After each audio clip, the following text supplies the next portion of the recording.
Was I talking at all?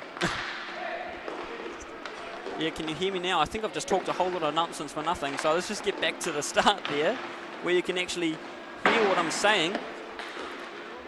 So hey, welcome back, ladies and gentlemen. It's round 4 of KHL Season 5. That's right, 5 seasons already. I hope you've been enjoying it. We are coming to you live from Hamilton, home of the Devils, and we're ready for some high-octane hockey action. As always, our Saturday 6 is about to kick off. First puck drop is at 3:30 p.m. 6 full games of hockey brought directly to you. My name's Ash Stevens. I'm the voice of KHL, and I will bring you every goal, every save, every golden moment of glory.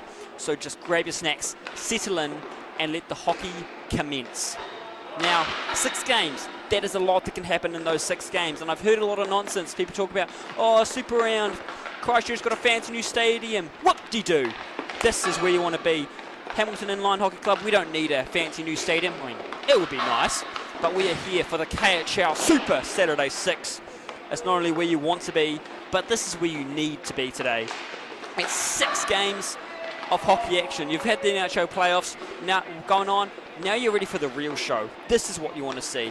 We're going to bring you every moment straight to your screen thanks to our camera crew up on the booth. And I'll be here calling it as I see it. But up first, we'll have the Kiwi versus Huntsman, followed by the Recruits and the Knights. And the Marlins will be battling out with the undefeated Hornets. That's right, the Hornets sitting on 100% a win so far. 29 points.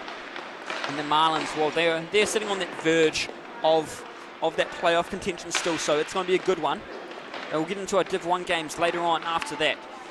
And now Saturday 6 is going to conclude with the return of our KHL Shield Challenge. Now I know you all know about that. You are looking forward to that one. Can the Sting hold on to it once again, or are the Dolphins able to sort it out of their hands and take their prize before the final chance to defend it in New Plymouth? Now, going to the Div 1 games, personally, I'm looking forward to the Catapo and Hornets. Div 1 and 2. Catapo and Hornets each take to the ring tonight. Their respective divisions, they've both been league favourites this season, leaving all the teams in the dust behind them. And this weekend, they're on their way to get some brand new records. So let's see what happens. But hey, before we get into any further, we are going to look at our teams. We have up first, I already said it, we have the Tui taking on the Huntsman. It's going to be a goodie. Now our league co-founder having a very important conversation with an ice cream in hand. All important conversations need to be had with ice cream in your hand. And I'm pretty sure it's somewhere in sensible rules, all right? Just to give you guys some perspective of what's been going on with these 2 teams. Now on the Tui side, we're going to expect a bit of scrappiness, you know. They're not the cleanest players. Out of all the penalty minutes in the Manukau division, they have 43% of them. They have 41 penalty minutes this season. And yes, that is high for penalty minutes, but hey, it is what it is. If you want to know who's doing the most of it, look out for Cole Davies. He's on 14 minutes. Sorry, Cole, I had to throw you under the bus. And on the Huntsman, we've got Jesse Norcliffe, who's also on the top 5 there, as well as Ryan Smith-Pilling. You've got to behave yourself too, my friend. Let's see what we have going on. This is a battle of 4th and 6th here. So let's see how this goes, all right? Now the Huntsmen are going to be wanting this because they are right now tied with the Marlins in that 4th, 5th position. They don't want that. They want to be able to edge a bit further up. So goals, you know, it could be an interesting one to see what we have happen here. You see, the Huntsmen, you know, kind of even with their goals for and against. So let's see how that's going to go down. Maybe we'll get a bit lucky. The Tuis, they're pretty struggling in the goals. They conceded a whole lot more than they have sent over the line. So let's see what we have happen this time. Can these 2 teams turn their season around? Is Hamilton the place they're going to do it? Last time these 2 teams met was right here in Hamilton. 7-8 win went to the Tuis. Can the Tui do that again? Very close game. Both teams already had a loss today. What can we see here? Thank you so much for joining us, ladies and gentlemen. We'll be getting underway very shortly.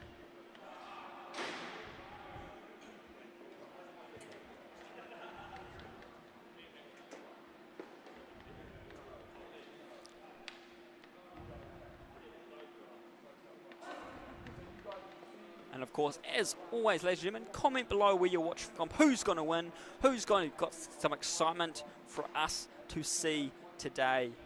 I love to have you guys tune in and help me out with what's going on as well, folks. So just let me know what you see, what you think.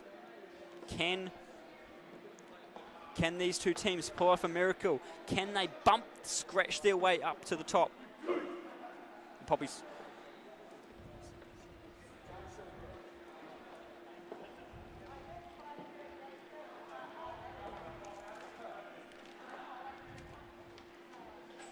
Our referee's just doing some final checks of the goal. Got a cable tie. We'd rather have the goals not have wide open holes at the back. There's plenty of them already.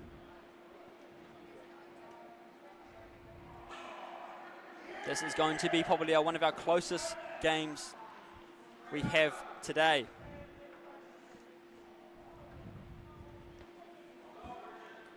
The insects versus the birds.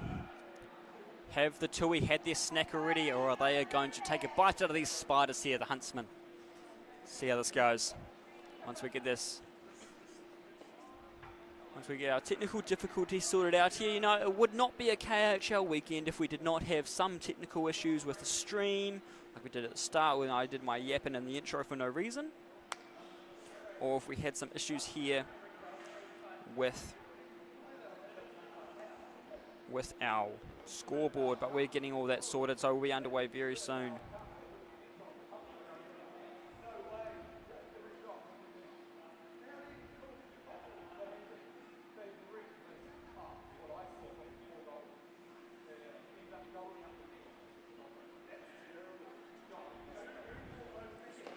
Good to have a few of you already tuning in. 70 of you here with me. Love to have it.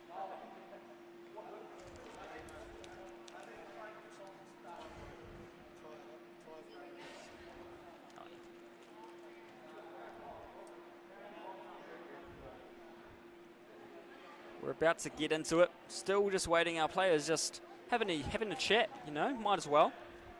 Let's introduce our goalies today. Why not? Scott Eastwood in for the Tuis. And I don't have a name for our Huntsman goalie. Once again, I need to sort that out, don't I, my friends? By half time, I'll make sure I figure it out.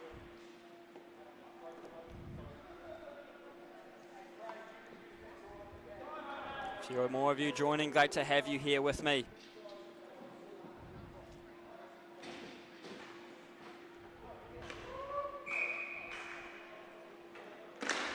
And puck has been dropped, run away. The Tuis are the ones to take it away first as Cole Davies picks it up, uses the boards to his advantage and finds his way with a teammate. Has a puck battle with Burnsy there. And looks like Freakley is taking it away behind his own net. Eastwood sliding nicely in between the posts to make sure it's ready. And here go the Tui on their first breakaway. Have they got a chance to strike? They strike early. That didn't even take long. We've already got a goal on the board. Unbelievable. Well done. Oh, that's what we like hockey for, ladies and gentlemen. That was from Max Freakley coming in hot with that one.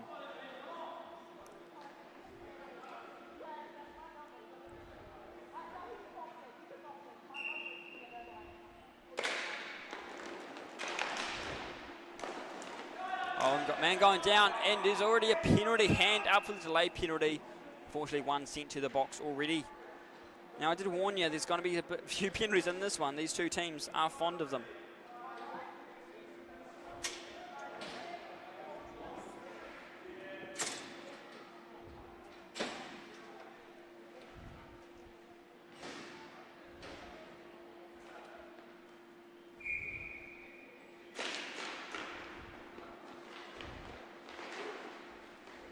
See how the Huntsman do on this power play. Is this their chance to strike? Davies with it at that moment. Slips away. Kibble White with the puck. He's got Norcliffe on his right side, just looking around, not rushing this power play. They need to be careful. Easy shoulder save, pokes it away, but picked up by Reed.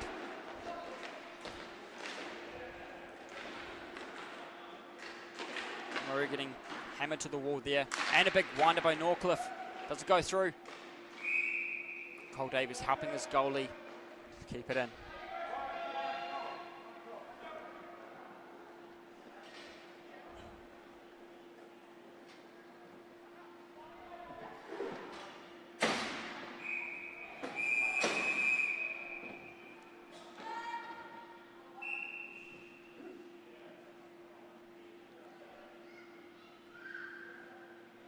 So we're on just another difficulties, but we'll figure it out.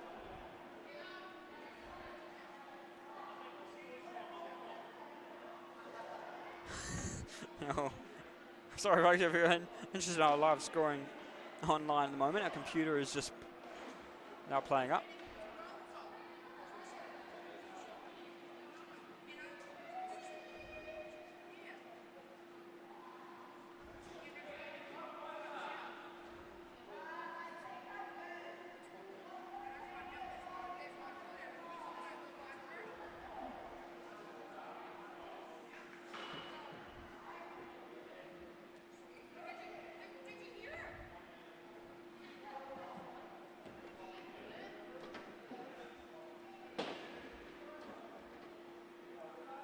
Bear with us, ladies and gentlemen, as we get this sorted.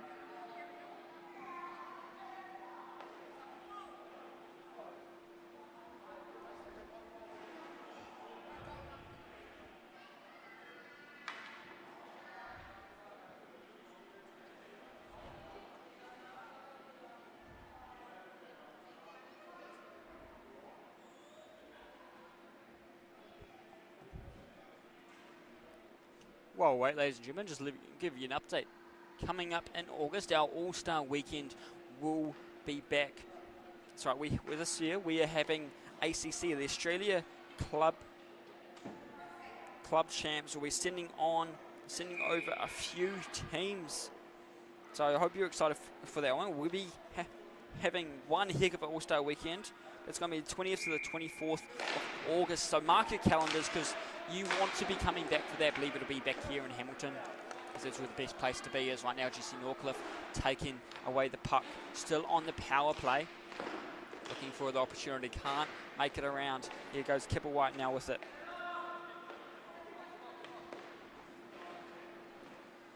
Slowing down, trying to draw the teammate out. As you can see him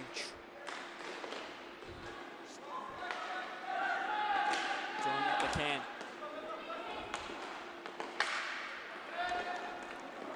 Now dropping back as quick as he can. Oh, it's just on the sides, can't finish it off. Here comes Mia Bliss into the corner, keeping it away. Oh, great and fearless leader Craig Young into the corner.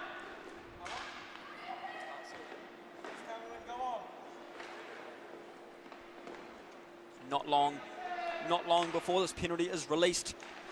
See how they handle it while he's still in there before the Tui's released it out. Holding it off. Oh, and just in it goes. Slipped in from the side by Timo Reid.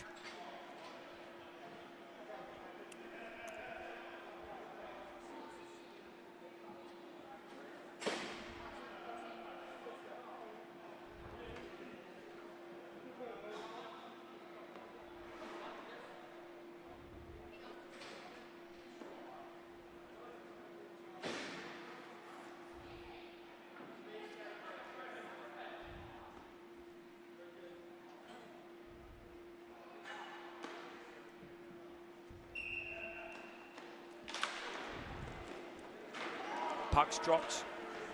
We have a tie game now. I told you this game was going to be close. Let's see how close this can be, as the Huntsman now in position after getting a power play goal. This gives them a bit of motivation. Catapo goes for the reach, just a bit too far for the Catapo's number 7, Kuri Kwan, to reach it. Craig Young and back in position, sends it up to Bliss. Can't reach it, tries the reach. Goes into the corner. Has support further back. Makes its way back to Forsyth. Good, now looking for its way through. Has to pass it back to Forsyth again.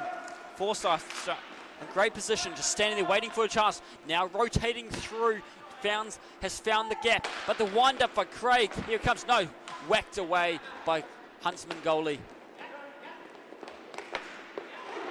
Mia Bliss now look for a chance as she noticed the gap. Craig Young sends it over. Just can't make it around. Here goes Jeff Burns. Timo Reid tries to get the touch in the centre, but it's Craig Young to get to his first. Drops it off to Forsyth. Forsyth looking for a chance to continue on through. Drops it back. Timo Reid now with a touch. Can he continue on further? He's got one to beat, but one behind. He struggles to get through the gap. Sandwiched in. It's too hard for him to make it through. He has to pass it away. Unfortunately, it makes its way to Gurnell. Instead, he's got Forsyth on his right side. But he takes it himself. Tries the shot. Goes wide. And back in the position of the Huntsman, Jeff Burns. Great pass on the boards to Timo Reid. In the same spot, he goes for a shot. Into the glove. And great stuff by Eastwood. Keeping the Tuis safe. Little by little.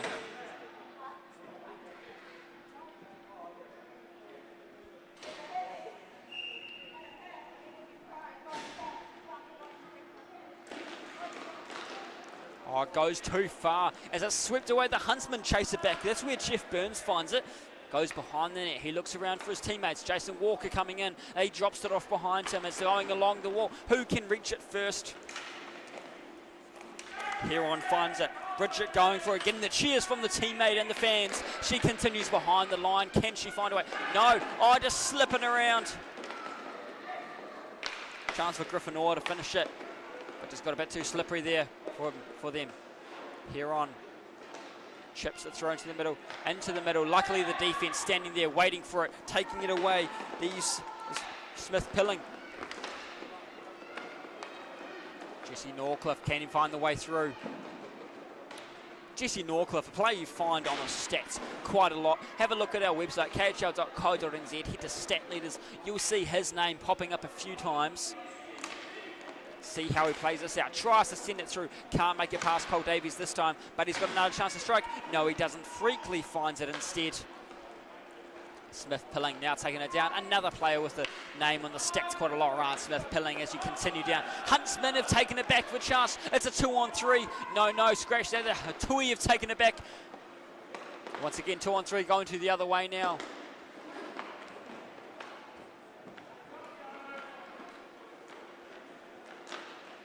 Chips it behind. Jason Walker. Through. Kwan. It's stuck at the face-off circles on the Tui's end. Tui's are playing a few. Oh, look at that! They get another one through now. It took a bit of work, but he strikes again, Freakley.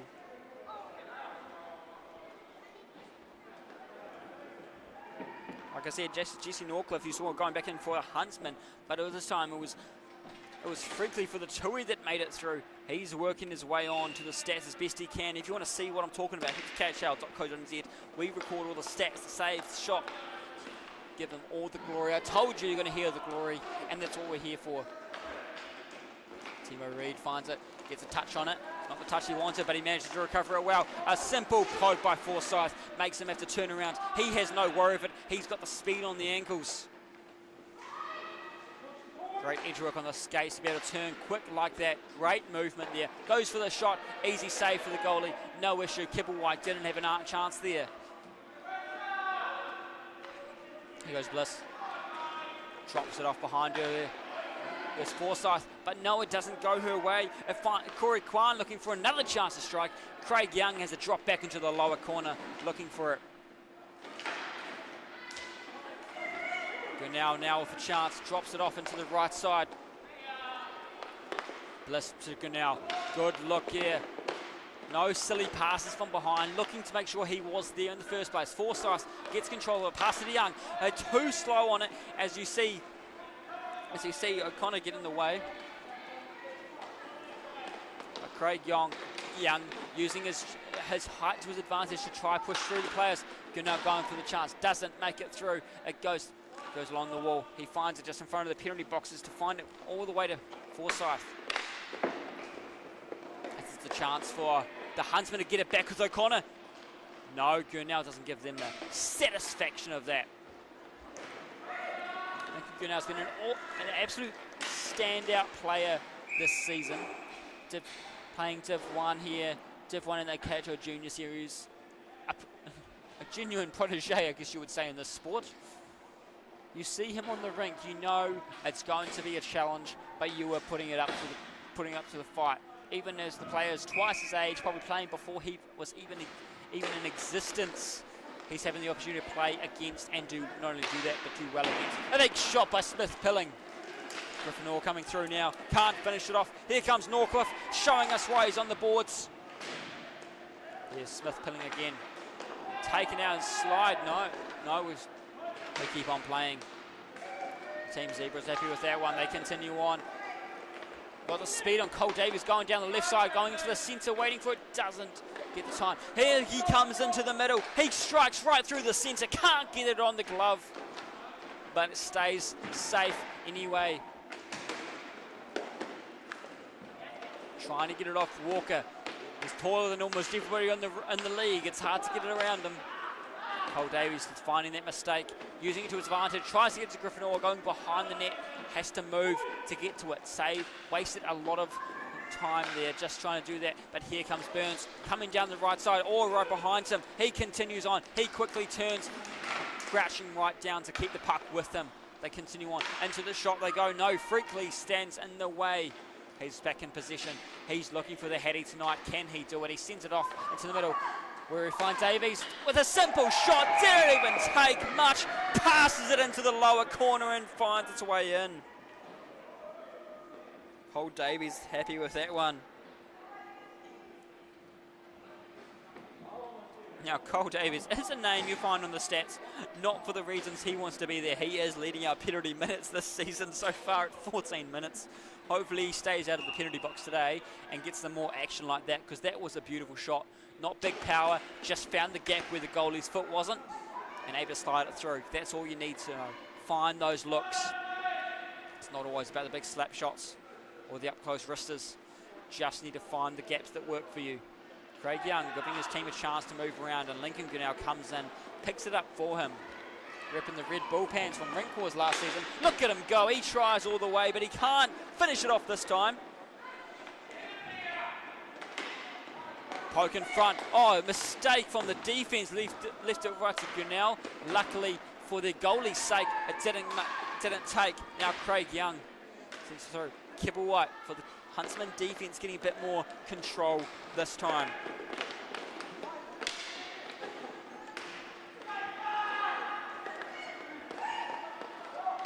Looks around, goes for the shot, can't make it through. Timo Reed comes in. Oh, look at that! Here we go! She doesn't even think it went in. I think she was expecting that to be caught. Beautiful work by Bliss. What a blissful goal that was.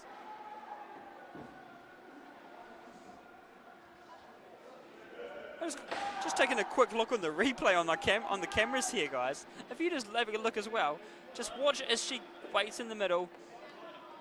Here she comes. She just whacks it, skates away, and then pumps the arm. She's like, wait a minute, that actually went in. Oh, what an opportunity that was. Oh, I bet the Bliss family is stoked with that one.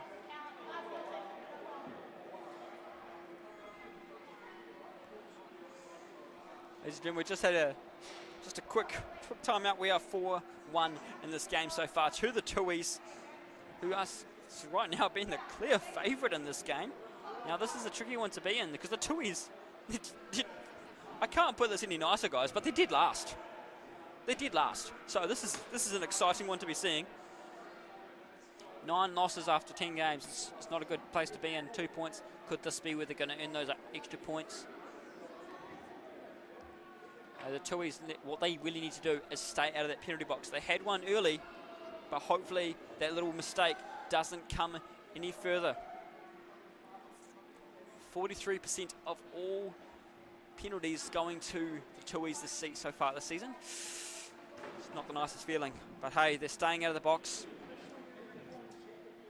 so far, and with some simple goals, not tricky ones, just slotting them in. I think I'm not sure if we're expecting them to have the hard power goals. It's not something they usually do, but they've found the gaps.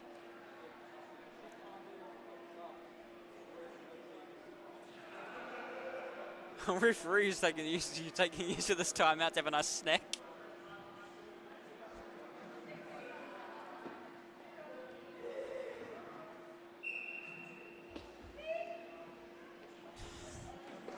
Timeout. Craig Young coming to make sure timeout's not too long, because make sure it's nice and fair. They only want the 1 minute timeouts. If the other team's getting the long ones, it makes sense to push back against it.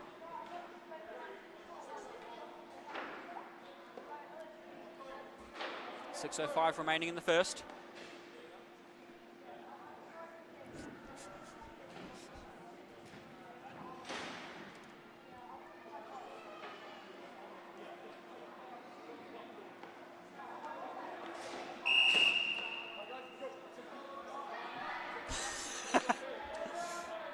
The Tui's complained about timeout being too long and the ones that took too long to come out anyway. Referee could have finished the snack.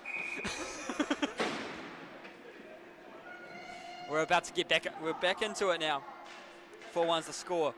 Can the Tui's hold this up? 6 minutes left in the first half. Here we go. Huntsman in possession. No, they're not. Cole Davies looking for a chance to strike. Oh, is it through? Oh, look at that. It doesn't even take a few seconds. Cole Davies going in for his second of the game.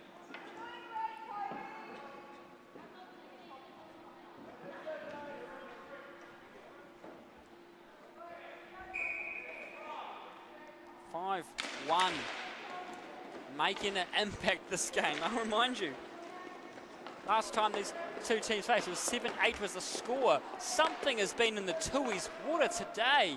Must be that Mighty Tron water. It's delicious, I tell you. It's that Waikato draft. It's liquid gold. That's what's got him going, I'm sure.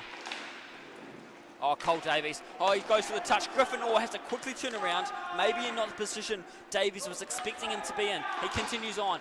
Into the shinnies it goes. That's why we've got the padding on, guys. Burns, there's plenty of hockey. He doesn't need to worry about this. We've got a spider down at the back. Huron's falling over. Tripped over by Casper. Oh, Norcliffe going for a chance to strike. Can he do it? He tries for the shot. He doesn't get it this time, but Jesse Norcliffe, he's one to look out for.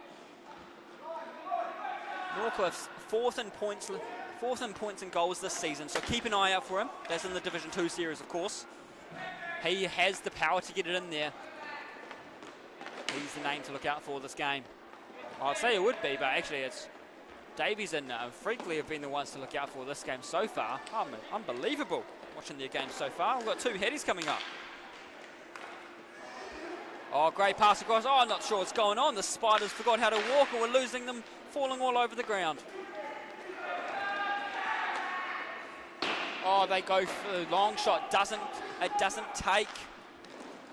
Griffin Orr gets a Smith pilling, but it's not enough as Corey Kwan comes in. He crosses over the halfway. He's reaching the face-off circles. Can he make it into the middle? Mia Bliss looking for a chance to take it away. Uses the boards to her advantage to send it away.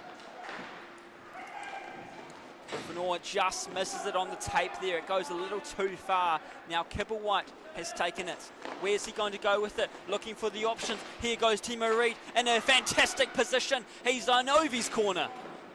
Doesn't finish it off. Actually, sorry, I think Ovi's corner is the other side, isn't it? Left-hand side. My bad. Ignore what I said. Either way, he had a great opportunity there. Lincoln now passing it off to Craig Young. Can't get the right touch he wanted. A bit too close for the powerful pass. And so he does the sensible thinking, going back in. Just over 3 minutes remaining in the first half. Where do we go with this? Yeah, Bliss with a quick look pass. Doesn't go far enough. Kwan takes it for the Huntsman. Can they get one more before this half ends? They've got a few more minutes remaining. Good positioning by Craig Young. He takes it away and they continue on down. Here he goes. Looks for the chance. Good work by Kwan. Quick stop. Looks around. Finds Kibblewhite. Kibblewhite doing his best to keep it away from Craig Young. Craig Young not even doing too much in the defense, just enough pressure to force him into the corner. And you see a lot more of the Tui's drop down. And here comes Corey Kwan jumping up, but it comes right to Lincoln Gunnell as they're halfway. He quickly gets it on the stop. Bliss looks around.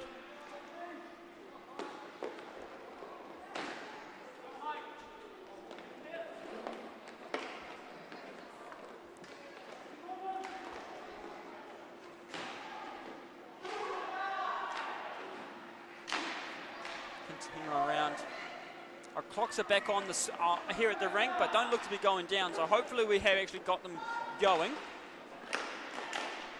And it's correct on our little scoreboard things. But right here on our actual live score is 2:12 remaining. So keep an eye out. Not many more minutes to go. Timo Reid into the corner trying to get something going for the Huntsman. Can they fish it out of there? Sending it down the line. Reaches the Tui. Lincoln Gunnell having trouble getting it away from the Huntsman right behind him, who is getting scrappy there. Can he keep it on his feet? He goes for the shot himself. It goes wide. Mia Bliss coming in touch and reaches all the way down to the other end. We're approaching 90 seconds to go. Can the Tui hold on to this lead as we continue on 5-1? In this first half, what a starter for our Saturday 6. Told you this is the place you want to be.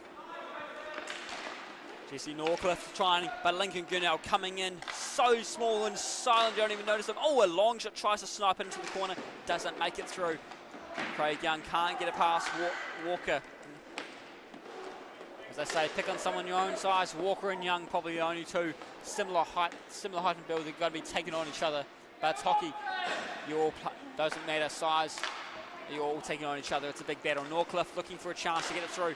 Great positioning by Freakley. Gets a stick in the way. He tries to send it down the line. He gets it across the halfway. At the face-off circle, he looks for another one. And we get another one before the half ends. Oh, well done. Great assist by Norcliffe, adding to his numbers, bumping them up. And, of course, Smith-Pilling. Ryan Smith-Pilling, his first one of the game there.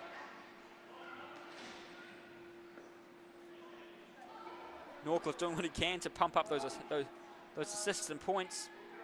Not on the assists, but he will now be getting a bit more pumped up on those points table.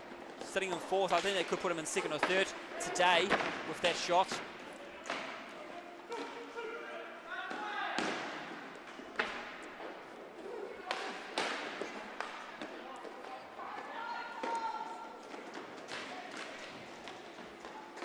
Long left on the clock now as they're falling down just in front of the box here. As they threw. Oh, just snuck through. I'm not sure who one came off.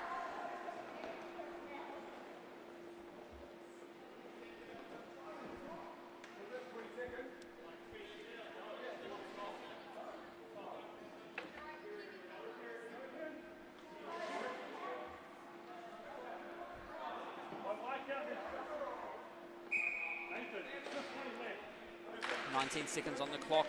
Huntsman doing what they can to battle for it. Freakley goes down. He's not letting up. He continues on further. He goes for the shot. Great pass across. Oh, look at that. These final seconds, Ryan Smith-Pilling gets another one for the books.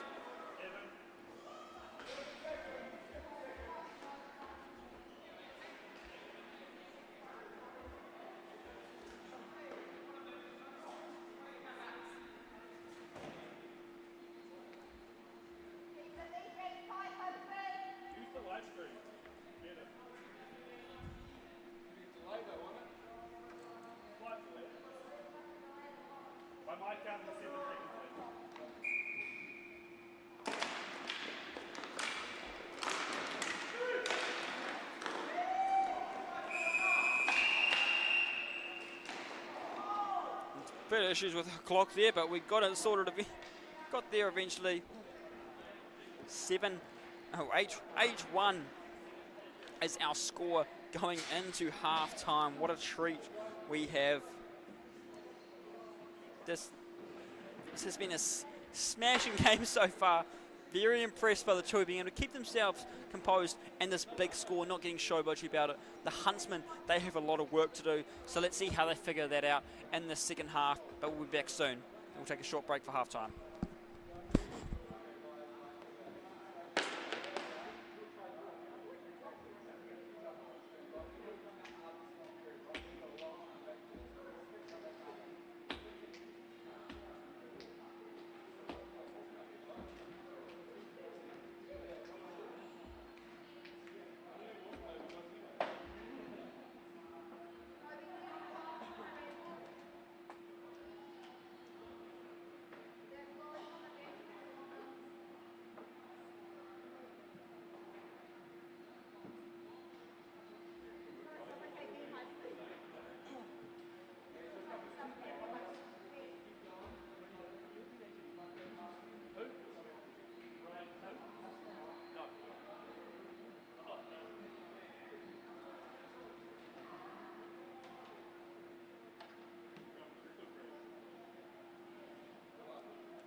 ladies and gentlemen. 8-1 is a score. That's right, you heard that right. 8-1. We are starting this Saturday 6 off tonight with a smashing game. It is pretty harsh on the Huntsman. Let's hope they figure their way out, because they are needing to, like I said earlier, they are on that verge of not making playoffs, and this weekend and next weekend, that's it. That's the last chances. We're in round 4. One more round after this. Can the Huntsman come back from this brutal game and be like the counterparts, the Catapo, who are just smashing game after game, still on that winning streak? Oh, it goes through! Oh, the goalie doesn't have it. They tried the strike. Standing tall. Looks like they are going to try make their way with that one.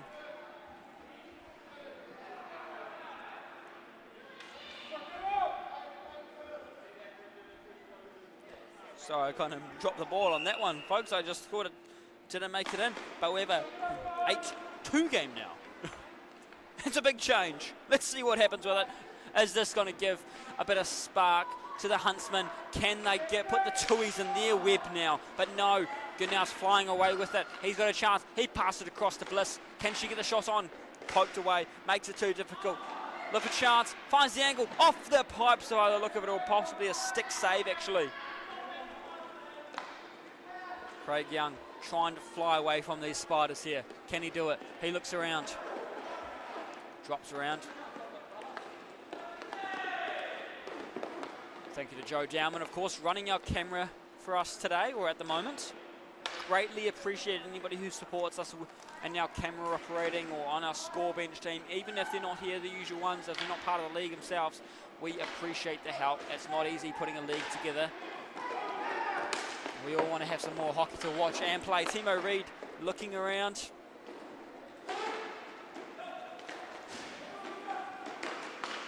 Right in front. Can he take it away? He takes it away. He's got the speed. Passes it up to Bliss. She has to reach on it. But luckily has Forsyth behind her, backing her up. Timo Reid looks like he's taking it away himself. Got the young guns back out in this Mana Cup division, doing what they can.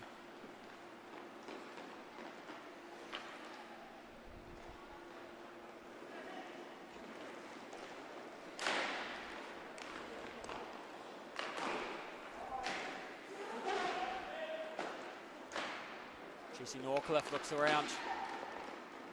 Oh, great positioning. Craig Young putting his body in the way, just happens to be skating past at the right time.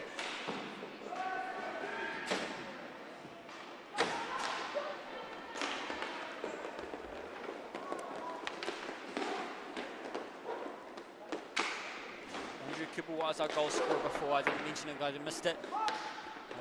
On the website. We want to see that too. KIHL.co.nz. It's got all the stuff you need to know. Goalie slows right down.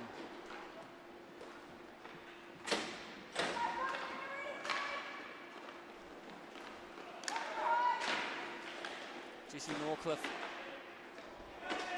dropping down now as well. Here comes Craig Young sending it up. Finds Griffin Orr, who had a goal before, and Smith pilling as well on the far side. Goes right into Jason Walker. Not really the person you want to be shooting it through. He is a tall man. It's not going to be, no matter how high you shoot it, it's not going to be over him. Great work. Sends it down the line there.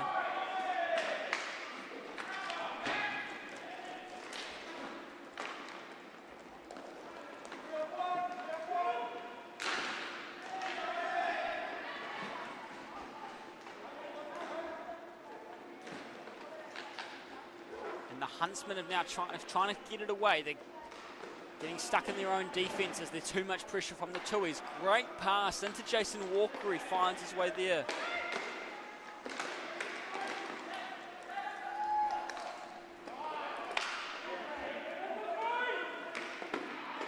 A loose puck.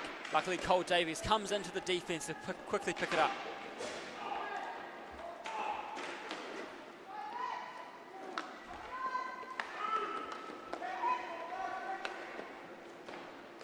Great block by Bliss in the goal. Sorry, Toby Bliss in the net as far as I can see on our information for you. Kipper White looking for another one. Goes outside the net, doesn't get to where he wants to. He keeps fighting, finds his way to Burns. Burns goes for the passing up top, keeps it away from their defensive zone. Helps them out a little bit, but not enough to give them that oomph he needs. He goes, he's got a chance to strike now. He looks for the chance, took a bit too long, and Cole Davies had a chance to get in the way.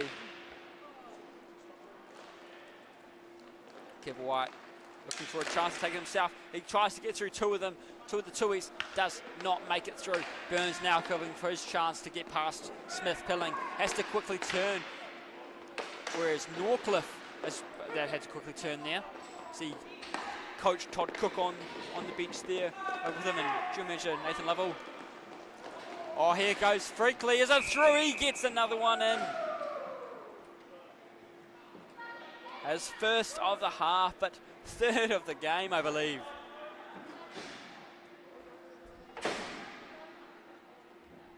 This game has been one to pump your stats and pad them up.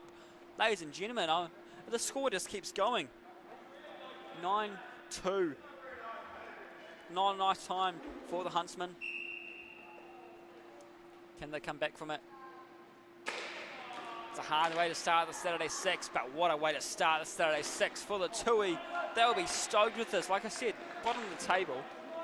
Here you find them up by 7 goals. I'm not sure what happened, what kind of pep talk they were given by Craig, but clearly it worked.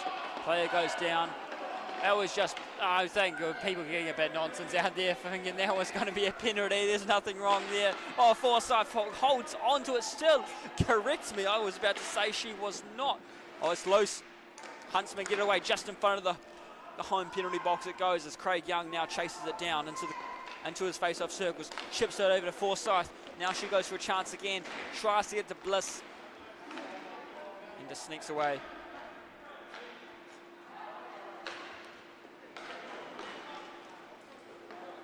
Burns looks around. Where does he go to next? Oh, great pass by Young. Positioning by Bliss, just needs to turn a little bit quicker. Finds a battle in front of the penalty box and loses it as the Huntsman. Here comes Lincoln Gurnell though. That's the name you'll hear a lot. Usually in the Div 1, he's an outstanding player. He is one to watch out for no matter what level you're in. If you see him on the rink, you don't underestimate him. He may be small, but he's going to use every ability under the sun to take you out.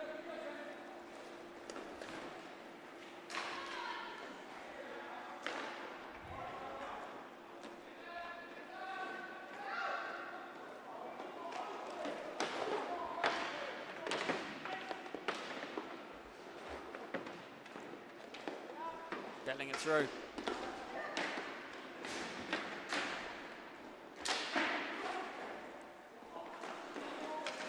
Keep on fighting and gets it away. Goes down for the Huntsman.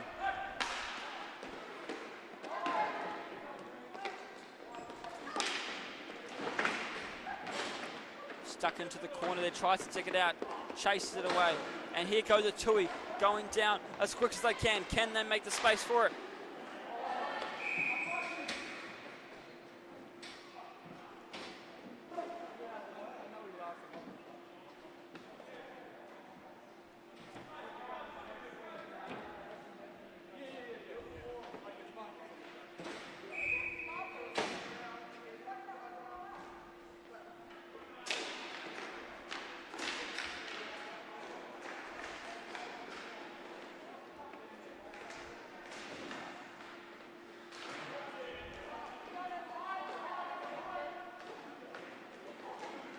Into the battle, into the corner they go. Freakley. Apologies, I could be incorrect. I don't believe this. You're now hitting as Edison Moo in the 23 jersey. So if it is Edison, I apologise for completely messing up. Just go off the jersey on the back sometimes. But scratch that. He's still playing outstandingly. Bleh, that's not really a word. Outstanding. Oh, great stick in the way by Jason Walker. Risky position to be in, trying not to break your stick or your hands, but he found a way in. Jeff Burns, using the boards, can't get it past Griffin Orr. Now Orr looks for the way around.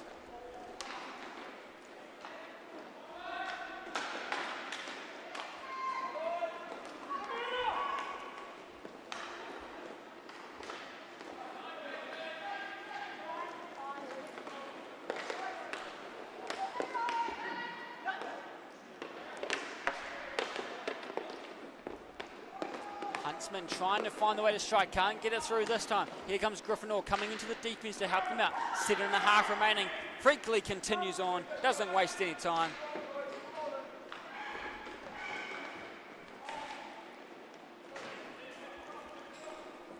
And here goes Mia Bliss, looks for the way through.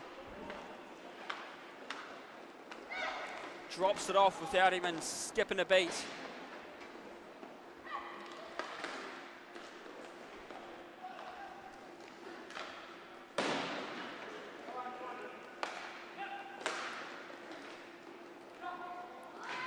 And Huntsman running out of time to get some more going in this game. They've only got 2 on the board. Not a good spot for them to be in.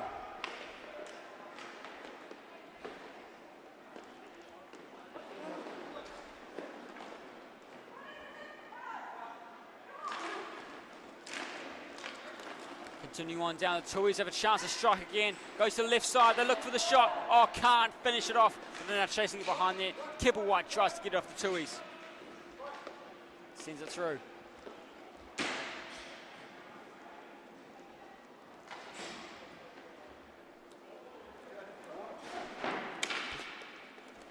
Down the line it goes.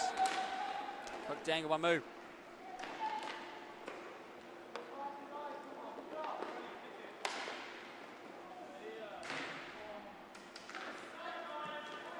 Now Kibblewhite.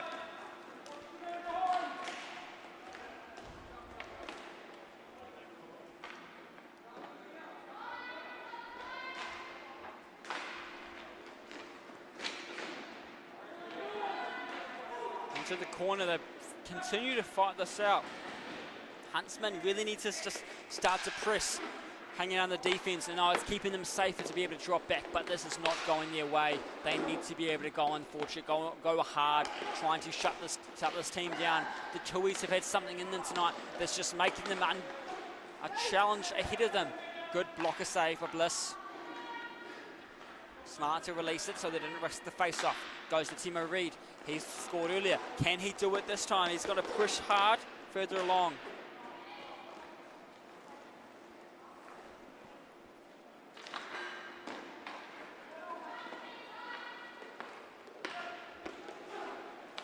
Kibblewhite finds the way.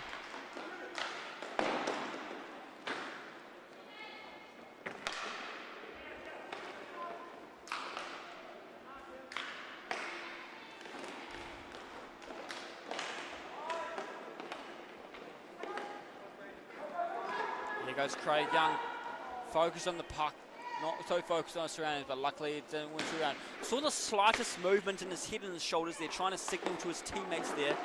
Maybe there was just a twitch, or maybe he was trying to make those signals there. Can he do it? Holding the position well, this time not letting it sneak through. Scotties was standing strong in the net.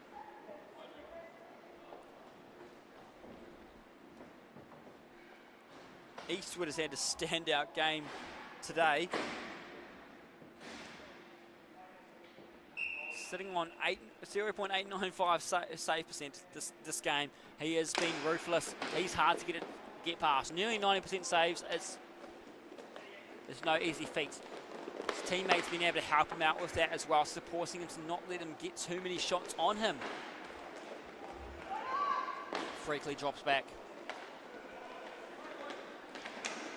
Around, where can he go to? Freakley now going down the line. He continues on through. He doesn't slow down for anything. He looks for the pass across. Puck gets a bit too high for that assist he was going for, but Cole Davies tried it nonetheless. It just couldn't make it through. Huron drops it off to Norcliffe, and Norcliffe tries to get it through, but a stick by Orr is in the way. And again, Huron in the way, taking the puck to the legs. Smith Pilling shoving her Huron into the wall, does anything to get that puck away from her.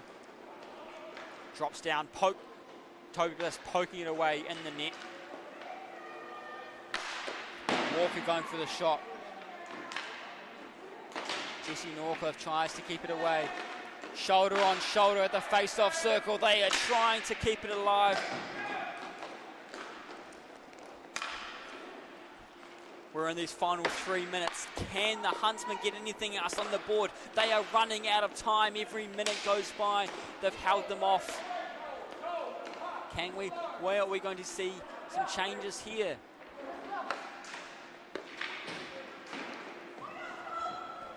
Cole Davies.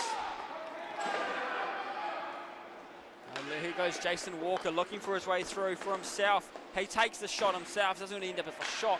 More of a pass. Hero manages to get it to the team. Goes a bit too far.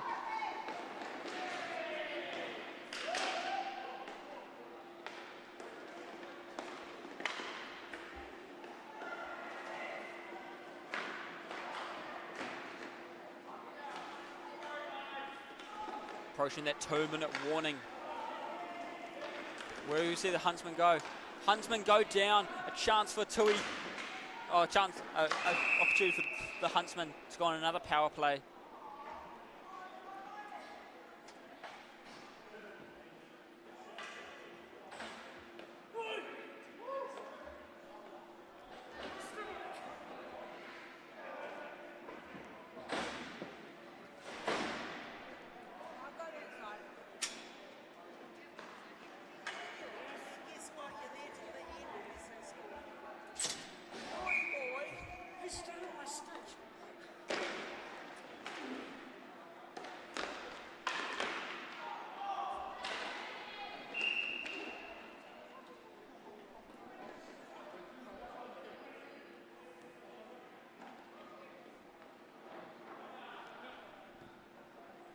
Now, if you want, ladies and gentlemen, go back on the replay. Look very close to see the position of the stick. Just very tricky to get away from those trips that happen so simply on the wheels. 90 seconds remaining, so that penalty will just kind of ride right down through to the end and see how this, depending on how this penalty kill goes.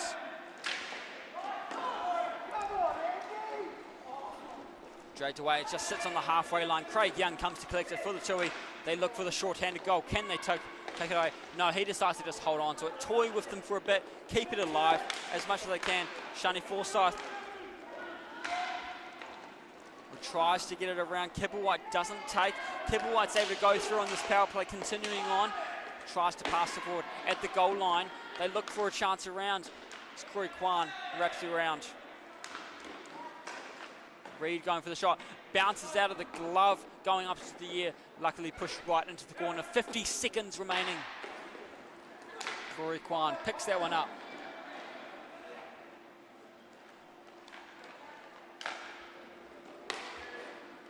And a big wind up there. Banks that one at the 35 seconds remaining. Kipplewhite adds his other one and adds another one to his book today.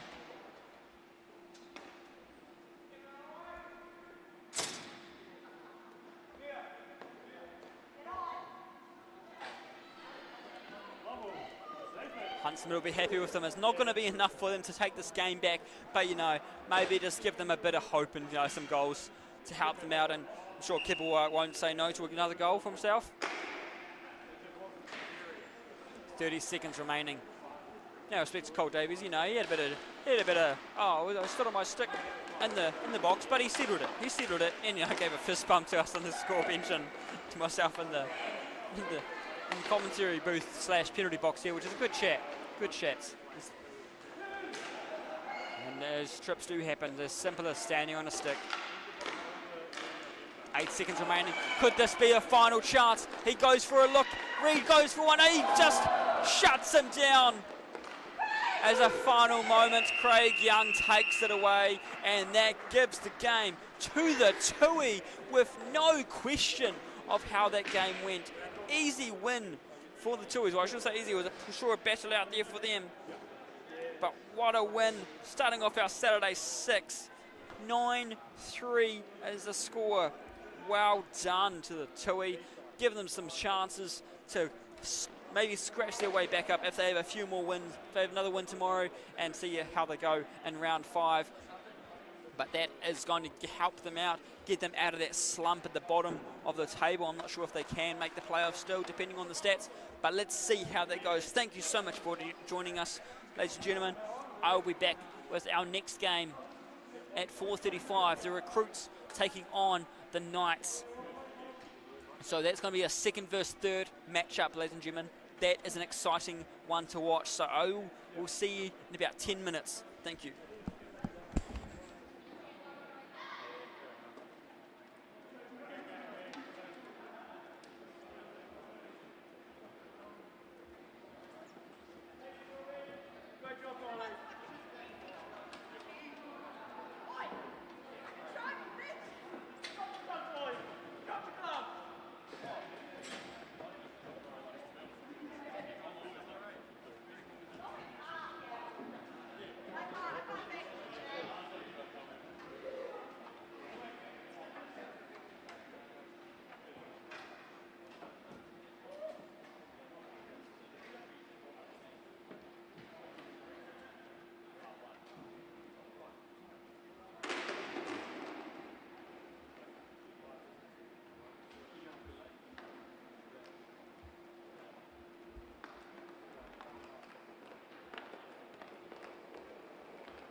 right, ladies and gentlemen, and welcome back. We're about to get into our next game. It is the Recruits taking on the Knights. Now, all going well. This should be a close game.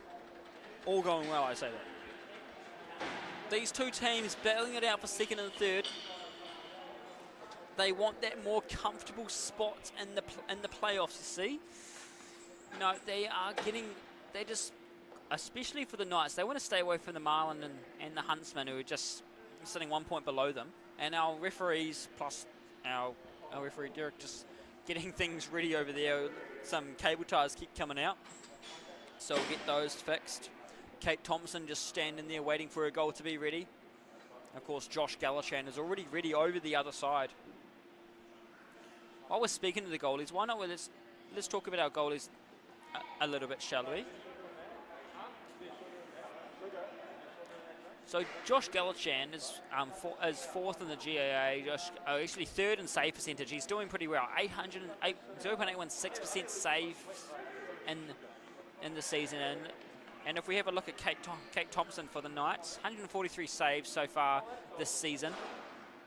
4.94 goals against average, not the nicest, but hey, she is on the board there as one of the top 5 goalies.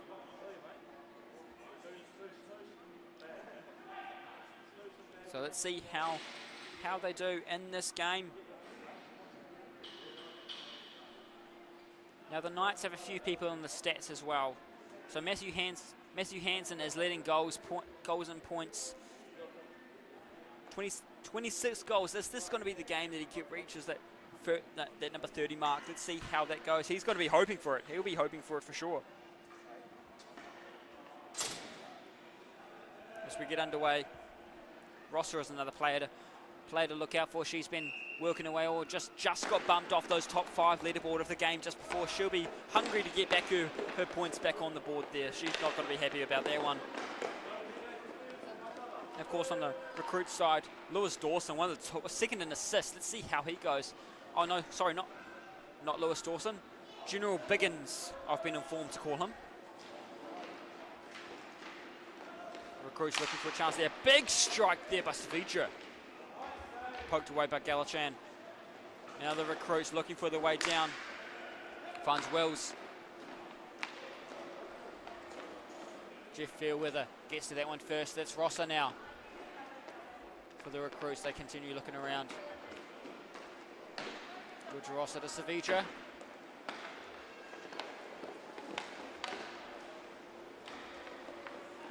Savitra looking around. Looks for the strike. Can't get the poke in.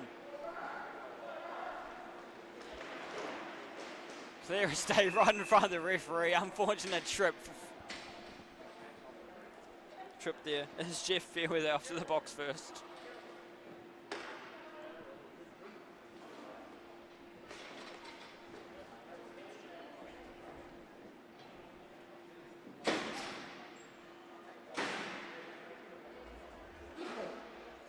Now overall, the Knights don't do too bad in the penalty minutes. They've only actually had about 10. They've only had 10 penalty minutes this season, so relatively well behaved, better than they have been previous seasons. But there's always the outliers that like to make things interesting.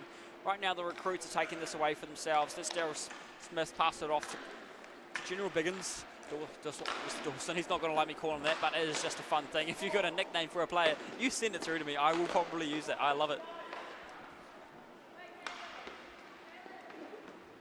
Nathan Lovell, our camera operating for this game. We appreciate his support as general manager and camera operator. We do it all at the KHL. Oh, right in front, not long on the power play. There goes Safwan Shah.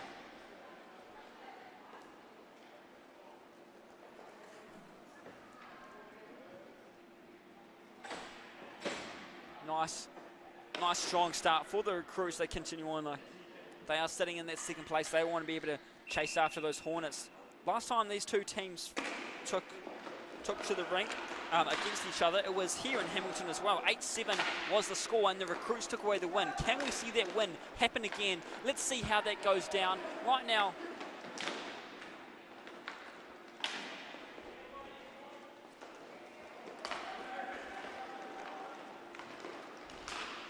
off the pipes.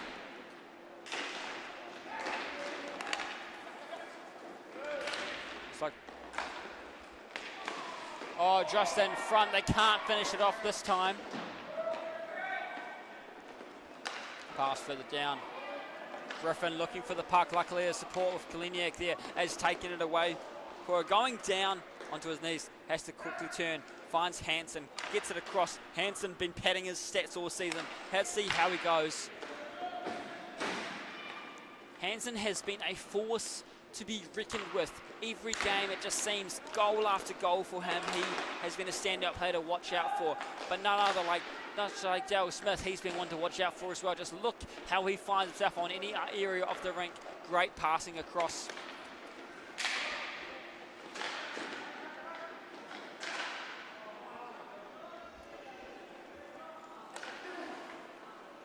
Hansen's taken it away for himself. Oh, great stop by Galichan. Drops the glove with not wasting any time.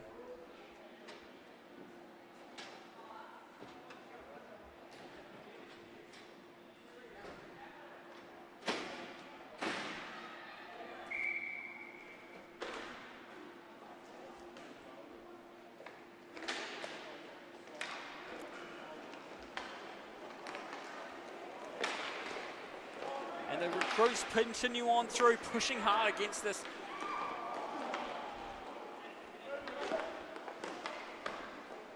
A loose puck bounced away, though. Kate Thompson shutting it down.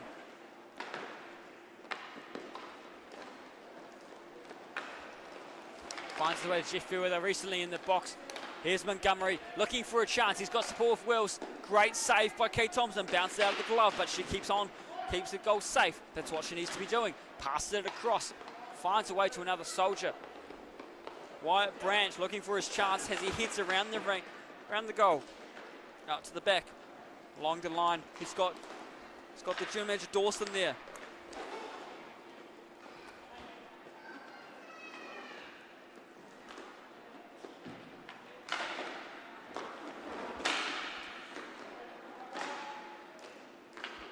Mecking can't get a good hold of it. Oh, I can't even get a good hold of my words the way I was talking just there. Kate Thompson drops down, ready for it. Puck goes up into the air, chasing it down. Mecking gets it away. Oh no, passes it right to Dawson.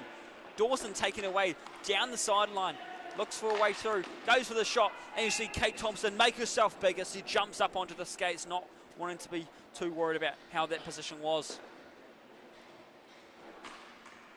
Few people here at the rink in Hamilton. It's great to have the people supporting the others watching the games, whether they're waiting to play, already played, or just here for some hockey, which, you know what, probably be me.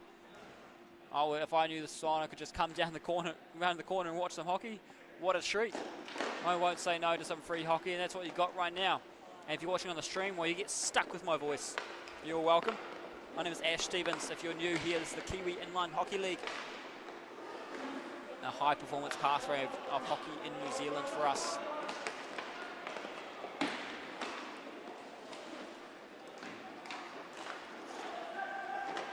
So Fuancha tries to pass it across. Ooh, Mihinui almost let it slip there through her. Hansen with the quick stop. That is the kind of edge work on your skates you need to be working on to be able to stop on a dime like that. Well done. Not only stop on a dime like that, but stay on your feet as you do. Kaliniak sends it down. Hansen with the collection. Pokes away. Fraser. There's Fraser Mills. Oh, sorry, just had to correct, make sure I'm correct. Don't want to be stuffing it up. Apologies if I get a name wrong or the wrong jersey and just get a bit confused. Please message me, Ashton Sportscast, and tell me, or comment below as well. I do check on the stream. You know, I may be watching it right here in front of me, but I also like to watch it on the screen and see those replays to see. Sometimes it's a bit too fast for me. That's right. It's a quick sport. Griffin going in. Has to quickly turn around. Safwan Shah looking for another one. He finds it. Oh, look at that. The fans are happy with that one up in the bleachers. 2-0 is a score here. Have a look on that replay. Just some simple moves there to get himself in the position needed to be in.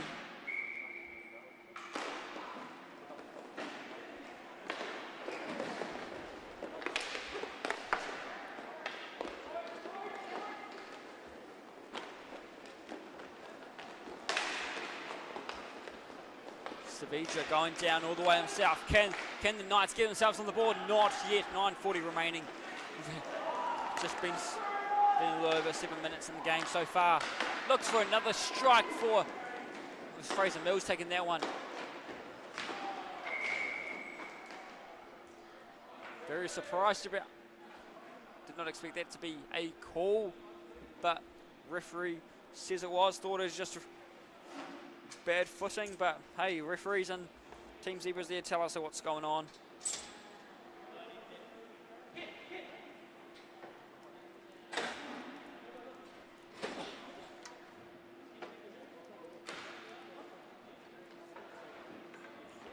Maybe it's a foot in, maybe it's a bit of a slew foot in the way that had caused that there by the look of it on the stream. You want to have a look, head on to the replay there. Hit your screen back a few times. We're not fancy enough to have your own instant replays. We'll get back into the real hockey. Back to Rossa, Nianui.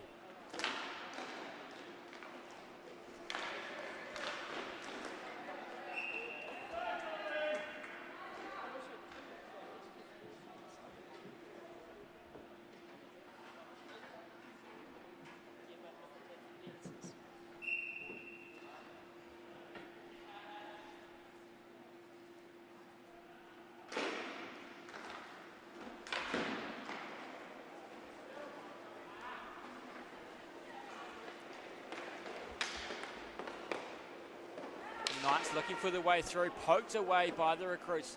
Daryl Smith, just a simple move just to keep it away from them. Now, push them right into their defensive zone, not risking going up short-handed. Montgomery just sticking close to the halfway line, looking around. Rossa takes it up herself, looking for where she's going to take it next.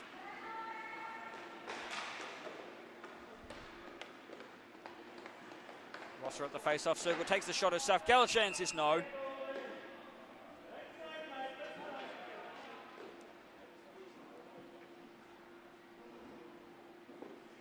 Now, recruits are sitting on six wins here, and the Knights on 5. So they've just got that edge over there just slightly. How will they go in the rest of this game? Plenty of hockey still to come. Only about halfway through the first half. Matthew Hansen looks around. Oh, drops down to the splits to get that full coverage.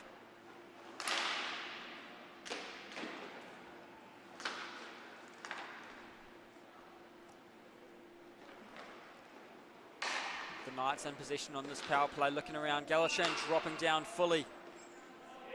Swats it out like a starfish on that one.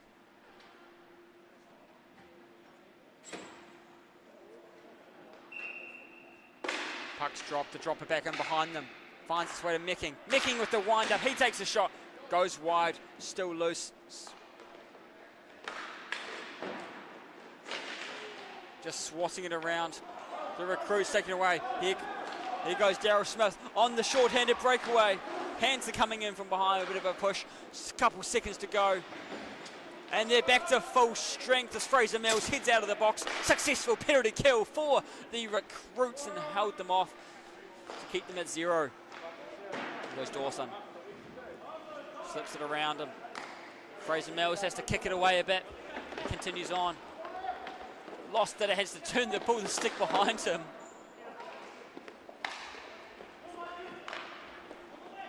Hansen looking for his way through. Can he make it through Dawson? I think that was off the head, but doesn't matter. We hit a roof. We'll go for a reset anyway, having a face-off. Now, when they say to you, use your head in hockey, probably not that, but hey, they have the buckets for a reason. Hockey players are also missing a few teeth for those reasons.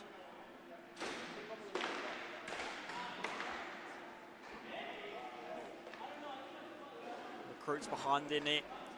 Hansen and Griffin both trying to put on the pressure. See Griffin sweeping the stick around, covering as much of the space as they can for ready for when that puck moves. Mihinui, I believe it is, chasing that one down. We're in the Phillips jersey, and I can assure you it's not Phillips, because Arden Phillips, 1, not a Knight anymore, 2, on suspension this weekend after an incident in Levin.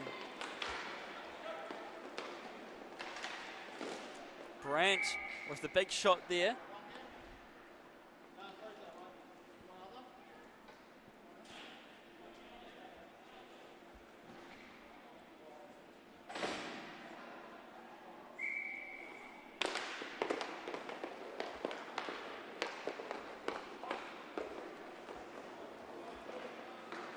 Hansen looking around. You see the Knights get into a completely different position. There's not much set plays that have happened here. It's harder in this league. They don't have exactly training sessions together, so they can't build up this rapport.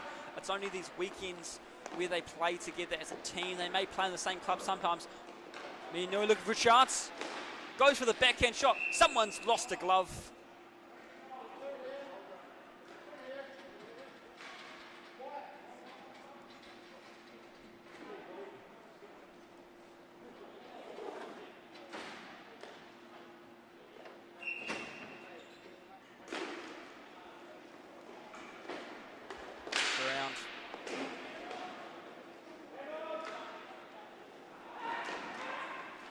Bit of a push from behind, you know. She was like, hey, bro, I'm here. I'm just letting you know. Don't be too scared. Minui. Kaliniak over to Hansen. Hansen can't get it on the tape how he likes it.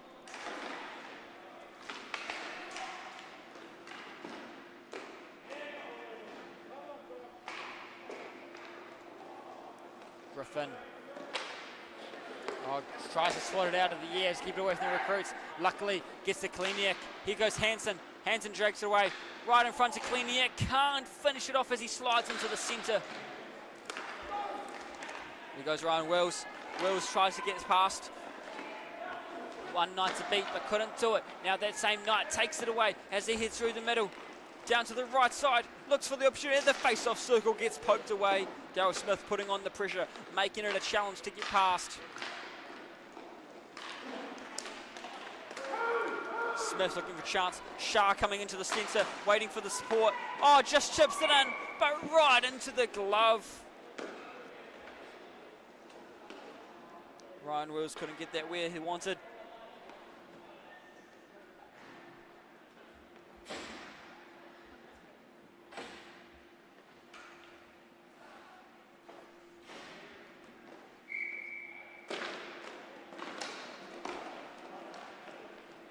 And the recruits start off with position off the face-off. They look around, where to go.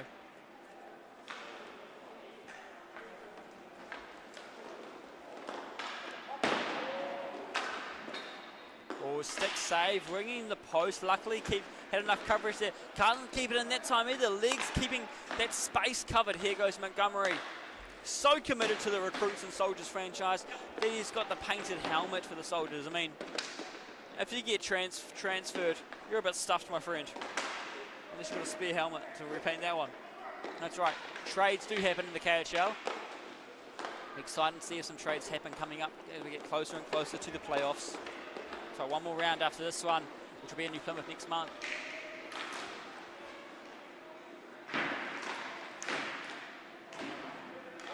Savija looks around. Can't get it there.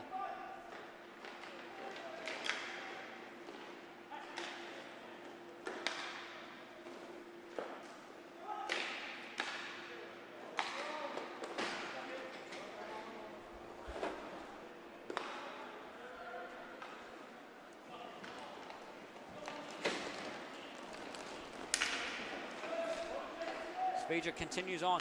Here he picked up by Mecking. Mecking quickly turns just in front of the penalty box, tries to dangle it away. Safe one, Shah says, no, that's mine, I'm taking it all the way. Let me have a shot at it. No, passes it off just in front. Kate Thompson dives out. Dangerous move for a goalie to be sliding out like that, but net's protected. I guess she had a vision and it worked out in her favour. Only a few saves for her this game, but who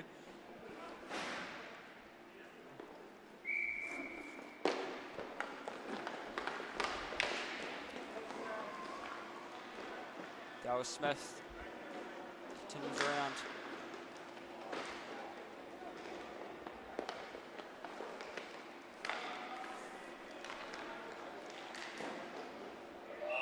As it goes through, off the pad as Galichan tried to stop it with the crouch, but no.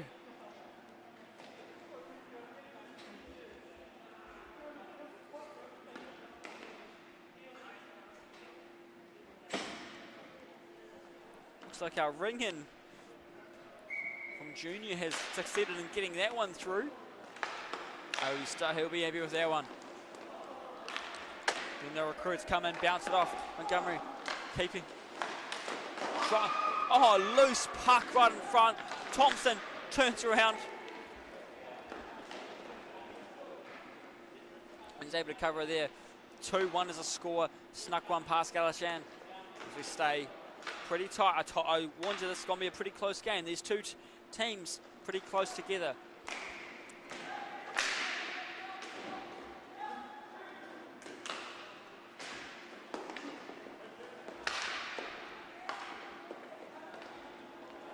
Hansen looks around, goes for the strike, doesn't make it through. Unfortunate for Jill Griffin, just tripped right in front of the referee. Simple mistake to make. So pulled Josh Galashan, extra man out for this delayed penalty, and there it is.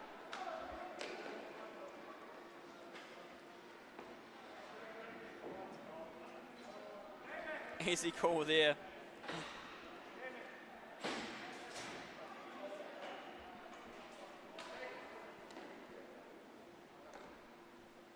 I don't think there was any ill intent there. It was just happened to have it the wrong way.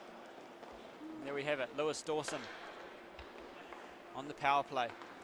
Can the recruits use this power play to their advantage? 1 goal difference is not a comfortable difference. They've got a minute 30 left in this first half. I guess you could say there was a skip pass. Not really, but you know, he missed the pass. Let's just call it a skip pass. Make it seem like it's the real deal. Daryl Smith looks around.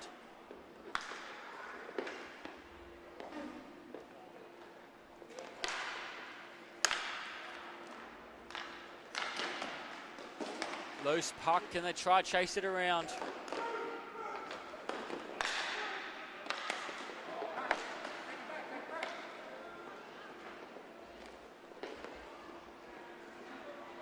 Chased down by the recruits. Ryan Wells coming in with Lewis Dawson, walks through. Pass it across. Great shot through, doesn't make it in. No, Kate Thompson shuts it down. Thought that one might have bounced in around and in. So continues on around. Safwan Shah, our early goal scorer. He's looking for a chance through. Can't get it fast on this power play. Dawson chases it before Hansen has a chance to get it away on the short-handed. Georgia Rosser being very careful where she positions herself and the stick itself as well. There's a lot of mental games that can be done in this penalty kill. How you position yourself as well, physically and mentally, there's so much that can be changed in this. Those players. Oh, look at that, a simple one. Dawson finds the alley, shoots it through the gap. General Biggins for the win.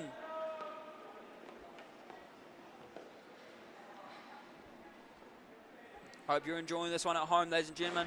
You know, it's not a goal palooza like we had the first game there before, but we don't want a million goals being scored all the time.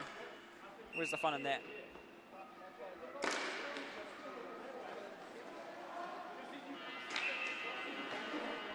And there goes the buzzer for halftime. So we're back at halftime, and apologies of Linda if you're still watching. Hopefully, if you are. It was a great game by the Tuies, so thank you for tuning in to say that.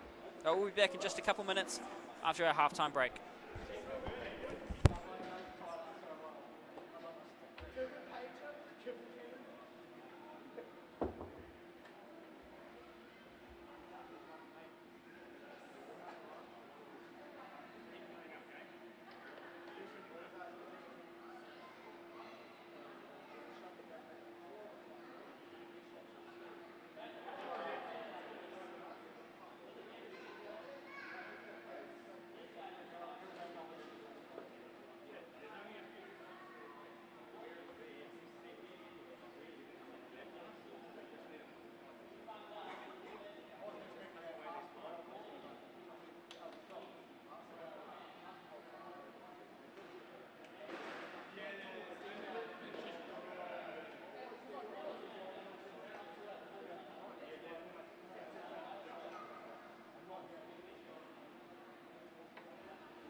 score 3-1, ladies and gentlemen. This is a close one. Let's get back into this. We don't want to waste any time looking at any other silly stuff. Let's just get straight into this.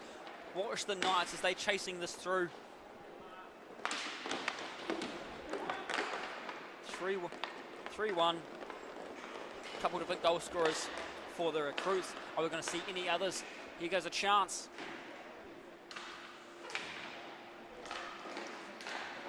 Of course, ladies and gentlemen, make sure you tune in on the stream as well. Let me know who you think you're going to win. Who do you think is the best in the game? Who are you just a general fan of? And it's okay. You're allowed to say me. I know most of you here to watch the stream for me. I understand.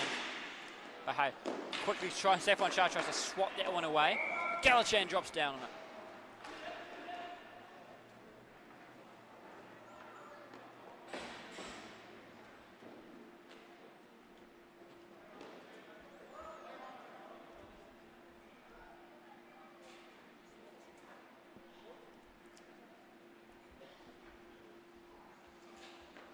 Referee just looks like maybe just having some chats with the players, make sure they're all set for that face-off. Savitra drops it off to Ross, a simple move.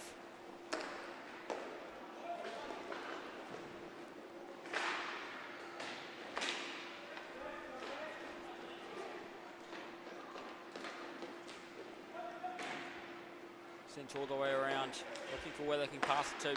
Finds Mecking. But no, finds a recruit stick instead, and the recruits have a chance as Dawson continues on through, drops it off. Tries to shoot through Rosser. Can't shoot through the legs, but worth a shot.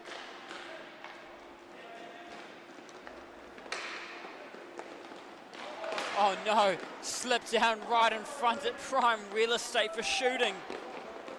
Not the place to be slipping.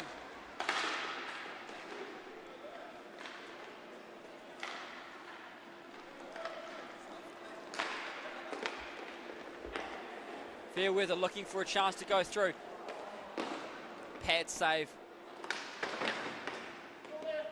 Fraser Mills just can't keep it away from the Knights. Here goes Georgia Rosser looking for the chance. Can she through? She tries her shot. It doesn't make it in.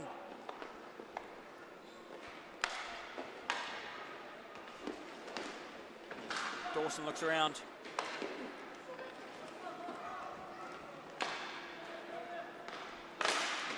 Mecking tries to shot. Oh, just wraps it around simply. Fairweather giving it a crack. Getting a full line change there from both sides for this, before this face-off gets underway.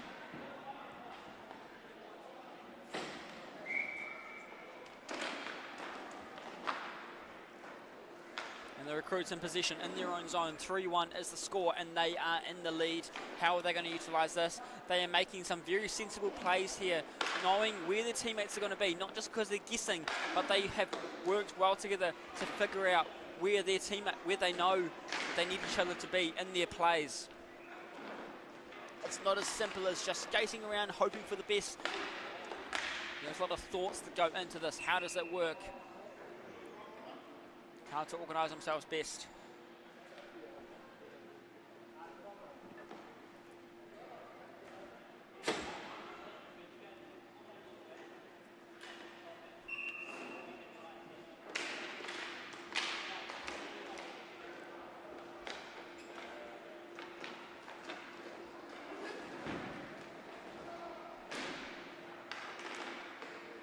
Hanson looking around. Doing their best to keep it away. Kaliniak gets to quickly crouch and get it around.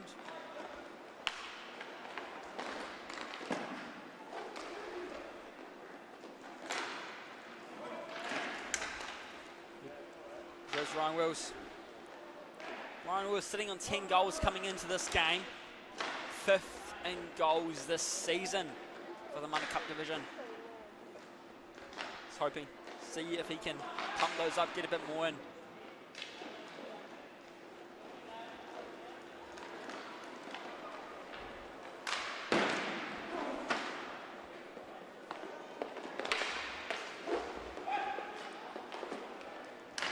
Passes to Hanson. Hanson tries to get it away, can't.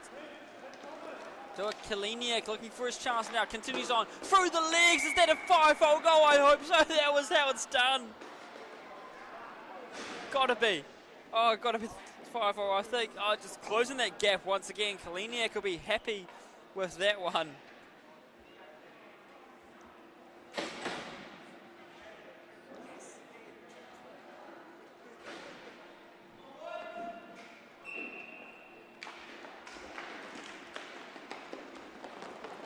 Nicking saw Kaliniak get the glory. He wants some of that for himself. He's like, oh, that looks fun. I want to have a crack at that now.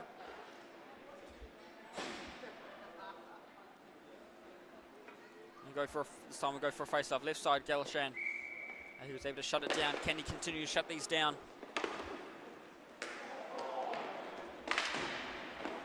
Galashan doing well for himself in this game, holding them off pretty well.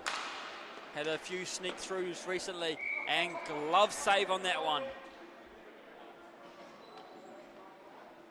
He hasn't had too much to do. His team has been helping him out. It's only about 10 saves he had to do this game, giving him some pretty good odds on that there. Both chasing for it. Savija gets to it first. Rosser cuts in front of Fraser Mills. Doesn't give him a chance to catch up to the ball. A puck, sorry, not ball. I'm getting confused. Too many sports, my friends. Georgia Rosser continues to ground.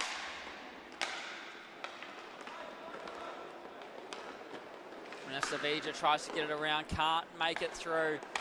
Fraser Mills chasing it, has dropped down. Safwan Shah, he's looking for another one. Can he get it? Oh, look at that, it's hitting the pipeline right at the back centre, making it number 3. I'm pretty sure it's number 3. The book says number 3. It's number 3, my friend. 4-2 is the score now. Recruits aren't letting up. They're inching that. The Knights are scratching that post, trying to close that gap. Every time they do, the Recruits find another way, another grenade in the hole, blowing up into their spot, not giving the Knights a chance.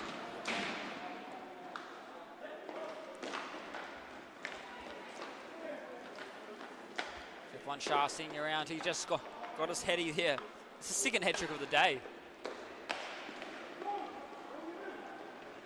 Looks for a chance, does it get through? Kate Thompson diving in, dropping onto it like a bomb there. Very unconventional goalie moves by Kate Thompson. Not sure how long she's played, but not the usual kind of save you'll see as a inline hockey goalie. You know, much more movements, but diving out onto it like football almost.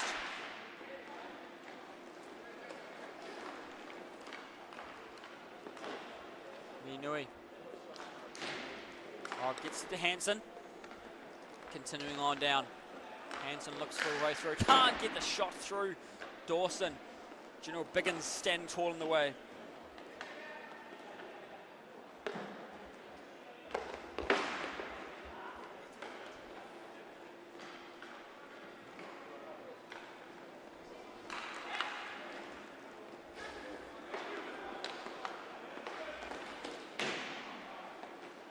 Knights trying to squeeze this away as best they can.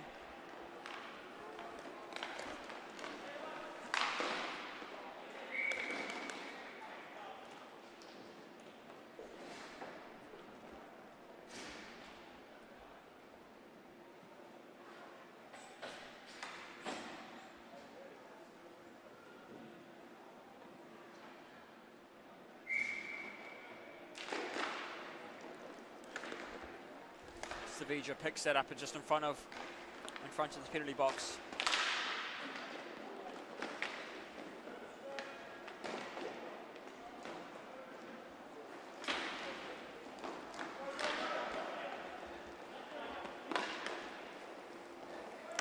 Poked away by Montgomery. Rosser trying to take it away for the Knights. 9 minutes remaining in this game. 4-2 is the score. Knights need to get some work done if they want to be able to stay alive in this. Hitting the netting behind the goal. Savija and Rosser both looking to chase it. Savija chasing it first. Rosser going in back to support him. But Savija can take it himself. Gets a bit of a push on the body And then another one right in the way. Takes out Daryl Smith on his way through. Rosser looking for a chance. Can she get it through? No, she can't, but she chases it into the corner as it goes loose. And she finds a way around, whacking it through a couple times. Can't get it past Galachan. Few with her whacking her out of the air.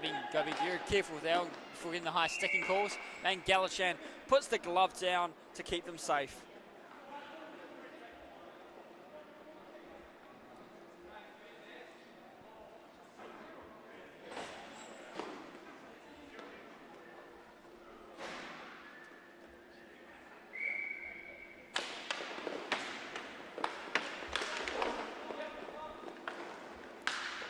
Right in front, Griffin goes for a shot.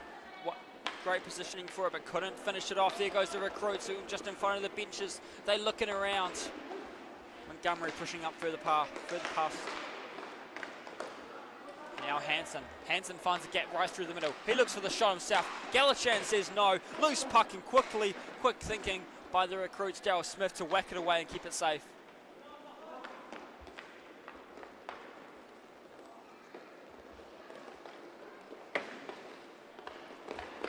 Safwan Shah with the quick stop, keep it away from Hansen. Holds on to it well for himself.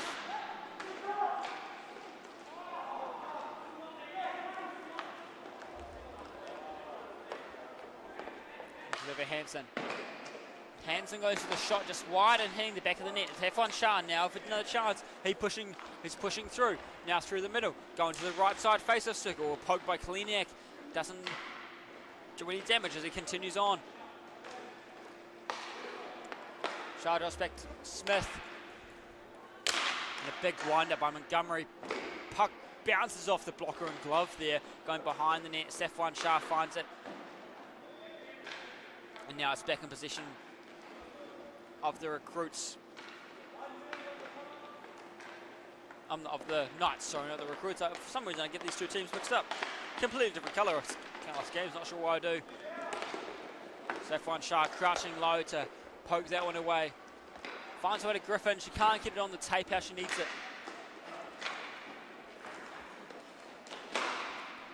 Legs. Squeeze the legs closed.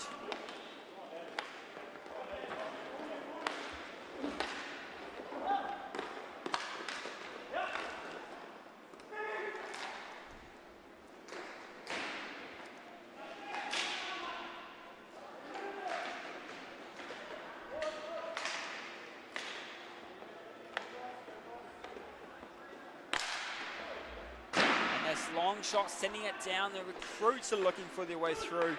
Still trying. We're still sitting at 4-2, hoping to get another goal in on either side. You know, it's been a while since we've had one. Are we going to have one anytime soon? The Knights are hoping it's them, but it doesn't go through.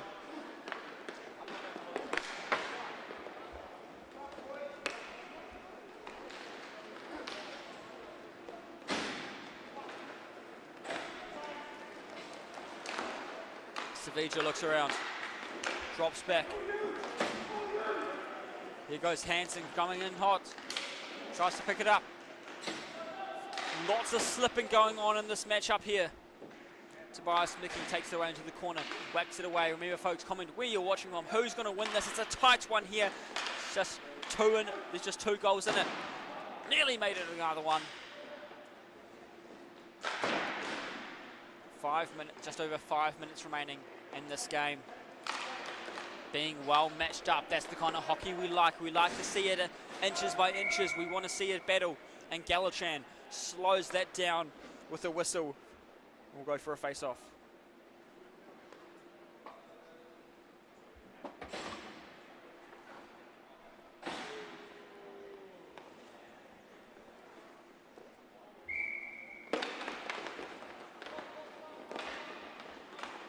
Savija looking for his chance to get through.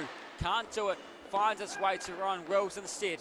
Wills back skates, gets it across to Dawson. Dawson with a long shot from the face-off circle. Doesn't have enough power, much power behind it. Gets an angle.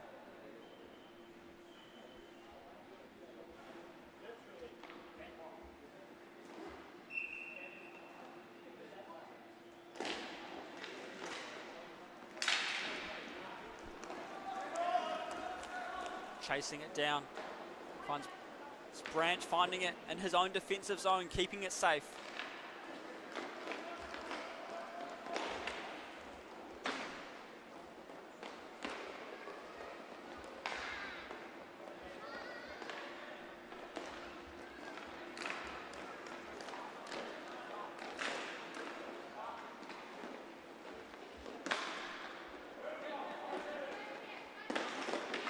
Continue to fight around in the defensive zone. The recruits try to clear it away.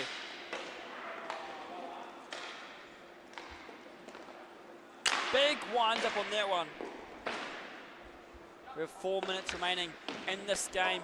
Can the Knights fight back from this? They're a couple down. There's still plenty of time for them to make some work with this. Here comes Jeff Fairweather trying to pick it up, but no, Ryan Wills gets to it first. He's got two to beat, one behind, one in front of him. They don't let him get past. Fairweather with the wind up, bounces off the stick or the skates of Dawson. Now Rosser looking for a chance, passes it off to Saavedra.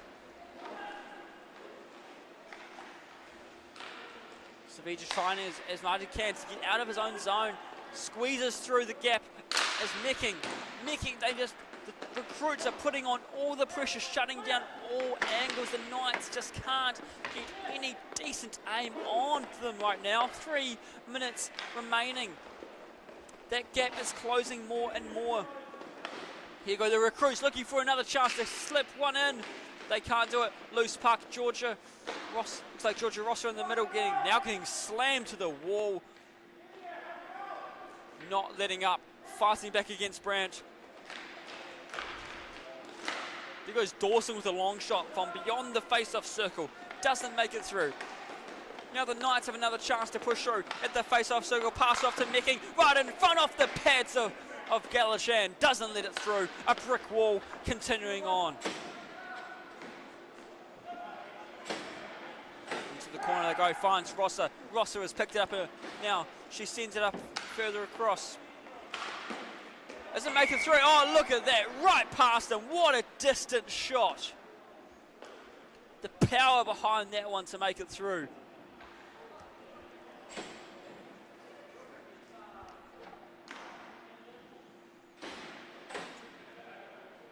We've closed that gap to 1 goal to get to. This is giving the Knights some hope. Is this going to be enough for them? Let's see how it goes. The Knights have a chance to strike. It's Hansen. Oh, the Wonder Kid can't do it this time. He has to peel back and try again. Finds Mianui. Oh, they're sandwiched in. Sefwan Shah, the Hattie. He's looking for more. He's looking for chance. Goes it through. No, goes too far this time.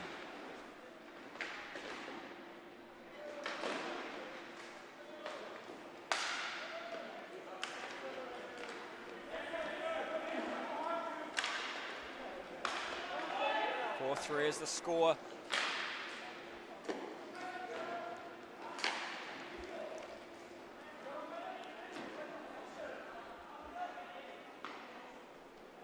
Lewis Dawson has the puck behind his own net. They only have 1 goal between them. He is going to be very careful with where he sends his team to go through now. As Kaliniak, he's found a gap. Can he get it through? No, he can't. Galashan quickly drops down on that one, doesn't let them have a chance. Gets into that face-off as quick as they can, not wasting any time.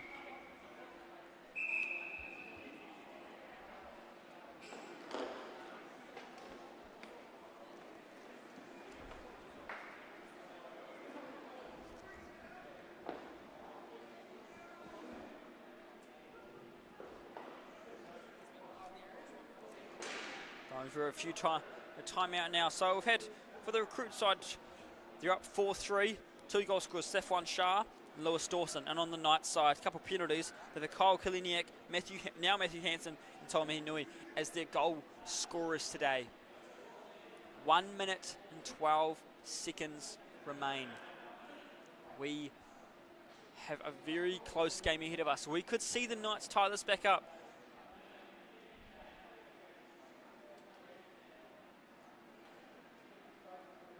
The Knights might not have. Knights have pretty good scoring. 56 goals so far this season before this game. much more than the recruits. It's like 15 more goals than the recruits, so they know how to score some goals.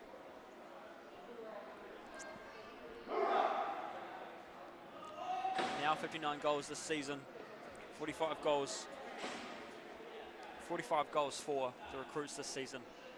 Who will be the next one? If we have another goal, that could be the winner. It could be decide who will be that winning team. Knights desperately trying to push this into a tie game. Recruits doing everything in their power to keep it how it is. We've got the extra man out. They've pulled the goalie. Is this going to work in their favour? Here goes Rosser. She tries to get into the middle. Can't do it. Safwan Shah is being a menace. There's Savija. Nobody at the back there. I'm not sure what he's looking for. There's no goalie there for him. 45 seconds remaining. How does this play out for the Knights? They lose possession. It's game over. They have the one chance. Here it is. Is this the final goal? Seals the nail on the coffin. No, it misses. The Knights still have a chance to fight back. How does this continue on? Recruits trying to keep it away. The Knights now have a chance. It's 2-on-1. And they get it through! Oh, that's how it's done. 23 seconds remaining. What an electric finish to tie it up. It's 23 seconds to score. This is the moment they all need to put everything they in. Kate Thompson back out on net. Goalies are ready to set, focus on everything, just shut everything else out. Focus on nothing but that puck. Don't let it through. As the guys go through, are the Knights about to show us one of the greatest comebacks we see in the Saturday 6? Pass across, goes too far past Rosser, can't do it. Daryl Smith now continues the push. Right in front, 4 seconds. Once down to 3, 2, 1. Can we get a shot? Oh, has the buzzer beaten? No way! That was a comeback and a half. Oh. No! What a finish! That was by the second. By the point second. Looks like the referees may just checking. I think that was in by that last point second. It's goal stands. The Knights come back and win it, literally in the final second. They've just been having us on all game. They're like, you know what? Let's give the recruits a chance, give them some false hope, and then just burn and crush their dreams from below their feet. That was a beautiful sight. Oh, I love to rub it in, Derek. You know I love to rub it in. That was beautiful. I love a comeback game, but that was next level of a comeback game. Thank you for that, for joining us for that game. What an electric finish, and well done to the game-winning goal. I actually missed who got it. I think Georgia Rossa either got it or got the assist in there. But what a finish that was. I'll just check for you. That was our spare, number 96. I believe Tomi Nui finishing that one off. I believe that's who it is. We will be back for our next game very soon. It's the Marlins take on the Hornets at 5:40 p.m. That's right, those undefeated Hornets. Can the Marlins, who are sitting down in fourth, fight their way through against the Hornets? Let's see how that goes. We'll see you at 5:40.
All right, ladies and gentlemen, let's get back into it. This is time, game 3 of our Saturday 6. It's our last Division 2 matchup today. The Marlins taking on the undefeated Hornets. We've got a David versus Goliath type of matchup here for you. Can the Marlins take these powerful Hornets down?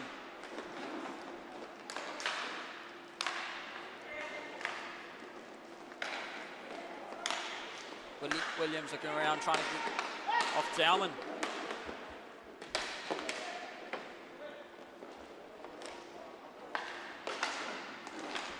Marlins struggling to keep that one going. Now the Hornets in possession with Wesley Jones is slowly taking that one around, using it as best he can.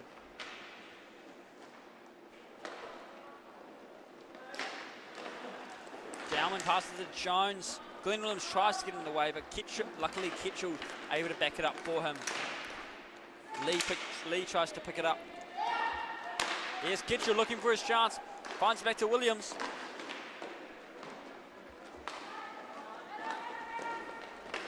And here go the Hornets. This is Joe Dowman. He's back out. He's missed a few games, missed a few rounds this season, but he's ready to cause some damage. He's up there on his leaders.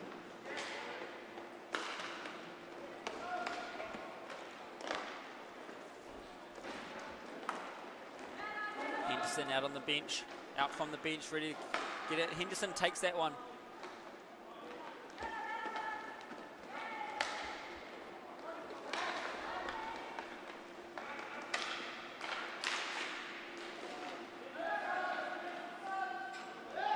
Now Lee.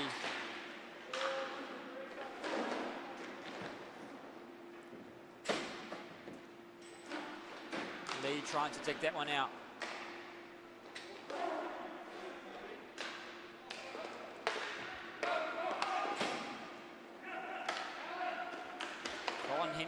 Henderson tries to squeeze that one away. Lockie Johnson nailed it, now looking for his way through. Goes for the shot, goes well too high. Hopper Thompson reaches out just in case. Henderson now taken away, goes across, cuts it through to the middle, finds Ralph Keast.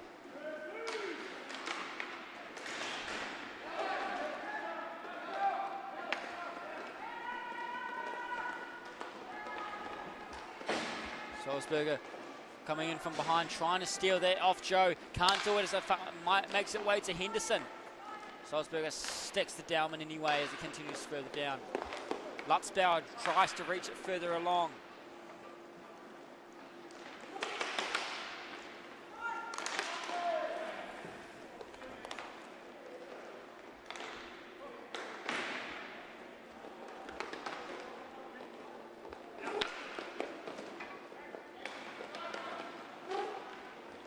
Johnson now is trying to keep that away from the Hornets. Excuse me. The Hornets are the team to beat this season. As I said at the start of the Saturday 6, they are leaving the teams in the dust. They just continue on.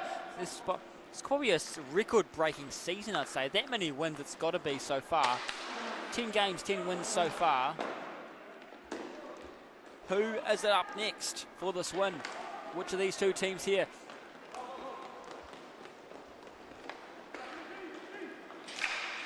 Henderson tries to get around. Henderson goes for the shot, sneaking it around.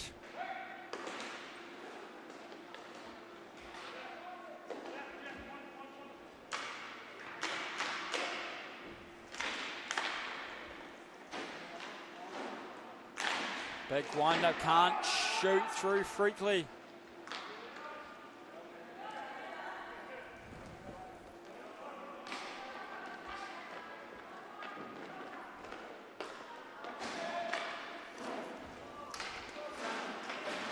And a Wu there who jumped in behind the goal.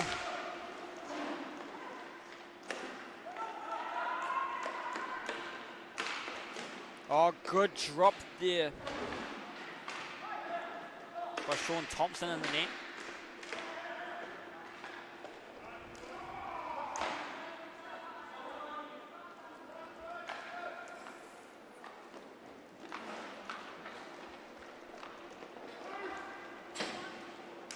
Oh, good. Quickly.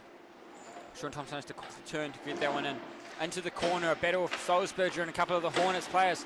Hornets taking it away now as Wesley Jones picks it up. Big wind up, and that doesn't go anywhere as he hits the ground more than the puck. Long shot. Hope Thompson doing well to come out enough distance to cover that space. You know, physics, of course.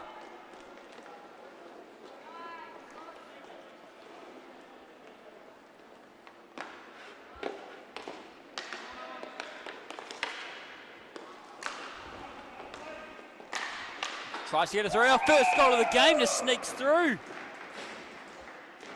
Looks like KIHL sneaking one in.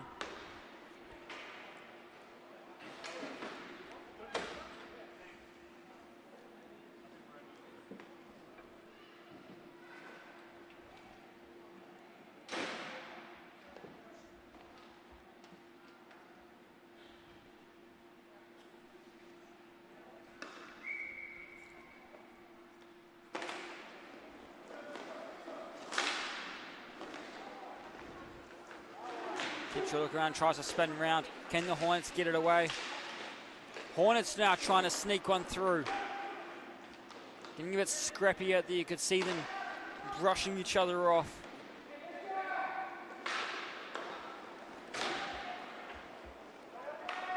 Both these two teams aren't too bad with their penalty minutes this season, so hopefully we have a bit of a clean game here. Joe Dowman with the puck now. Looks for where he can get to. Finds Keast. Lee looking around.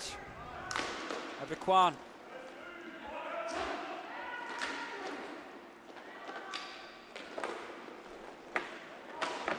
Keast hits the wall and goes down hard. There's a chance for Lee to strike. Can he get it to Williams in time? No, not enough, not quick enough, as Keast is able to get a body in the way and seal it back for the Hornets, and they send it down. Wesley Jones now going down for himself. Right in front of the penalty box, they fight for it. Glenn Williams on the ground, trying to dig through it if he can.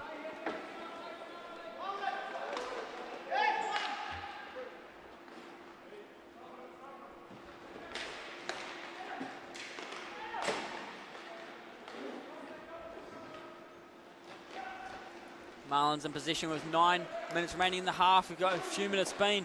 Johnson Elders trying to go all the way, but he doesn't do it as Lutzbauer is ready to take it for himself. He continues on and through the middle. He looks for a shot. Can he do it? Up in the air, has the knee behind. And the Hornets, the Marlins managed to recover that one. And that's been whacked away by Michael Freakley there.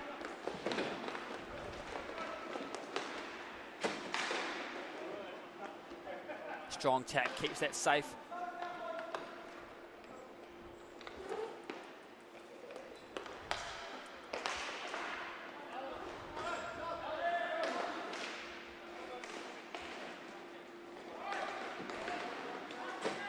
Looking for where they take it to. They're struggling to get out of there. Jammed in.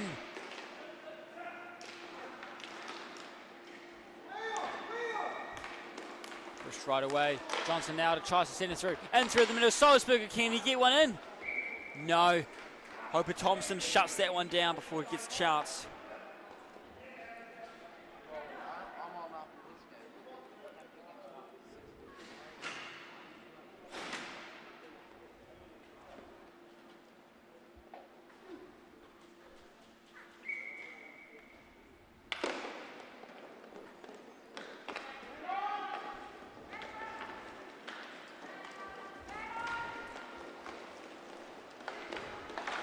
Looking for a way through. The Hornets down by 1, looking for their way through. And battle in the corner.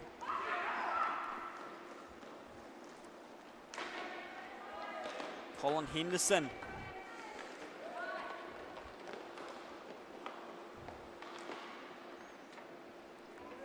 Marlins are pretty rough with their goals against them. 31 goals, but 44 against them this season.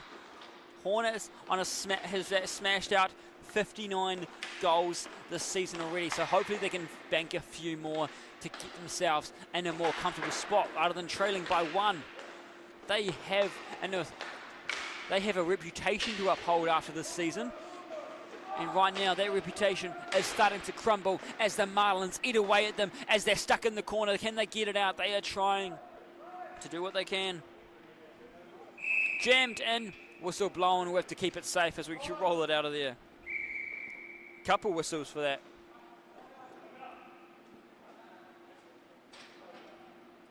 It looks like possibly blue for a timeout as well. And while they're having a timeout, let's just have a little chat about a few players to look out for. So I can't see him out here today, but Shane Ormsby on the Hornets is a pretty outstanding one. But of course, Joe Dowman, 13 goals this season already. And that's with missing a few rounds as well. 13 goals, not bad if I say so myself. And of course, continue on in the points. He's second in the points as well. But in the assists, Shane, Wesley and Lutzbauer, or Adam Lutzbauer, all in that top 5 there. Shane and Wesley both on 8 and Adam Lutzbauer on 7, tying with Andrew Kibblewhite. And fortunately, neither teams here on their top 5 for those penalty minutes is what you want to be seeing. These two teams are going to be working really hard to keep themselves safe. As I said before, the Hornets on 59 goals with only 24 goals scored against them. Now 25. Less than half the shots, the goals they've had against them. I'd say that is an impressive feat. So what are the Hornets doing right now that has let them trailing right now? What has changed in their gameplay? We'll just have to wait and see for a moment.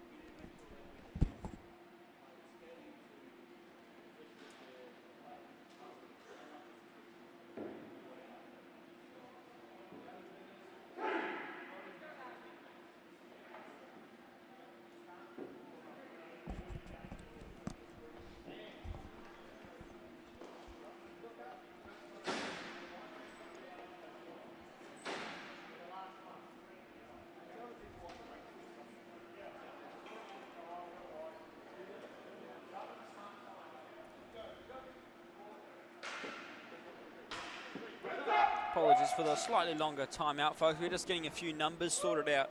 You see, it's an issue we have. Often have these players wearing the wrong numbers.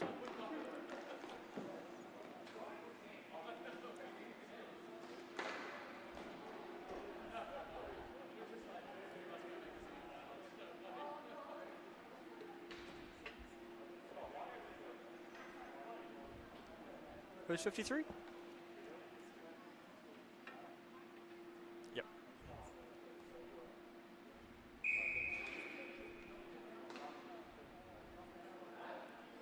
Don't worry, folks. By the end of the season, we're going to have all the numbers correct. I guarantee it. It'll be the over, but it's over. The end of the season's over, but we'll get the numbers right. That's what matters.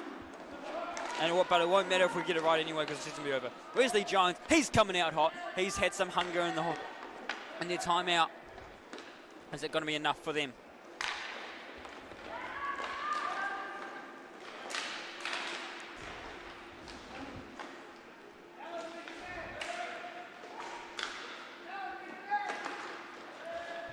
Lutzbauer looking for those goals. Oh, look at that! The deflect goal. Raphael Keast looking for the right spot. That's how it's done, and that's how we tie our game up.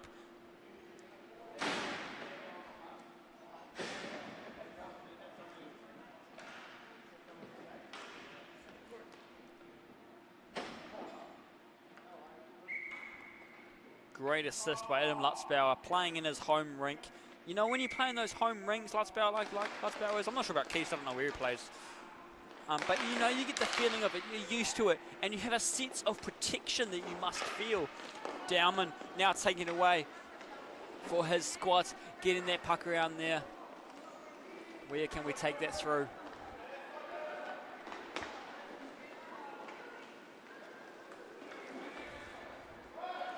Looks around, uses the ball to his advantage, tries to get it to Anna Wu, goes a bit too far.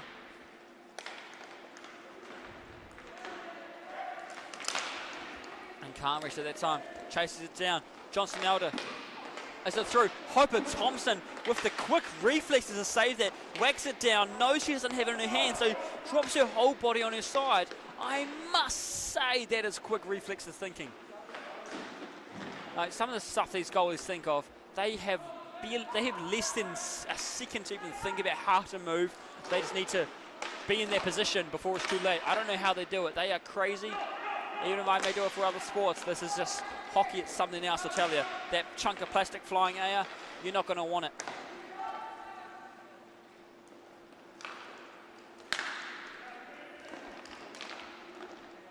Henderson looking for his way around.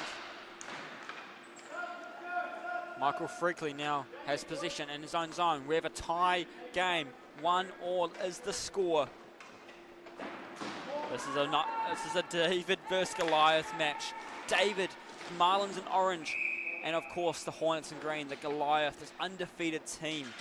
Can this David take the win this time in a battle of the ages?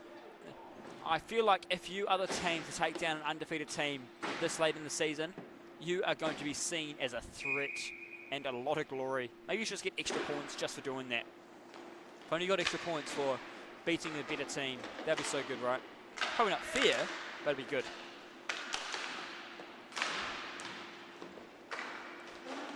They shoot the puck around, passing it, moving.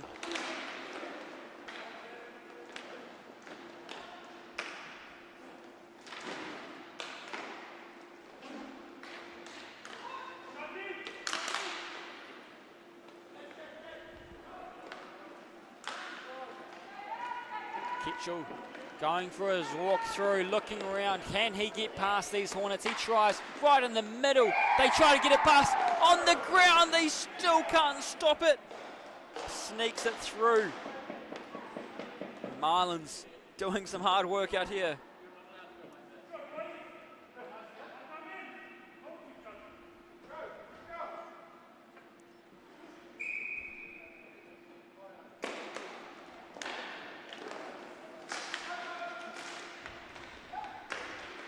Marlins have taken this lead back only by 1.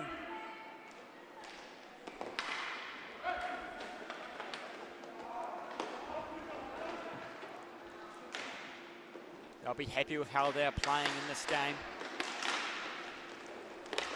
Glenn Williams, he's had 2. Can he make it 3? He's a bit stuck in there, so he can't do it this time. He's going to have to weasel his way out of there. That's why he's got the support with Alan Lee. Lee looks around, tries to get it through. Luckily, a few Hornets bodies get in the way, so they do not let that one through. Lutzbauer takes that one. Good soft hands, takes that one easy. No issue. At the face-off circle, takes the shot. It's too wide. Chased down, collected by Wesley Jones.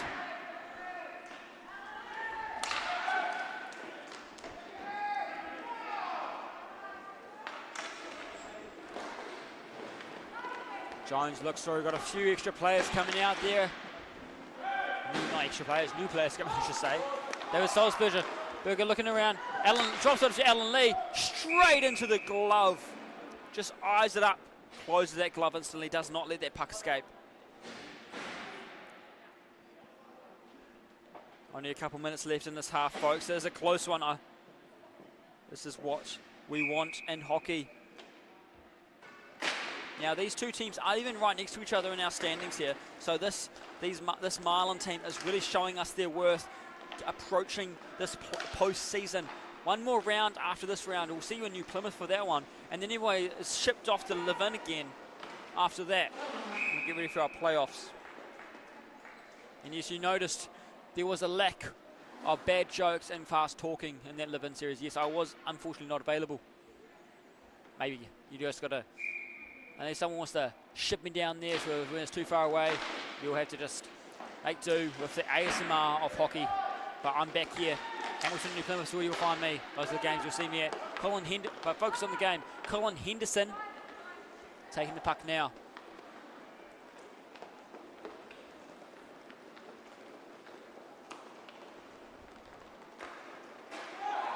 Joe Gisler completely oblivious to the puck coming right by him. Right in Luckily, he's able to have his teammates shout out to him, pull his head in, but now could be a mistake as Michael Freakley takes a shot. Puck goes behind the net. Ainawu putting on pressure against Johnson Elder. Salzburger.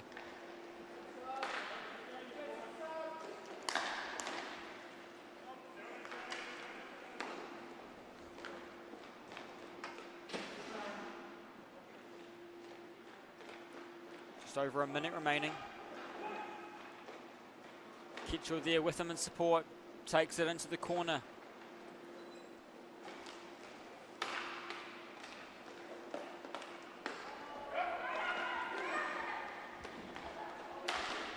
They take the shot. It's gone behind. Hope Thompson stays ready just in case. Luckily, it's worked away. Keast has it. 45 seconds remaining. Goes down to Joe Dowman. Keast on the right side for support. Can't finish it that time. Keast picks it up behind the net.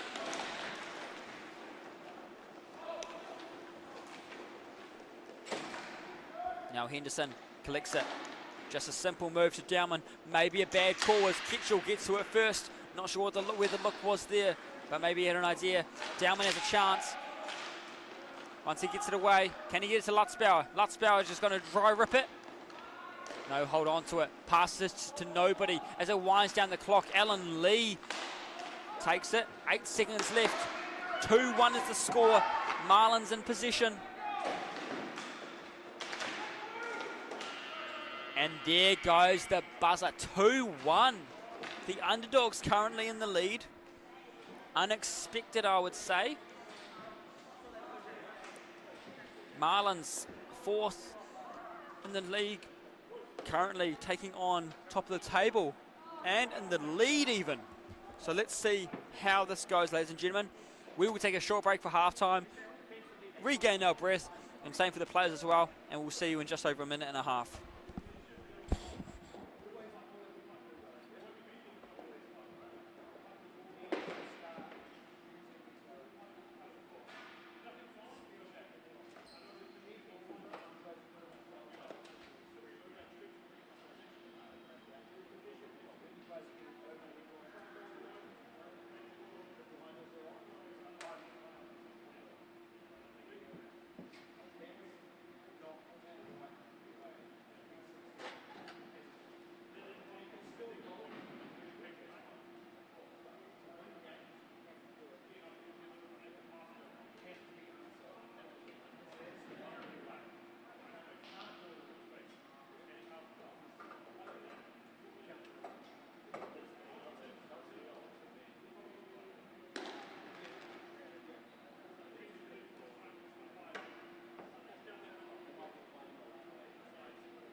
Okay, ladies and gentlemen, there we go.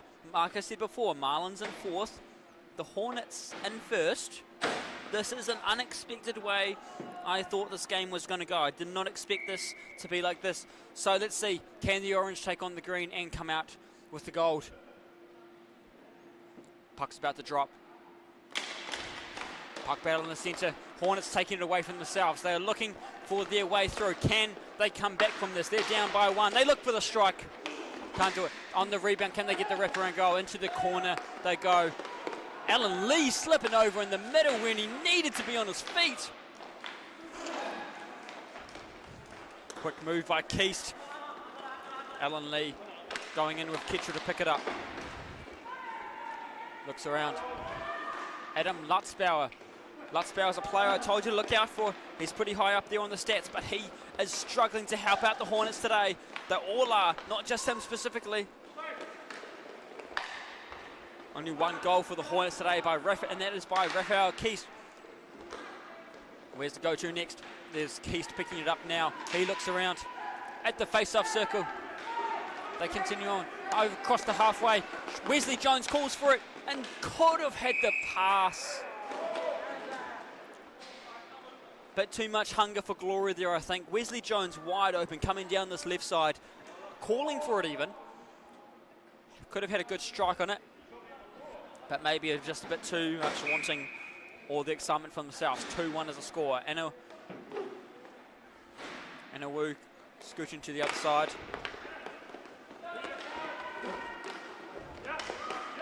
Johnson Alder now looking around. Johnson Alder, can he make another one? On the breakaway, Hooper Thompson shuts it down. Freezes it. A little bit too long.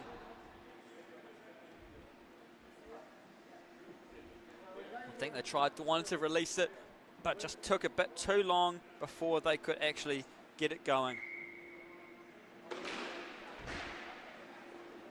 Colin Henderson looks around, going behind the net. Looks for his teammates. Some rotations as Joe Dowman drops in support, so does Anna Wu. Henderson takes it himself. Dowman on his right side. Great pass across. Henderson stays open. Sends it right through to Sean Thompson. And we go for a face-off on the left side of the Marlins goal.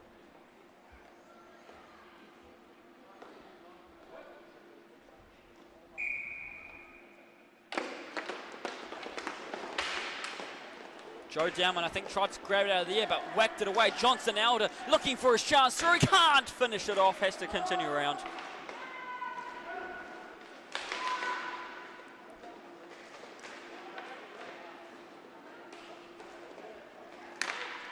Michael Freakley now takes it away. Goes into Colin Henderson, right in front of the timekeeper's box. They're fighting for it against the wall. They're battling it out. Can they release it? The Marlins take that one away. The orange blur continues on. Can't get it past Gisler though, as they just hit a stick. Colin Henderson looks around.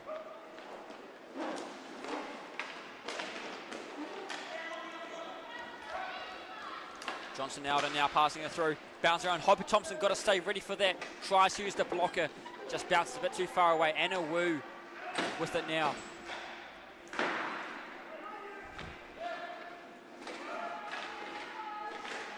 Into the corner. They are stuck there, battling it. Alan Lee looks for it, digs it around. Quick turn into the corner. How's Colin Henderson now? He continues down the sideline, down the left, looks through to the middle, drops it off left side. Dowman looks for it. And the Marlins goalie shuts that one down again. Sean Thompson absolutely on fire in this game. He's had 167 saves this season. He is sitting on 791% saves coming into this game. That is no easy feat. That is just showing the effort he has put in and day out, both in KHL and any other club leagues he plays for. It is a lot of hard work. Goalie is a physical and mentally demanding position. And you also have to be a bit crazy. Here you go, the Hornets looking for their chance to get it around.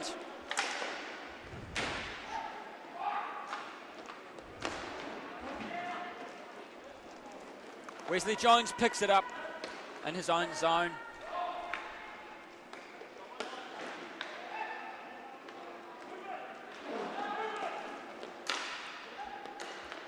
Lutzbauer has taken it away, looking for where he can get it through. Wesley Jones.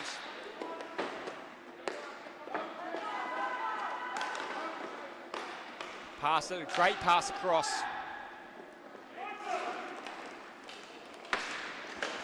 Finds his way to KIHL. Alan Lee looking for a chance. Got support behind him with KIHL. Goes for the shot, goes wide. Raphael Keast now. Here's KIHL again in front of the timekeeper's bench. Here's Raphael Keast in his own zone. Glenn Williams pushing through the scrum that Raphael Keast is putting on. Not letting up. Mike McKenzie sending that one through. Lutzbauer looks through, has a gap, can't shoot through. Crowd's getting a bit loud for this one. They're getting excited. Could this be the team that takes them on? Takes on the Hornets. Can we see what's next? Is this the moment that the Marlins can fight back in their season that they've been struggling in, putting themselves into fourth? They've been a powerhouse in previous seasons, but this year have been struggling a bit. Right now tied with Huntsman.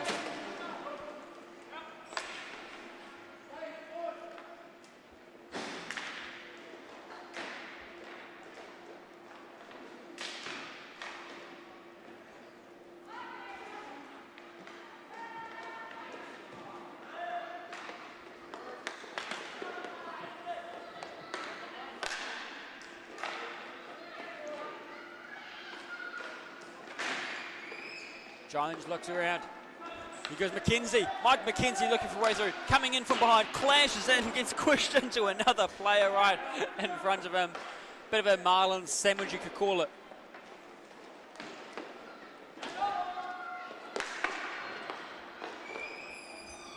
Joe Gisler takes it away in the Hornets defensive zone, seeing where they can go next.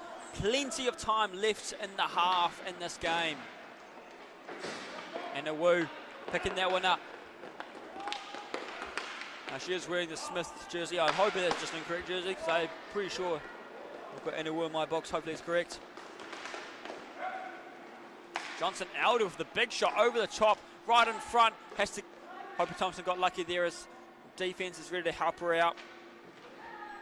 Gisler taking that one away, using the boards to his advantage, getting away from the stick lift, being very careful. But Johnson Elder is putting on a clinic against him. Dowman looks around. Here's just Gisler drop around. You can see Dean Gibbons just watching over from the bench, making his demands where he needs his team. And Hoper Thompson dropping down to freeze the puck on that one.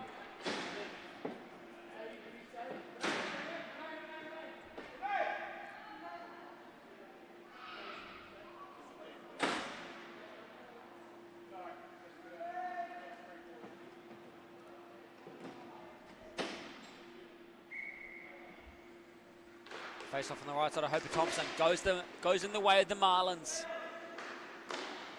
Alan Lee right in front. Slaps it. Doesn't make it through. And a woo of a chance. Getting it away. Colin Henderson now getting possession. Tries to get away from Glenn Williams. Toe drags to keep it alive. Continue on through to the middle. Now off to the right side. Continuing on. Drops it sneakily. Well played there. Ringing the post, I thought that hit the roof. Got a swallow, that did hit the roof, all right. Bit of a delayed one there, but we eventually got there. I think you need to be told by one of the players that hit the roof, but hey, we got there.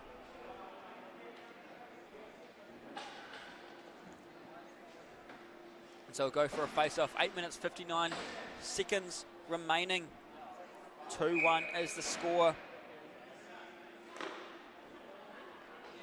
Marlins sitting on 10 games, 4 wins, as I said earlier, so this game means a lot to them to get through. Oh no, going down on the ground in a crucial position is Wesley Jones. Luckily went loose. Is it through? No, Hoper Thompson keeps that one out too. She said saves the day once again, one after the other. She's not letting up, and here come the Hornets looking for the way through. Mike McKenzie's looking to strike, can't do it. Oh, this crowd is happy with that one.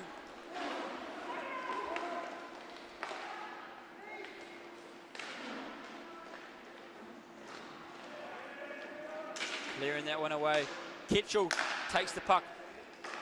Quick pass across. Looking for where they can get this through to. Lutzbauer with it.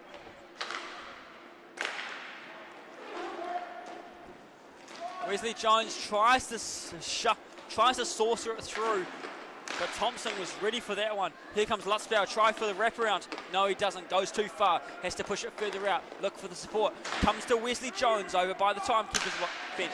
Big shot in, drops down with the leg save. This has been one heck of a game so far. Alan Lee now passes off to Kitchell. Kitchell one-on-one with the goalie. Can he get it through? No, Hoper Thompson once again says no. She's shutting them down left, right and centre.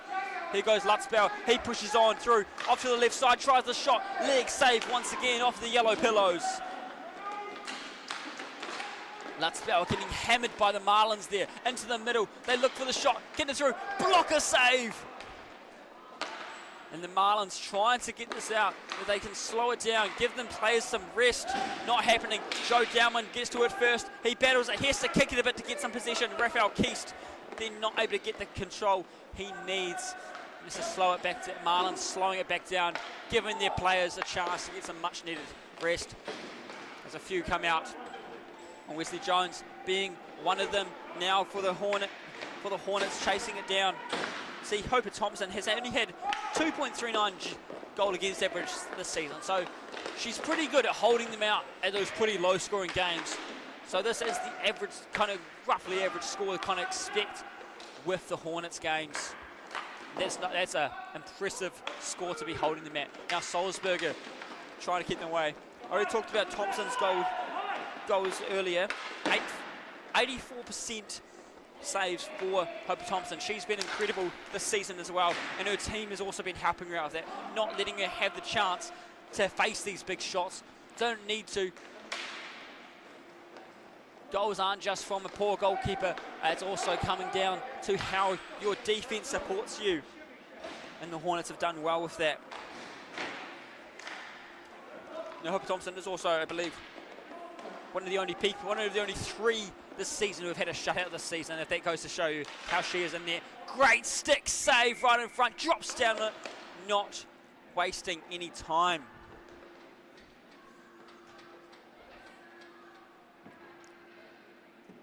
Been a great season for Hoper Thompson so far. Let's see if this continues. It is a bit of more of a challenging game today.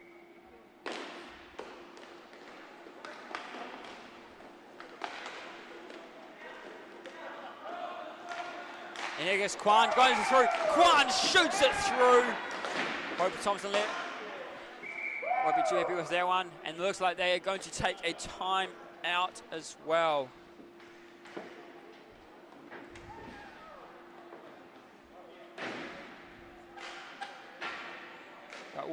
I'll take a short break myself as well. Kwan just scoring that one.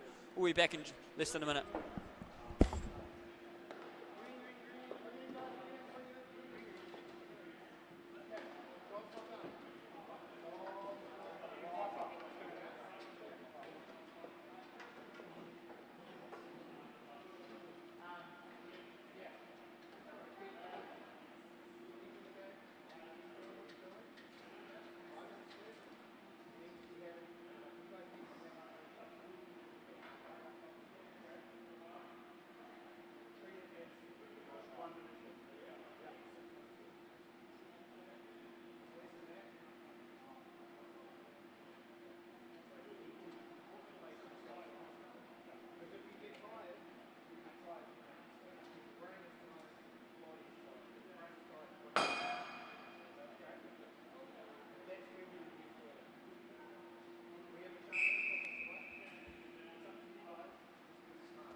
All right, ladies and gentlemen, let's get back into this game. There's less than 6 minutes remaining in the game. Corey Kwan just scoring that one just there.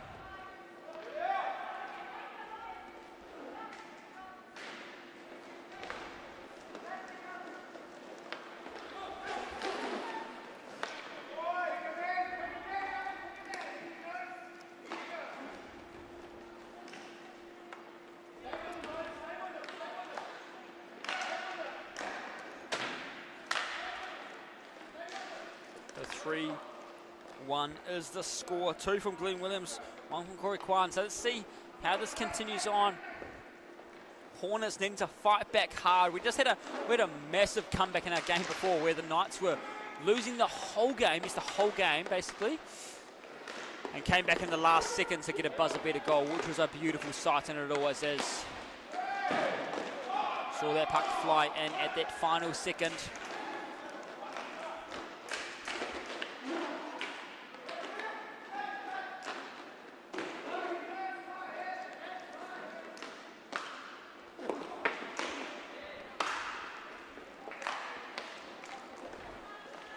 Kwan looking for his way through. He just got one. He's looking for another. He wants to show his place on the team.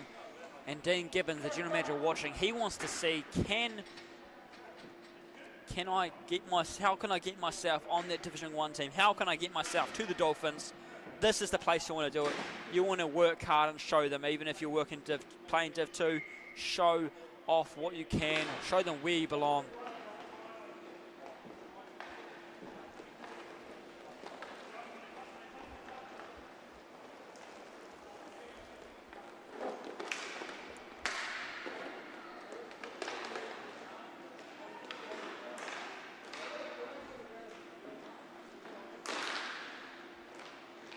Solsberger tries to get it across. Now Keast has it. Less than 4 minutes remaining.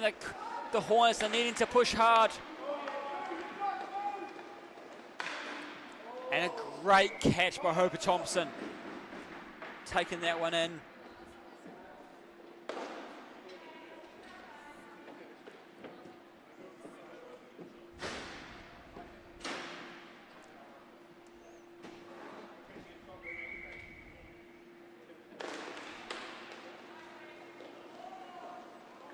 Wesley Jones looking for his way out of there. They've got to get out of their defensive zone. They need to start pushing hard. Lost his stick here to fight without it. Looks like Dowman tried to pass with it, maybe didn't realise. Dowman now is going down the left side. He's looking for a chance at the face-off circle. He can't get a good shot on as the stick got checked as he took it. 3:20 remaining.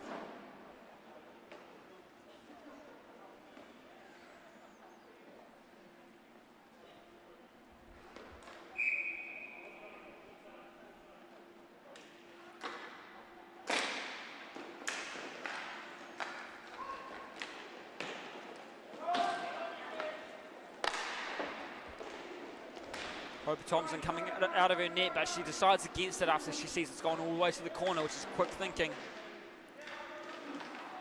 Glenn Williams stuck in that corner there.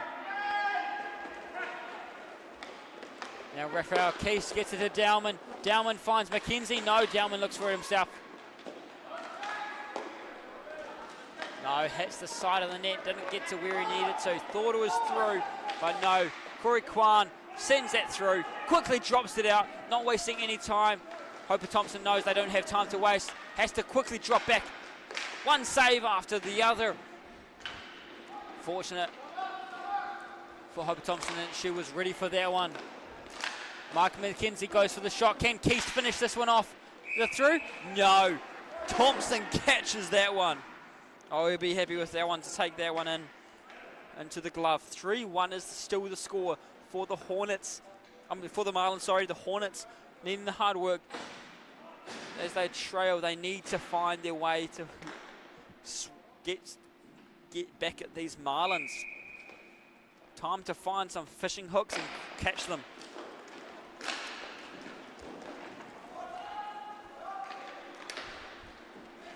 Adam Lutzbauer now with the puck.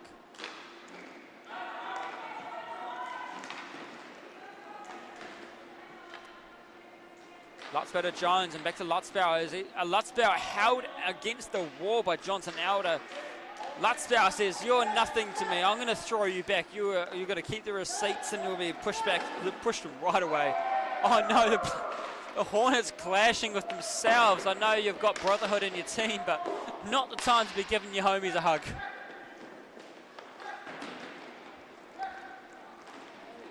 Johnson Elder chases it down for the Marlins. Just approaching that 90-second mark. Can the Hornets come back from this? They're getting less and less time. They need to push hard. Here's the chance to push through. Got a couple to get through. Lost it as Johnson Elder stole it back. Lutzbauer getting stuck there. And a trip. Easy call. Surprised Griffin or the referee on the other side didn't make that call. A simple one to make as Adam Lutzbauer heads to the penalty box. That could be the first penalty of the game. So I did say this game was going to be relatively clean, and that's how it's been.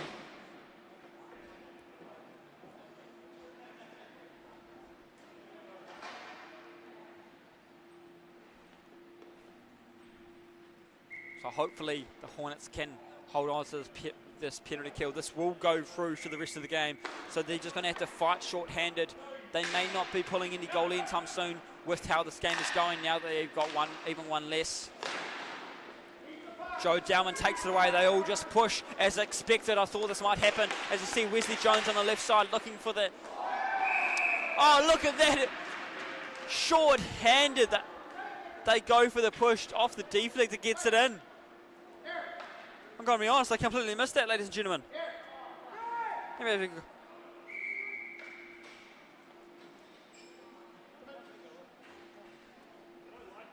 Chips it over.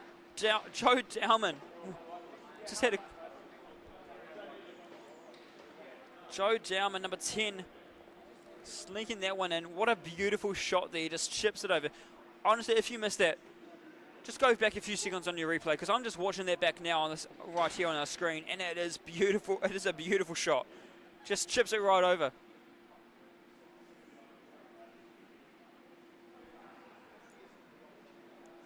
Prime time to take a timeout as well, ladies and gentlemen. 51 seconds remaining. We had a game just before our Knights. They were in a similar spot to this, and it took them going boom, sending it through in this last moment. 51.3 seconds. What can the Hornets do?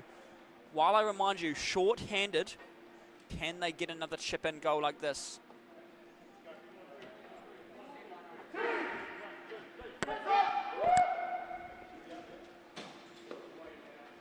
Now on the Hornets, short-handed, Colin Henderson, Wesley Jones, Joe Dowman heading out, taking on Glenn Williams, Mark Kitchell, David Salzberger, and Michael Freakley.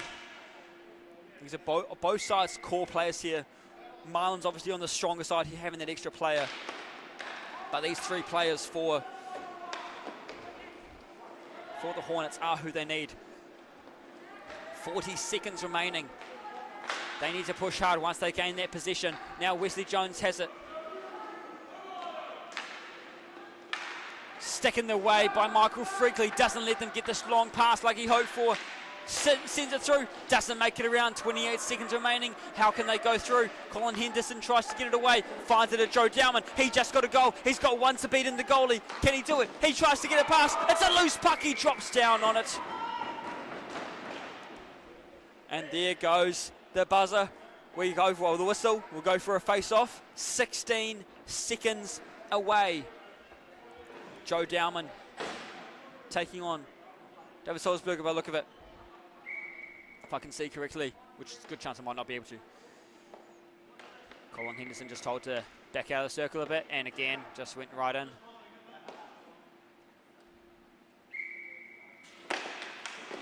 Loose puck. Marlins have it. They're just going to send it down the blue line. Not even we have a blue line. 10 seconds. Hopper Thompson tries to come right out. 7 seconds. Out of time. 3, 2, 1. Have they done it? The Marlins have done it. All reigns come to an end. The Roman Empire once fell, and now it's time for the Hornets' grand empire to fall. The wasp nest has been ripped apart, and the exterminator was an orange and blue, the Marlins. It's taken all season, it's taken 11 games, but someone has finally taken down those Marlins. The fishy friends. We can confirm fish are food, not friends. Not to the Marlins at least. Hey, wow, what a game that was. We didn't get the comeback you'd hoped for. It's been so hard to call the game so far today, seeing how it's going to go, which way it's going to go. I've been trying to guess it, just can't get it. But ladies and gentlemen, I will see you for our next game, where our first Division 1 matchups come through. That's where things are going to get very exciting. 6:45, Falcons take on the undefeated Catapo. Are we going to see a similar matchup? Well, we'll have to wait and see. We'll see you then.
Alright, ladies and gentlemen, welcome back. It's time we get into our Division 1 games, our KIHL Cup matchup. Now, this is a record breaker one. This morning, earlier today, not sure it was morning, it was early afternoon, the Catapo smashed out to reach a new record for the most wins in the season, in a row, I guess you could say, which was recently held by the Dolphins, former KIHL Cup champions, which is where the Catapo are heading, all going well with how they've been playing. Now they had a win. Earlier today. Last time these two teams faced, it was a close one. 4-5 to the Catapo. The Catapo are not going to be wanting it that close again, and that was back here in Hamilton back start of March. So let's see how this one goes. Cole Friedlos goes in to pick up the puck first for the Falcons. Continuing on with high speed, they don't want to let him pass, but he's going all the way around. Edwin Kitos covers up the other side of the post. He looks around, changes the puck to Craig Hayes. And now back in possession of the Catapo, which is how they want it. Cole Friedlos, quick touch it again, steers it back. Oh, just lost it with a poke check. Loose puck, can they get it down? Eddie's got to drop down on it, and Kitos does just that. He managed to freeze it. Be a bit happy with that one now. Won't be happy with the team letting it get that close. And Catapo sitting on 10 wins, 29 points. There's the Falcons, only 3 wins, 9 points. The Falcons needing this win. One, to take on, to defeat the mighty Catapo, and 2, just to scratch their way back towards a chance at playoffs. They don't want their season to end in New Plymouth next month. They want to go to the postseason. They want to see where they can take this. Now Todd Cook continuing on down. There's Ryan Friedlos coming in to say good day to him. But here come the Falcons. Reed Sampson picks it up.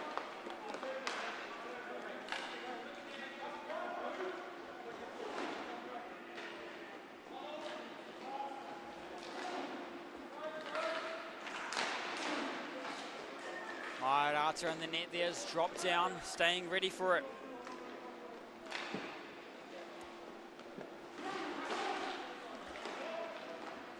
Ryan Friedlos trying to get out of there. Makes the way to Ryan Smith-Pilling. Alright, Arthur drops down and is ready for it. Both benches are pretty full on this game, so help with the rest, you know. Sometimes it comes to these KHL rounds, only a few of them. Makes it hard to get those fresh skaters out there. Now Todd Cook, the Waihi Warrior coming down hot. Goes for the long shot. Here comes Ryan Williams looking for a shot.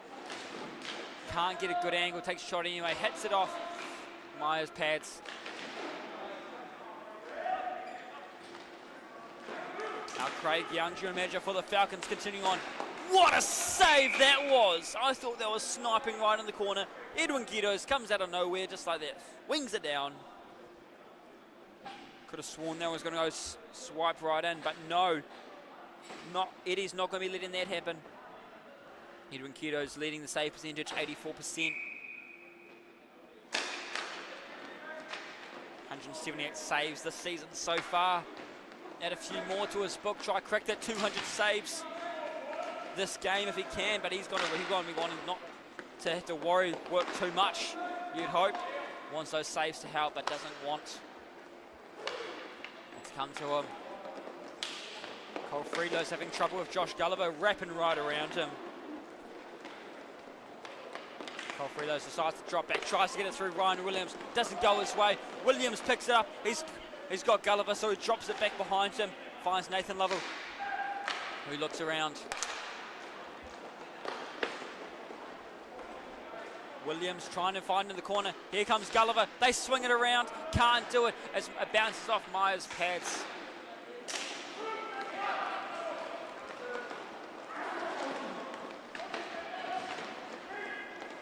Looks around Johnston. Brandon Johnston was the #1 pick this year, I believe.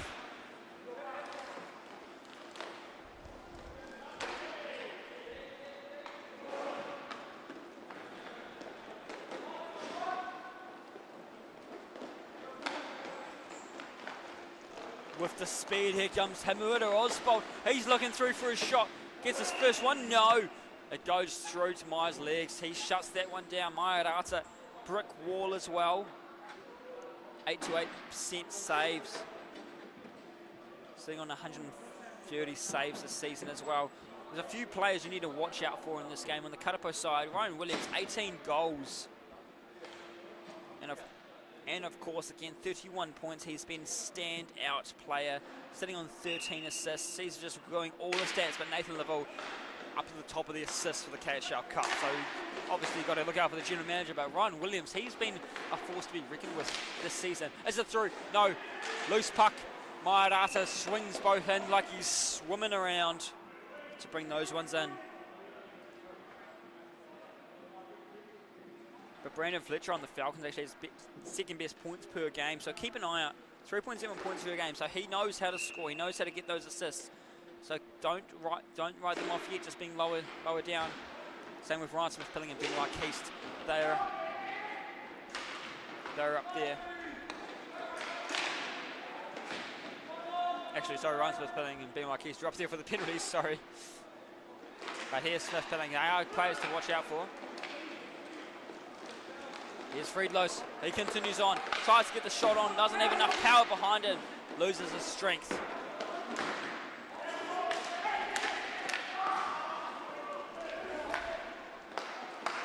Oh, and Friedlos gets the first one. Ryan Friedlos starting with Falcons off strong. The underdogs coming in hot.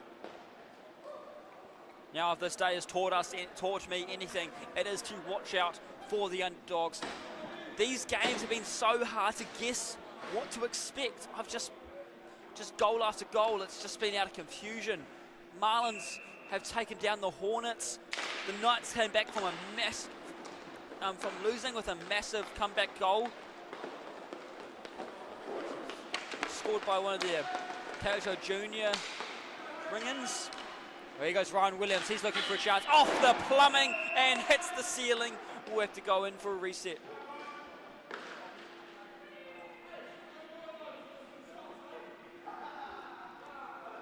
Looks like there's a bit of banter going on there with Williams and Maia there. Mairata. Anybody in hockey knows Mairata. You know Maia's a good banter with him. You've heard him on the mic a few times with me, and when he does, there's a bit of chaos. Sometimes we've got to tone it down, but hey, it's good fun. Nathan Level just lost it as Cole Friedlos tastes it down. Now going to the left side, looks for the shot, can't get it. He saw Ryan Friedlos get one. He's like, well, I want to get one too. We'll continue on for the Friedlos goals. Stick in the way, sends that one around.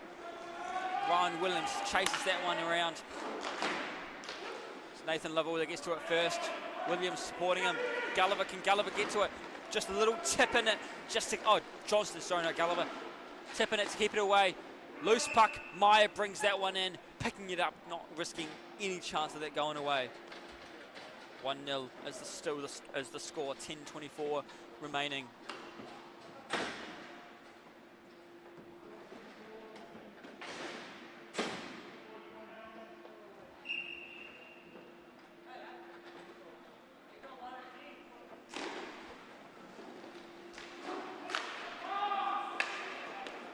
It's around, hammer with Osbold. Drop, Mairata drops down quickly.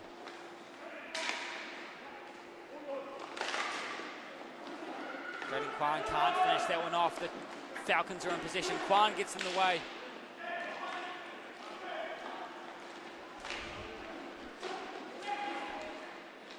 There was O'Hanlon on Catapo side. And number 30 there. Daniel O'Hanlon looking around. Where can he play this to? O'Hanlon getting called through to the middle. Let's go through. No. Myers quick enough to drop down. And the puck's gone. Not sure if that one just hit the roof or gone right over the ring. I can't even see it. So it doesn't matter. We'll get a new puck anyway. 9:41 remaining. 1-0 is the score. Mairata just fixing the goal there.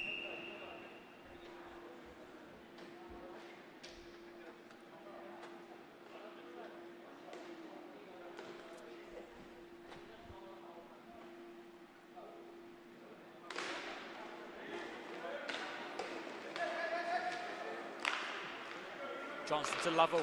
Tries to get it through. Rata drops down in time, ready to keep it away. Here's Keist going through. Benoit Keist pushes through, going down the right side. Cuts into the middle. No, stays in the right face-off circle. Looks for his options. Finds Friedlos further up the top. Halfway line. Back to Keist. Keist looking for a gap. He tries it. Stick save by Edwin Kidos. He says no.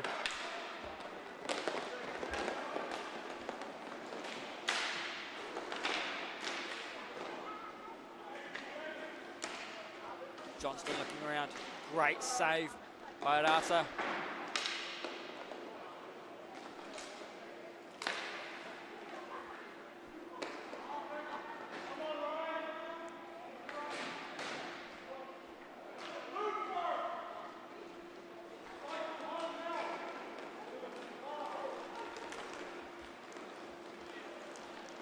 Keist looking around.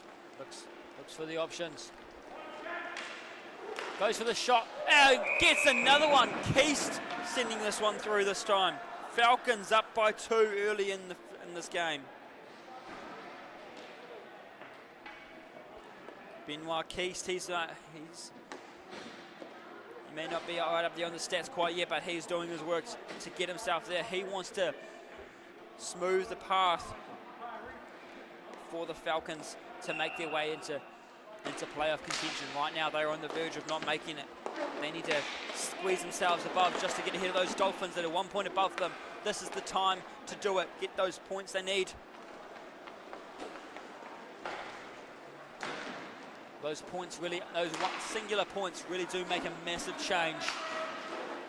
If the season ended today, the Falcons would miss out. But if this game goes, how this game is going, it looks like the Falcons may not miss out after all. Just watching them play, Todd Cook couldn't keep it in for the Catapo.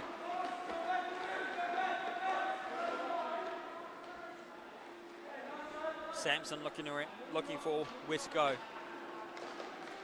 Mairata making himself look big.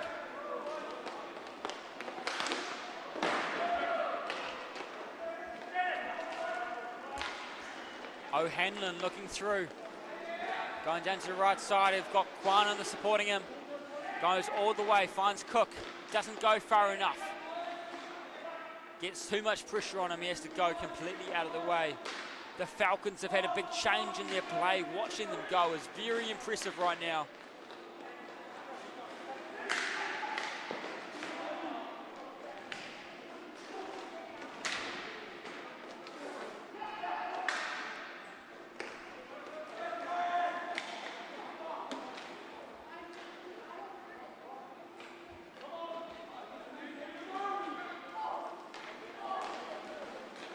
Falcons continue on this push. Sampson goes for the shot that time. Swatted down by Edwin Kidos. He couldn't get the catch, but it continues on.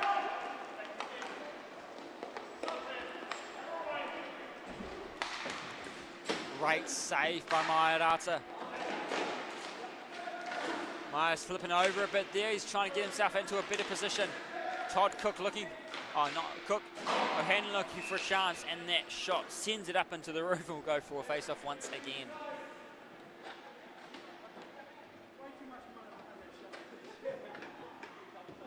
Six and a half remaining, and the once great Catapo are down by 2. Could this just be a false start by then? Are we going to see some more action come through? You're going to hope so, because they just broke the record today. Can they extend that record? They don't want to make it too easy to beat.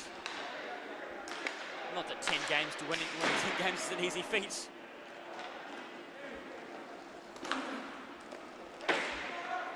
Games in a row, that is, I should say.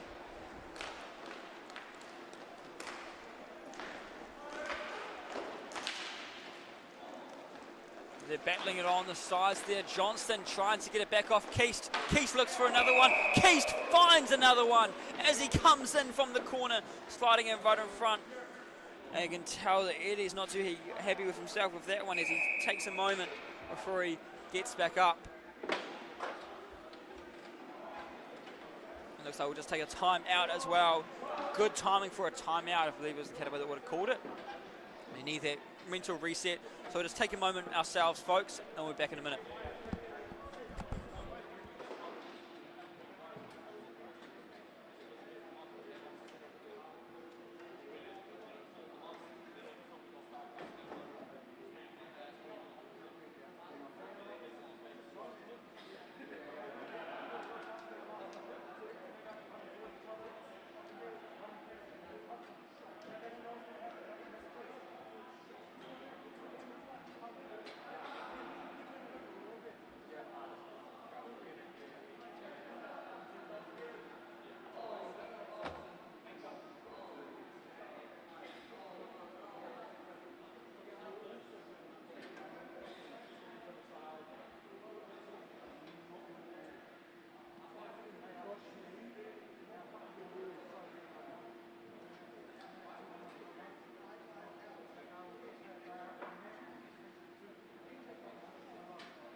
Hope you guys got your snacks ready, you're all feeling refreshed.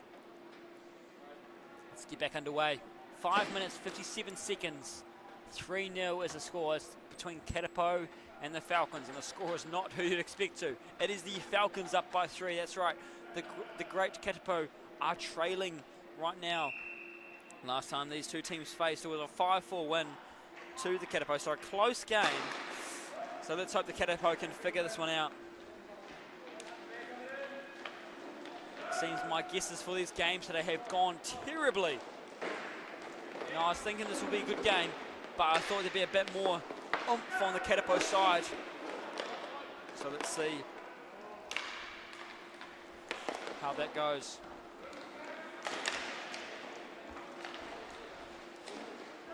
Gulliver tries a shot, Mairata is quick enough. You know, and now you see him having a chat to Gulliver as well. Who knows what he's saying? Honestly, if we had Mairata marked up, we'd probably get shut off YouTube immediately. So unfortunately, we won't be doing that, but I'd love to do that. I say that because Maya has some, let's say, colourful language, I would call it.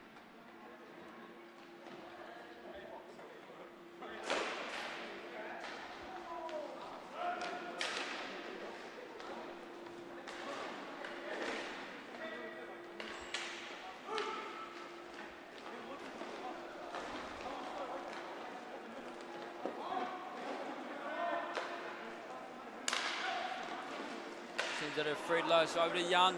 Young looking for a chance now. He's got Smith pilling on his left side. And Craig Young sends it through. What is going on today? It's a day for upsets. And Craig Young and his Falcons are the ones to do it. Oh, he'll be stoked with that one.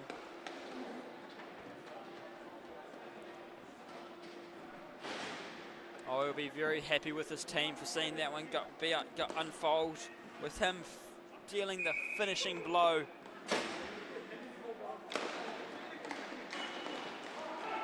Now the Catapo are getting hungrier and hungrier. They are getting eaten up by these birds. Oh, great save by Mairata. I'm not sure how he even got that one safe. 4:52 remaining.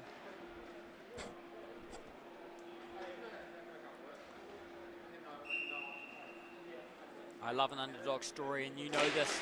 And it's beautiful to see these Falcons come in strong. Who have been... Oh, there we go! The Catapo finally found the bites. Big shot from the halfway mark.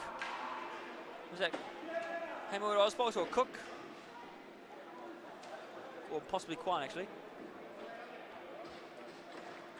Took them some time, but they've figured out how to strike back. Is that enough for the Catapo to give themselves a bit of oomph again in this game and show themselves they can do it? Like I said, underdog story is good, but I like it in a close game. So let's see how this goes. Craig Hayes whacking at it like a pinata to get the puck back.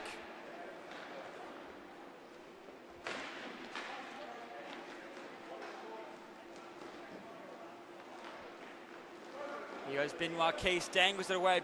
Bit of too much of a dangle and crept away from him, but still holds on to it now. And here goes Freakley looking for his chance through. Max Freakley tries to send it through.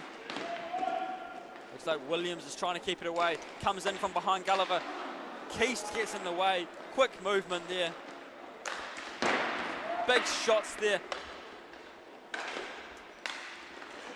And here the Catapo trying to regain possession, but Craig Hayes, he is just not letting up this game. He is on fire. I'm not sure what he's got in him, but he's got something that's changed in him. Now Keith is trying to get it back.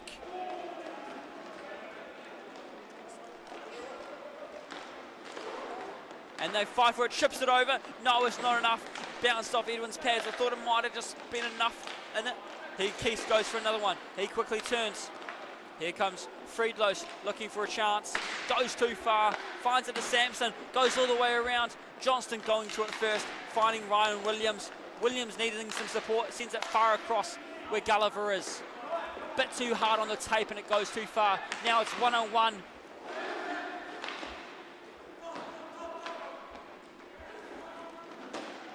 Lovell taking out Friedlos, ironically wearing his own jersey from a Falcons time, from his time as the Falcons. It's like a full circle moment, you know, wear the jersey and then just get beaten up by the guy wearing the jersey you're wearing. Ryan Freelo's getting smothered. Brandon Johnson taking no pressure. Jaden Kwan looking for another one. Benoit Keith trying to get around this. 2.5 remaining. 4-1 is the score. Still a whole other half of hockey to go. It's getting spicy out there. This is the high octane hockey I warned you about at the start. This is what we're in for tonight. We've still got more to come. Loose puck. Maiarata freezes that one. 2 minutes, 22 seconds remaining, folks. 4-1 is the score.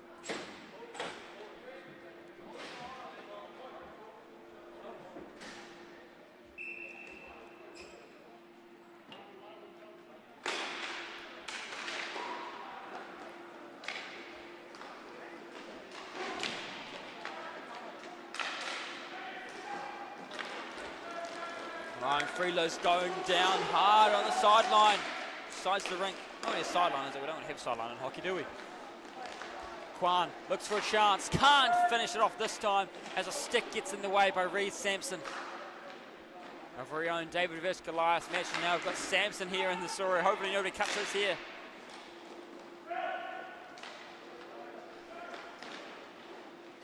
Could this be another David vs Goliath winning game? The Falcons are pushing that way. The Catapo aren't going to want to let it happen. Taking one for the team. Hamueta Oswald takes the puck to the legs.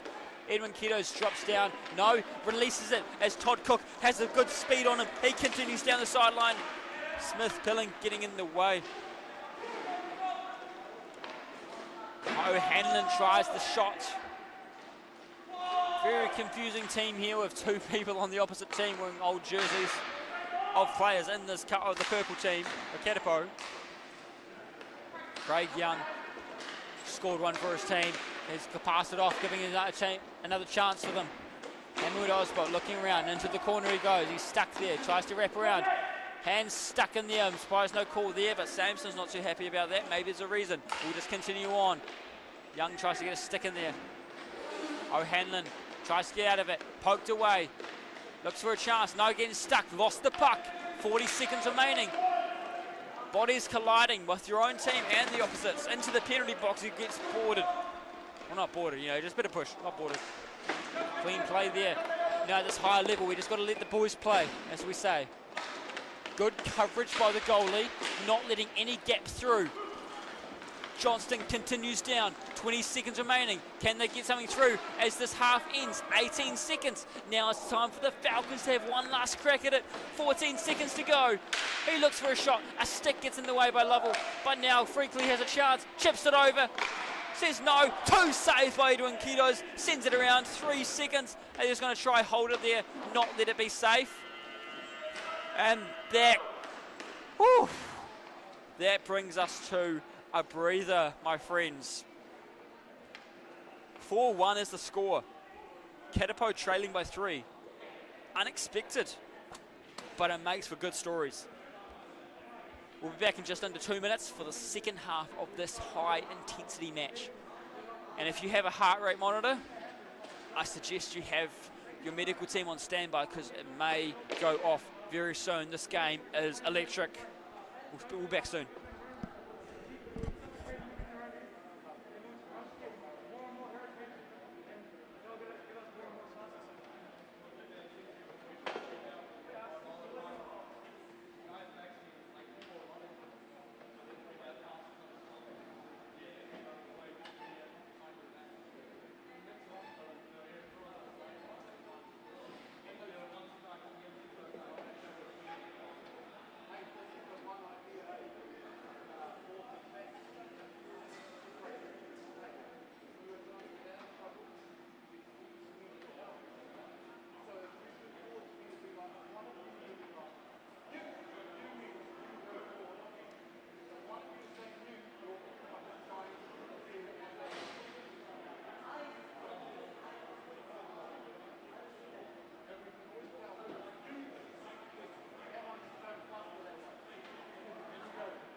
Ladies and gentlemen, it's getting to the business end of this evening. We've still got the season really business end, you know. And I was just having a chat with some league management and the referees now. In Division 1, even on some of these lower end, there's still plenty of chance for all the players to make it through. You know, even on those lower end, who we got sitting at the bottom? Hold on, let me just limit my stats. You know, the Royals sitting at the bottom, but tied with the Falcons actually. So they're actually at a low enough point system that there's still a chance they can fight down to the bitter end next month in New Plymouth. And I think that is what we want in exciting hockey. Now in Division 2, it's a bit hard. It's a bit harder. Some of those teams are almost out, maybe out for the count. But we'll just have to wait and see. The league will confirm those as well, mathematically speaking, if they can make it or not. But every team here is in. And Catapo, they've confirmed this spot in the playoffs. They can't miss out now, sitting on, 29 points or something. Quick shot from Todd Cook. Tries to start us off in the second half, but the goal does not go his way. Yes, Catapo, 29 points, 100% wins. As everybody knows in sport, hey, as great as that sees, everybody is out to get them right now. They are doing everything they can to shut them down, no matter how cool it is. They don't, just like the Dolphins winning 2 seasons in a row, they were the target. Right now, the Catapo, while a beautiful side after losing so much last season, it's great to see them winning this season. It is a time for them to be taken down, and the Falcons want to be the ones to do that. Williams isn't letting up though! Top corner as the puck had gone loose, bang into the top. Oh, he's happy with that one. Sorry if you're wearing headphones and I've just deafened you. I do apologise. I get a bit too excited sometimes.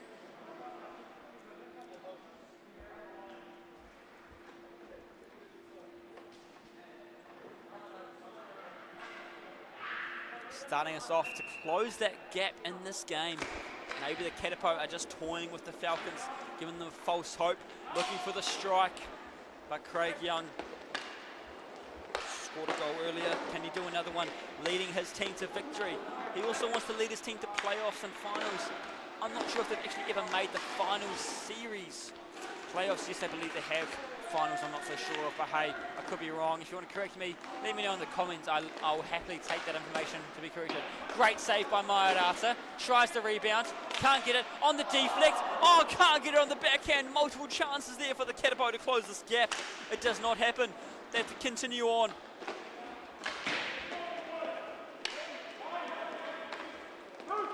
They look around.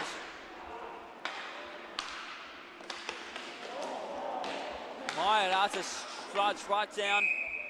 Can't get on the wraparound as much as they'd hoped.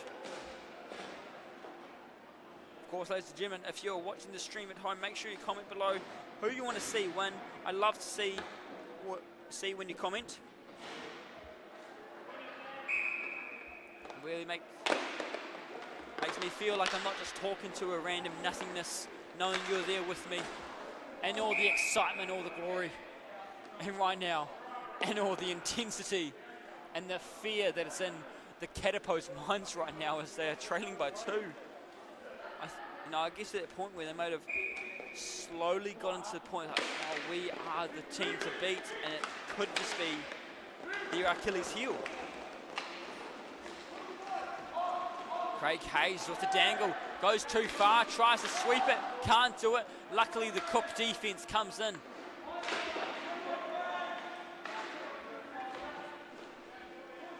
Here comes Hamid Osbolt. Chips it across, gets it up to Kwan. 2 to beat. He goes for a shot, can't make it through. He tries again. He's putting the pressure on him. Friedlo's lost it. Then Keast picked it up for him. O'Hanlon tries to put his body in the way.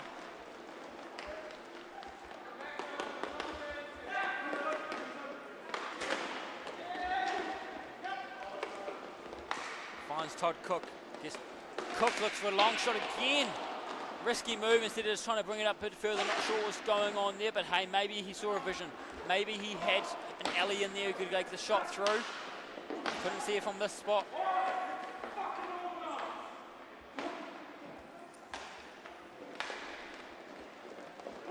Meanwhile, Keeks looking through, going down left side, crosses the halfway at the face-off circle, goes to the left, slides all the way back down. Hear that rattle. Hear that rattle as it comes past.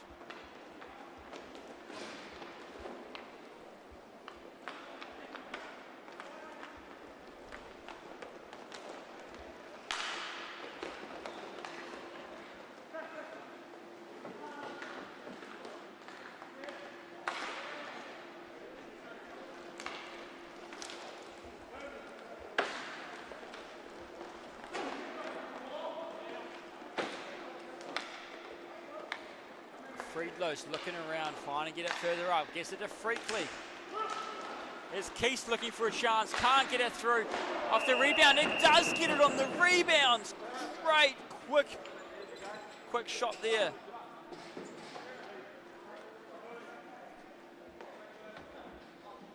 I believe that was Craig Hayes scoring that one. The Falcons. No, the Catapo started off with a goal in this first few minutes of this half, but then came back strong, making that gap even further. Oh, looks like we're just going to fix the goal as well. Obviously, we don't want any goals sneaking in where they're not supposed to be. Catapo gives both teams a chance to have a valid timeout. And you can see you can't see it on the camera, but Mairata and Craig Young are actually having a chat at their goal just briefly. Could be Meyer saying what he needs the team to be doing. They're not listening to him. Could be, hey, why does this keep happening? What do you, or even maybe Craig has some wisdom saying, hey, this is what I'm seeing from your goal. This is what I think you should do. Or the most important thing to remember is the goal, as Meyer actually told me, goalie is the lord of the rink. You know, you want to know everything that's going on. You are the one in charge. You are demanding them. There may be a captain. There could be a coach or the general manager, obviously. But the goalie, that's the one you need to listen to. Or you should listen to all your players, obviously. But he's the one that's making those calls to you. Just like to remind you, Catapo have had 70 goals this season. Well, now 72.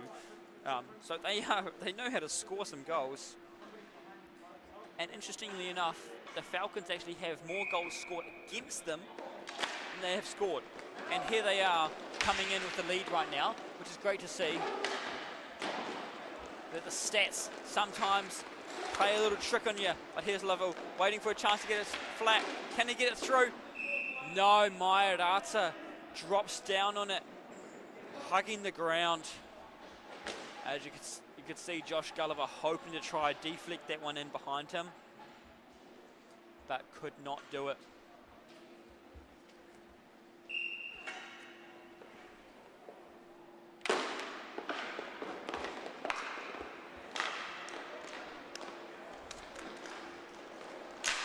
Brandon Johnston.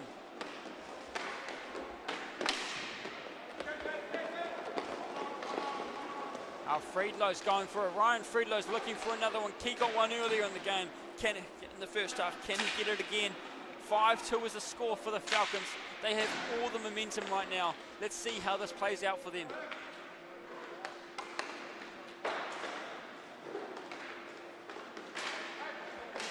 Friedlo's is getting hammered. He's trying to get out of there. He's struggling with it. Slew foot almost in the way, but it could have just been the bodies colliding as they struggled with it. Now Craig Young looking around. He continues on.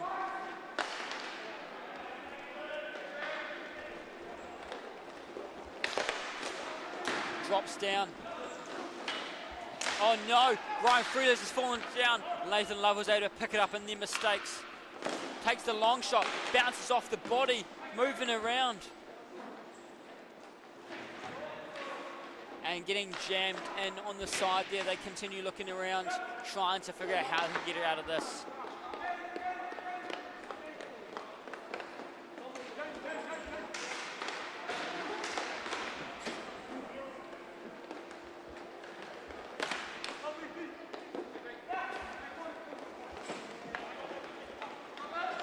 The Falcons pushing hard.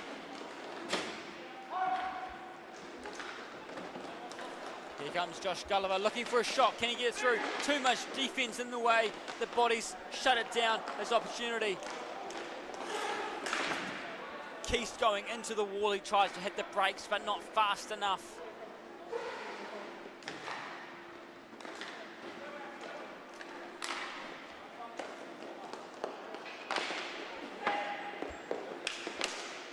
O'Hanlon trying to take it back for the Catapo, just struggling with it. Hemuera Oswald, luckily Todd Cook now taking it away. Oh, taking the pass and now taking it away. He continues down the right side. Big wind up, doesn't go through. O'Hanlon finds his way. Back to Hemuera Oswald, to Cook, to Quan. Quan can't get it on the stick. He has to keep chase it down. Meanwhile, Keith gets it to Cole Friedlos, where Craig Hayes comes in now.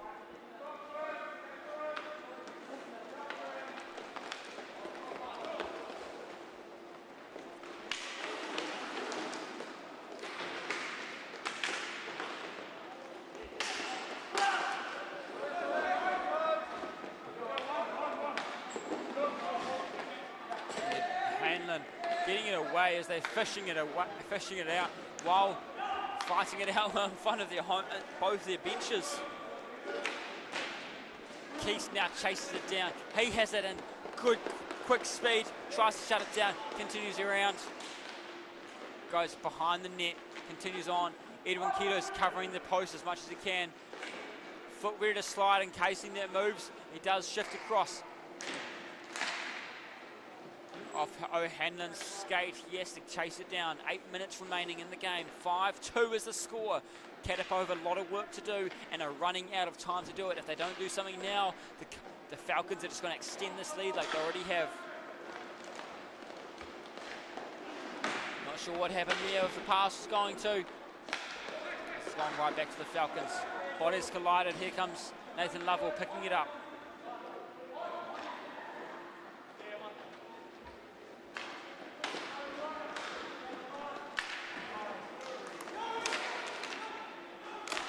Ryan Williams sending it down.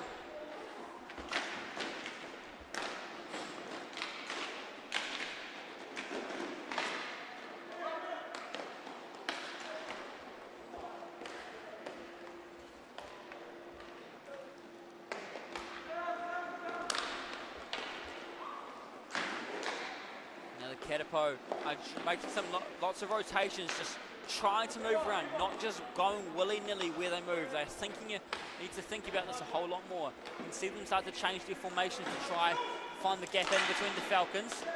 Struggling to do it though. Here comes Ryan Friedlos. He's picked it up. He's on the move. He's going right side. He's at the face-off circle. Takes the shot. No, hits the level. Doesn't go where he needs. Young picks it up, going down left side.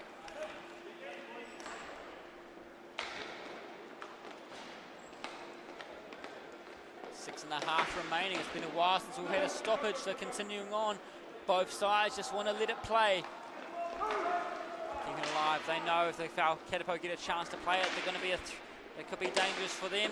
And the Catapo know if the Falcons get a chance to play it, which they have been, they are getting ready to strike, which they have been doing one after the other, swooping through and just picking them off. Looking for a chance. They get a Smith Pilling. Can he get it backhanded? Edwin drops down just in time. He was getting pretty close to missing it out there. Hemuera Oswald looks around.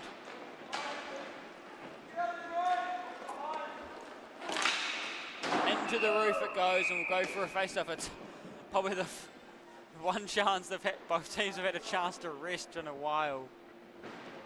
It was non-stop for a while, so let's just see how the rest of this continues.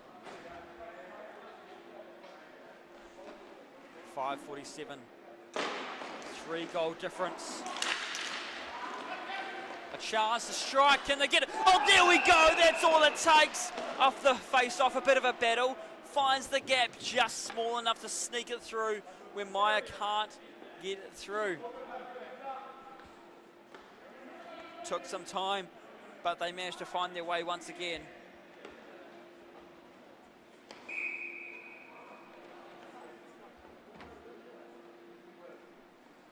2-goal difference. Is this the chance Catapo come back stronger? Here comes Freakley looking for a way in.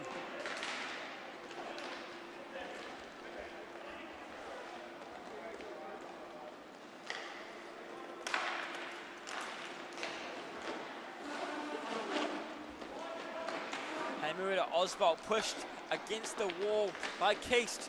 He's struggling to find a way around. He tries to get the shot on. Keast keeps the stick in the way. Does not let him get it through. Strong check.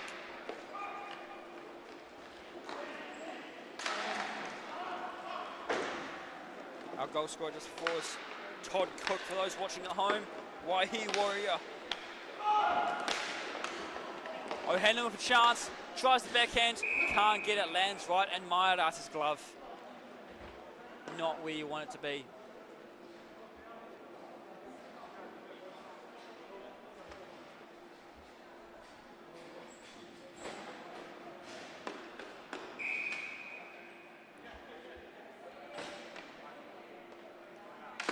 Less than 5 minutes remaining and a couple goals, still a couple goals for the Catapo to get if they want to have a chance in this game. Here comes Sampson. Oh, Sampson is not happy with that gap, and he opens it right up again. Makes it a 3-goal difference once again.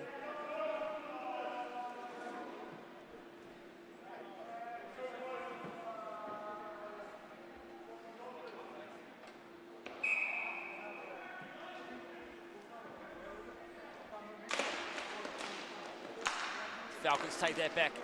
Here comes Ryan Freelos, he picks it up. Smith Pillings in the centre, waiting for it. Goes right under the stick. Lovell stays strong in the way, does not let that puck through.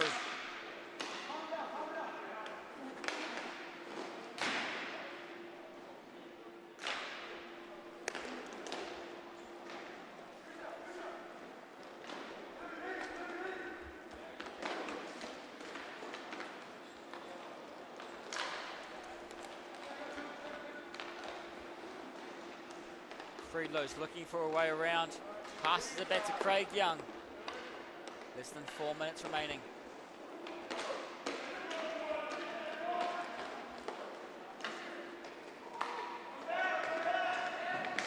Getting squished against the wall by Johnston. Sampson still continues to fight on with the battle. Josh Gulliver now with the puck. Finds Williams, doesn't get the control he wants to try to get it in. 3.5 remaining. Can the Falcons hold on to this 3-goal lead? They've had plenty of breathing room in this game. They have done well against the team to beat the Catapo. Here comes Lovell. He doesn't want them to lose yet. It's not over. Can't get the assist position he wanted. Here goes Sampson looking for another one. It is looking harder and harder for the Catapo as they continue on. 3 minutes. They are struggling to tie this game up all game, and it just gets further and further apart every time they inch closer.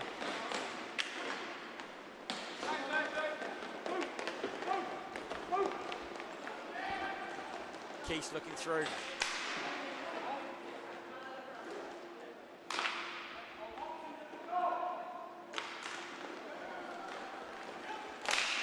Looks for a shot through by Williams, can't make it this time.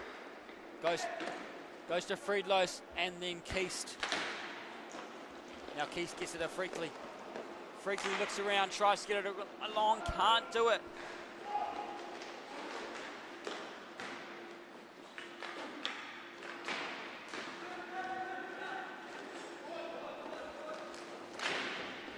Bouncing it around, the Falcons have it now, trying to take it away.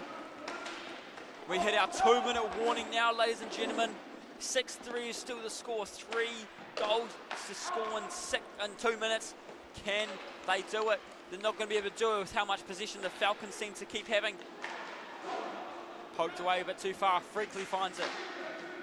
Oh, he doesn't. He has to go back a little bit. Another look for it, actually. And Kwan now.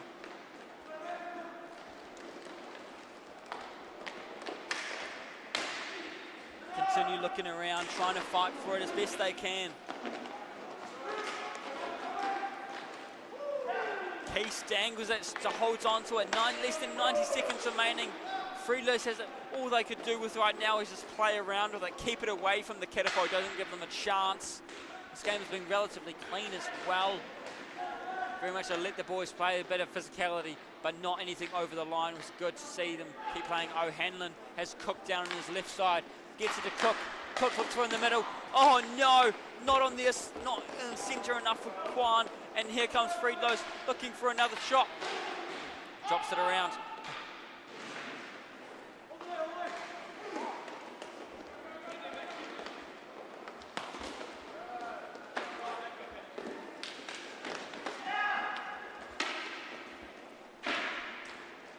I'm sure the hand up there was by Meyer there. 30 seconds remaining. Sorry, folks, I guys ended up watching the game a bit too much, not calling it. O'Hanlon now at halfway. Can they get any more? They've got seconds left. Oh, there we go. 6-4.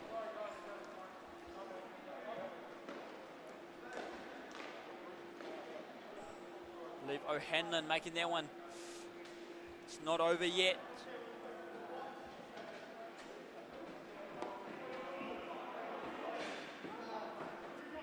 .3 seconds remaining. Quick battle as soon as the puck drops, they're underway. They're going to push hard. 20 seconds left, so they're going to pull anyone they get possession if they can get possession. No, that looks like they're going to hold on to him. Can't do it. 10 seconds. Is that it? 7 seconds. The Falcons. 3, 2, 1, and once again another upset. Yeah, after that, I mean, not much info from the crowd, but another upset is done. The streak ends now. It's fine. It took them long enough. 10 games is where they draw the line. Like, no, that is enough. Falcons are the ones to take down the Mighty Waikato. It is the birds that have eaten the insect today. They've had a long run, but hey, they've made the playoffs basically confirmed at this point. Look, I mean, I would assume so with stats that high. What a game that was. Well done to the Catapo for staying undefeated for so long, and to the Falcons being the ones to crush them. Squish the bug. Well done to that. We'll be back for our next game. Don't worry, we've still got 2 more games to go. Hold on, let me figure out my notes. Soldiers and Royals taking to the ranks, 7:50 p.m. We will see you then. See how that game goes.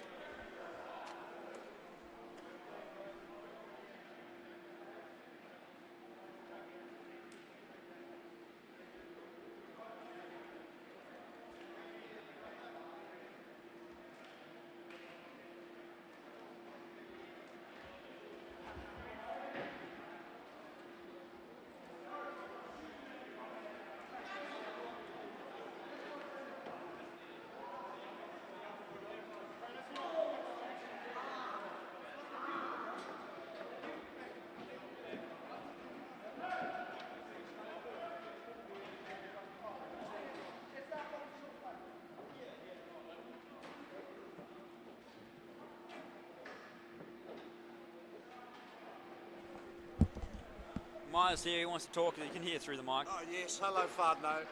Yeah, we really sucked in our first game. We really didn't suck just then. That's true. That was a game changer. Well, we really needed to not be sucked to beat their 11-10 game. Yes, yeah. This is why I'm having an interview, mate. It's good. We interview the historical stuff. It was. They broke the record today, but you ended it there. They were hoping to go further. They probably got too caught up in we're the team to beat at this point. They've beaten everyone a couple of times, and they were like, really, let's see how far we can take this. And clearly, this is as far as it goes. I'm telling you, up until this game, for me in this season personally, I've sucked. So yes. There you go. Words from Meyer. He's sucked until now, but today he didn't suck. So Ovi, Ovi, we don't suck no more. That's the one.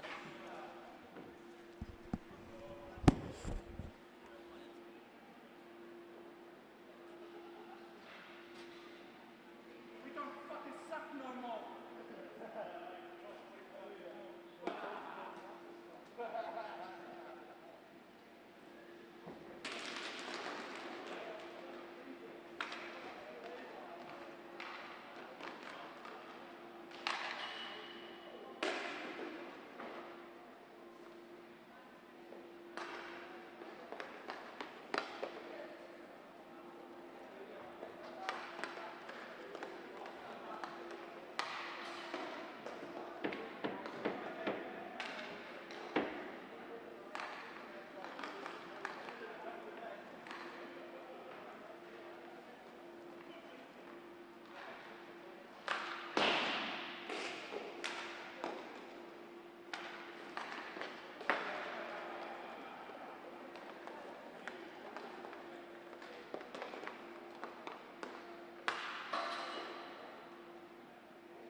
I'm on a bit, but you know when you do a good jump and you're like, I know I did a good jump.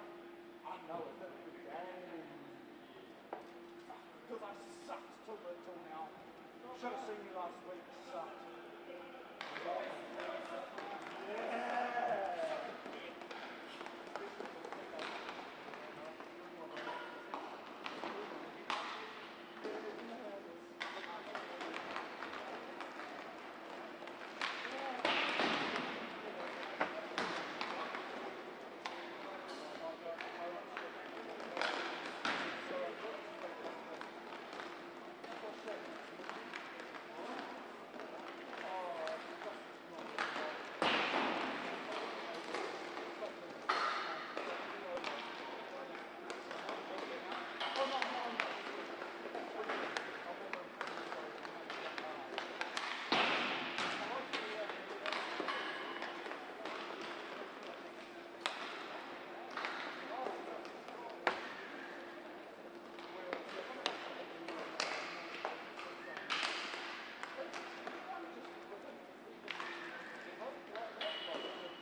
right, ladies and gentlemen, are you still with me after that massive upset? With the Catapo and the Hornets back-to-back have fallen in their respective divisions. I was excited to see if that streak could continue, but 10 is where it ends. Now let's get back into our games. We have the Soldiers taking on the Royals right now. OD tries to get it to Jasmine Pascoe, does not take.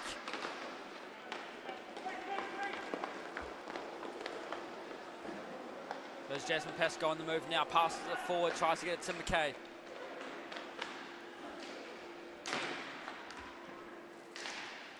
No, O'Donnell.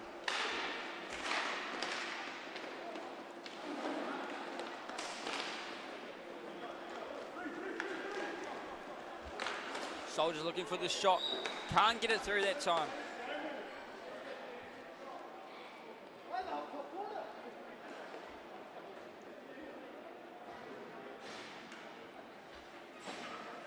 This is like a second versus fifth matchup, ladies and gentlemen, for those watching at home. Soldiers in second and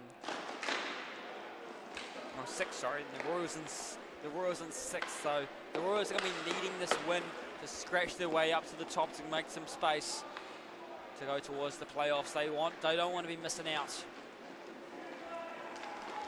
He's got the speed by Schuler. Jack Schuler tried all the way through, couldn't make it.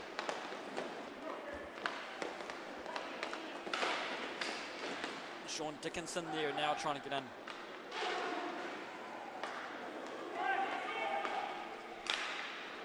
Right in front, O'Donnell tries to get it past Caleb Rock. He can't do it. Puck is bouncing around as they try to grab it.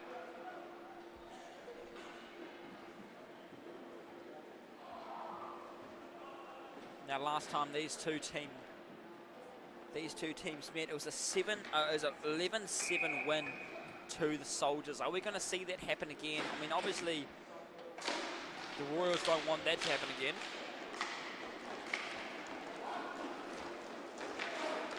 They try to get it past. They can't get it through to the Royals. Past the Royals this time. They have to keep on trying. Leroy Blythe managed to pass it along to his teammate Hurst. Darren Hurst looking. Go to McKay, can't do it. Here comes Daryl Smith. He continues on, looks for a strike, goes over the top. Stays inside the rink. We continue on. Looks like Smith has back at it again. Dion McLean over this close side to me. From Harry Tappan it comes.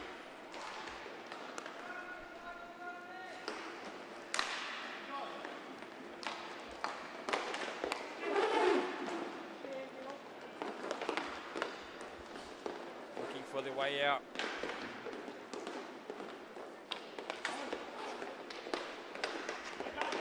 Here comes Jasmine Pascoe squeezing through the gaps where she can. Leroy Blythe heading up to the top where he can to support Dion McLean.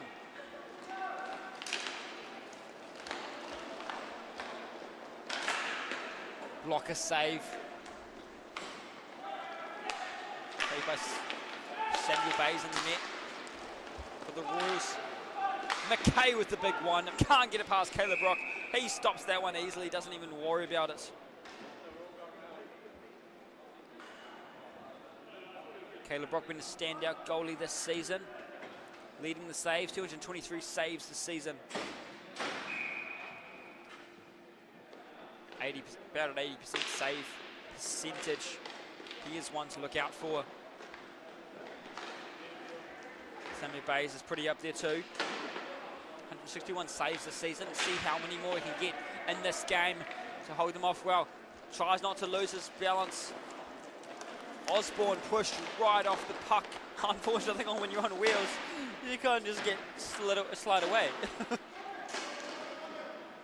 O'Donnell using his feet to keep the puck away from his opponent after he lost the stick. Aaron Hurst.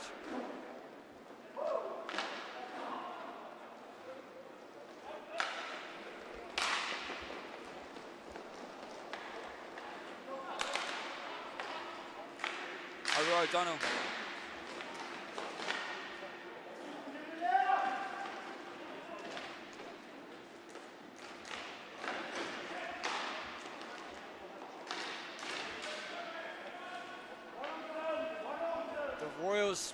Royals and Soldiers both trying to get their strike first this game.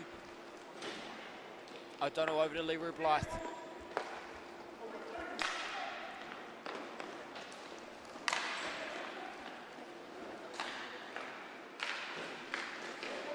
Caleb Rock gets it off saves it off the rebound and then quickly drops down after a little deflect shot goes through. 11:24 remaining in the first half. 0-0 is the score. Ladies and gentlemen, make sure you comment below where you're watching from, who you want to see win. Also, why not comment below what you think of that game from just before, where we saw the end of an era for the Catapo. Just like that, yeah, the Falcons from Trisha Hancock. Hope you're still with us. Yeah, Falcons number 13, eh? Got the fans in the house. Hopefully we've got some fans for our game we have happening right now as well.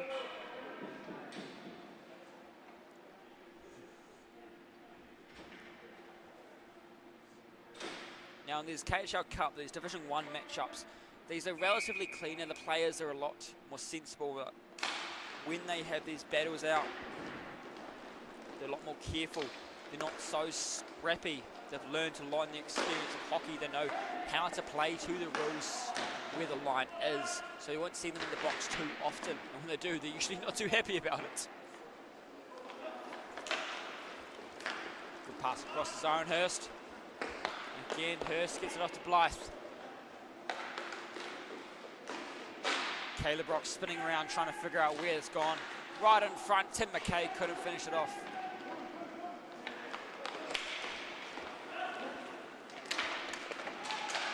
Desmond Pascoe picks it up, but taken by Dion McLean.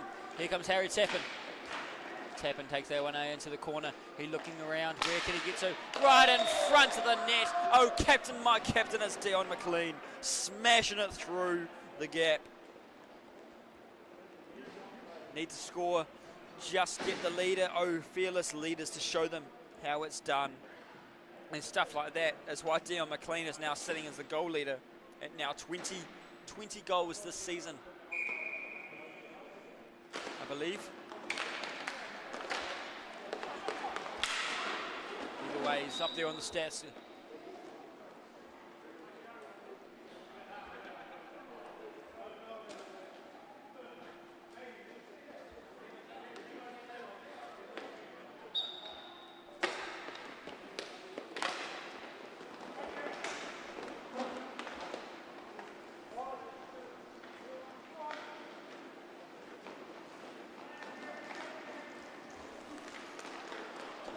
Schuler goes for the shot, goes a little bit wide. Can't get it off the rebound that time. They try again. Soldiers up by 1 right now.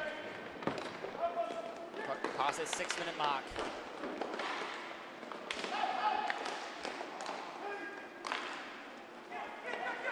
There goes Schuler looking around, can't find it. Here comes O'Donnell with the quick speed. Quick speed. Look, Kieran O'Donnell taking that one away. Caleb Rock coming out from beside the net to freeze that one. Picking it up for the referee. Just over 9 minutes remaining in the first half. 1-0 is the score. We have a close one here in Hamilton. Wherever you're watching from, I hope you've been enjoying the games today. There have been some crackers. Oh, look at that! And look, that does make it 1-1. Tim McKay coming in hot.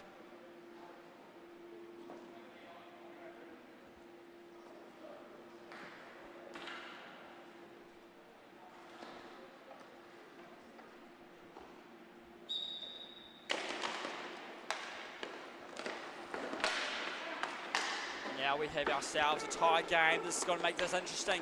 Like I said, the Royals needing this win.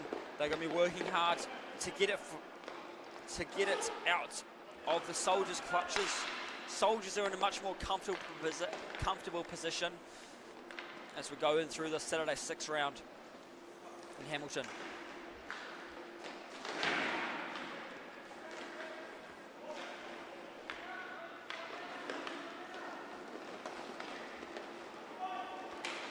Dion McLean trying to get through 3 Royals. Brave, and he nearly did it with that shot there. Goes Tim McKay looking for one, can't get the deflect shot. Loose puck, nobody in the gap to pick it up for the Royal side and take it into the nets. Here comes Dion McLean. He comes down this left side looking for an option. Goes into the logo, tries to slip it under, backhanded, but can't do it as Bays drops onto that one.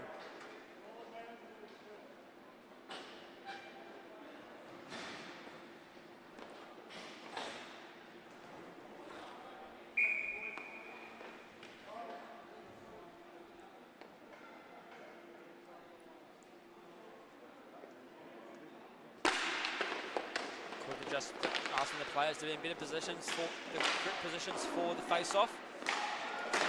Sends it away, goes down. Osborne goes down to Osborne. He slips down.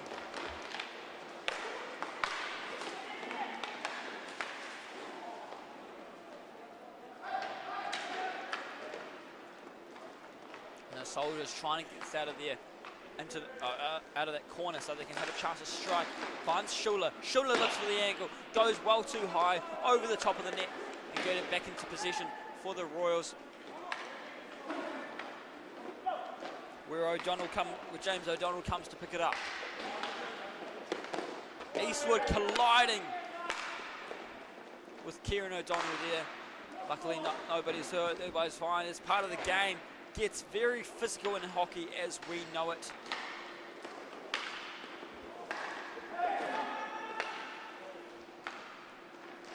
Harry Osborne, the toe jag to try and finish it off, can't do it. Schuler looks around.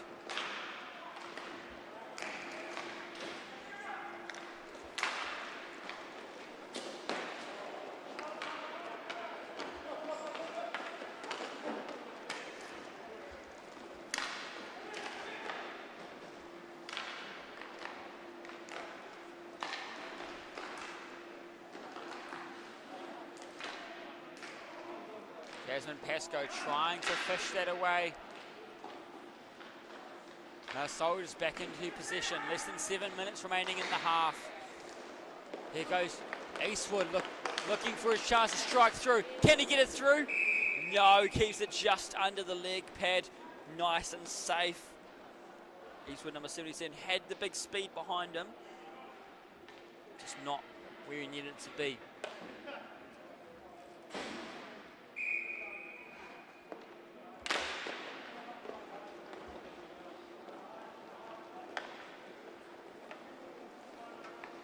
Now on the assist leaderboard, you'll find Zoran Hurst. I've even mentioned his name a few times already, but Zoran Hurst has got himself top 3 for the assist. Looks like a bit of a tumble there for Leroy Blythe, a bit too close to his Soldier counterpart and maybe got a bit tangled up with each other. 6 minutes, 3 seconds remaining.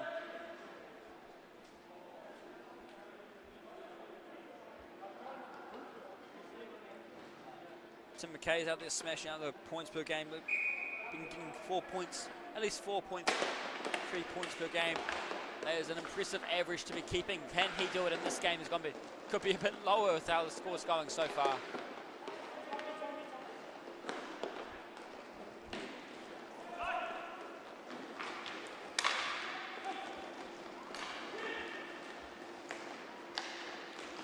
Leroy Blythe tries to finish it off. He brings it across. He dangles right in front of Caleb. Caleb Brock comes it across and into the left.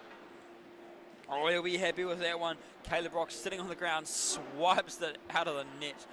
Clearly not too happy with it, and for obvious reasons, and not exactly wanting them to be scoring.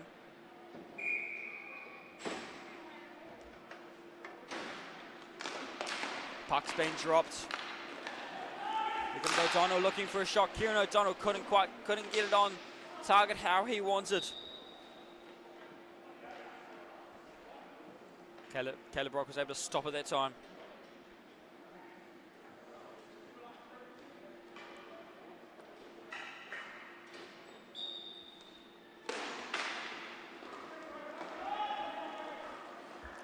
Leroy Blythe, our goal scorer from just before, goes in, pick it up. It's down to O'Donnell. Further along now, finds way to Kieran O'Donnell. And Osborne into the corner, battling along the wall. He's trying to get it back now. It gets to Lewis Dawson first. General Biggins, I was told to call him before.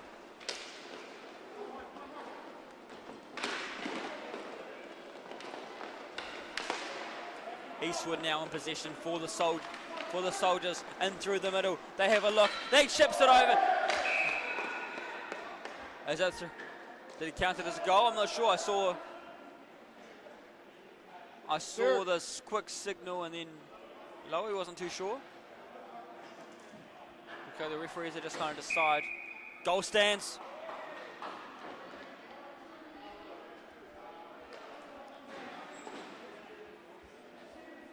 Logan Eastwood scoring that one as far as I'm aware. That was a questionable one. I wasn't sure which way that one was going. But a goal to the Soldiers ties us back up. We got 2 apiece. On the ground, they're fighting for it. Jack Schuler trying to get it back. Stuck behind the net. The Royals are trying to get it away. James O'Donnell sends it down the line. Finds Jason Pascoe.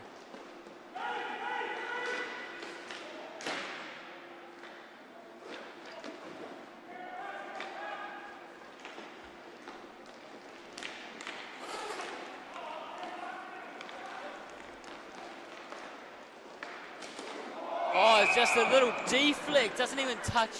Healy touches it and slips it in. Jeremy Healy putting her up to 3-2. Now, honestly, that's more of a right place, right time. He's just got a stick ready to try and make some magic happen, and the stick did all the work for him. 4.5 remaining in this first half.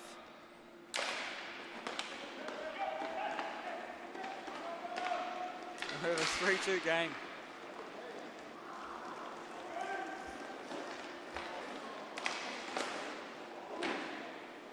Dean McLean going into the corner, has it now. Gets taken out from behind. No, we keep playing. Looks all good to the referees, they say.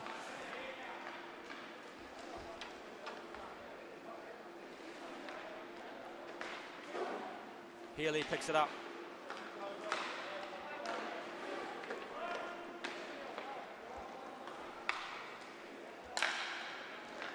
Now O'Donnell looking around.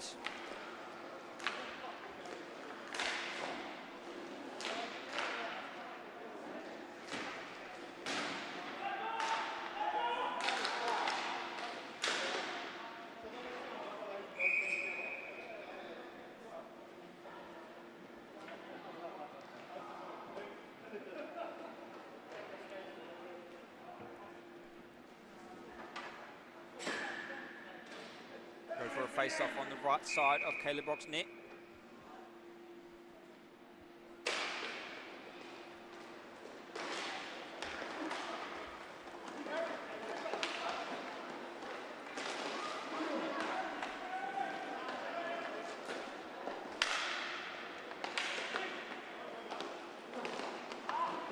Dion McLean fakes the passing, holds, almost stalls him as he's bringing them through, and then he realizes, oh my gosh, I've got a gap, let me send that one through, and he adds another one to his bank for this game.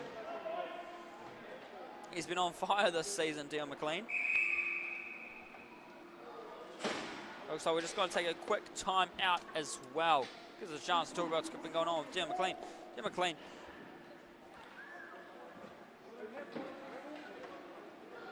You know what, why don't we just go look at the live stats while you're with me, folks, ladies and gentlemen.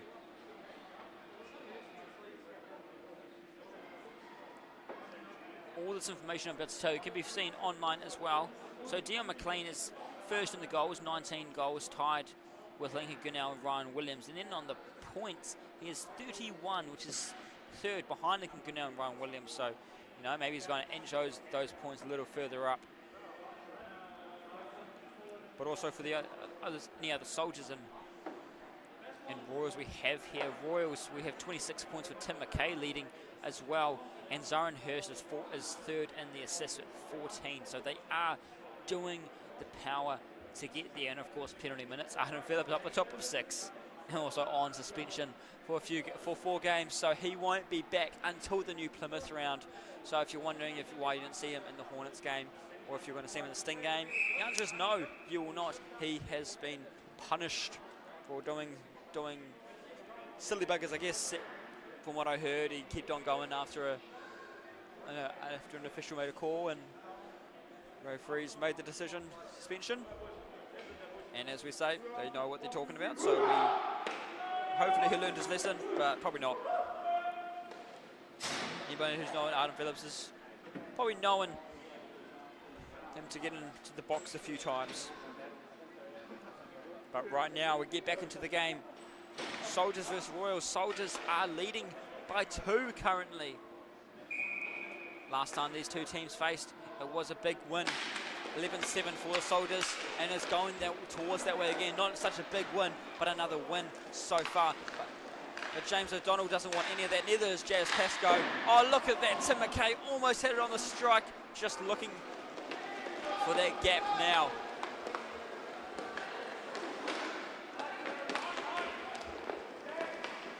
Jasmine Pascoe looking around.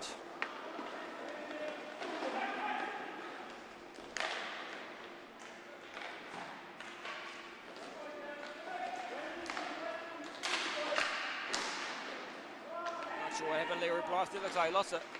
Oh no, Blythe there, Tim McKay there, sorry, just slipping over there. Soldiers number 14, Sean Dickinson trying to get that puck away. And now Eastwood with it.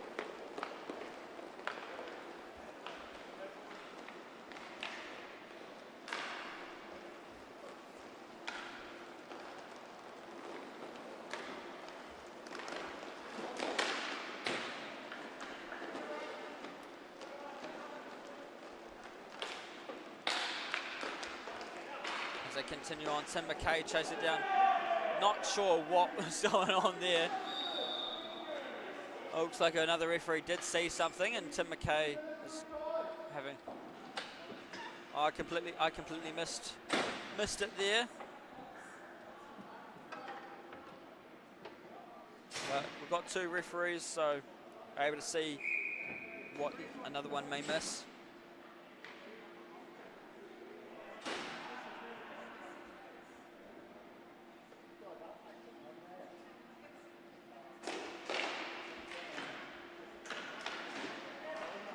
Looks like it was a bit of a trip, kind of taken out against the wall, which is where Tim McKay had gone down.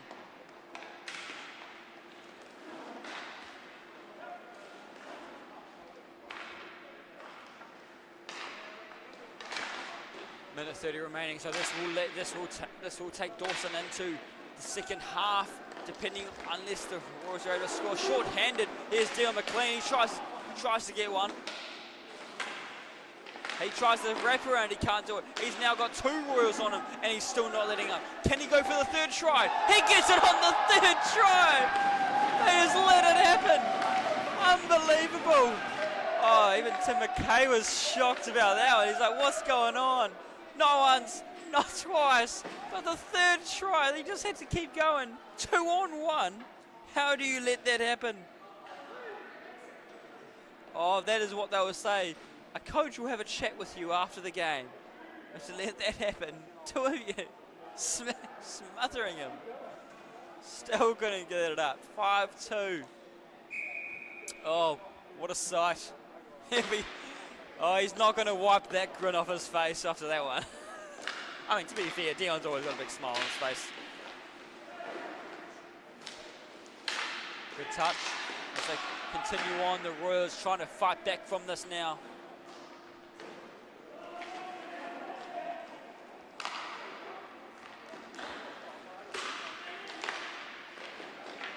Oh, there we go. Royals sneak one through a Zyron Hurst. Just a sneaky little one.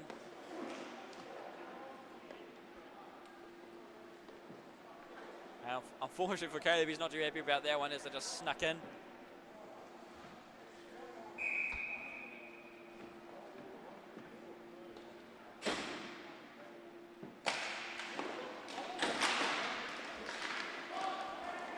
The Soldiers taking that one away. Dickinson collecting that one, 40 seconds remaining in the half. 5-3 is the score.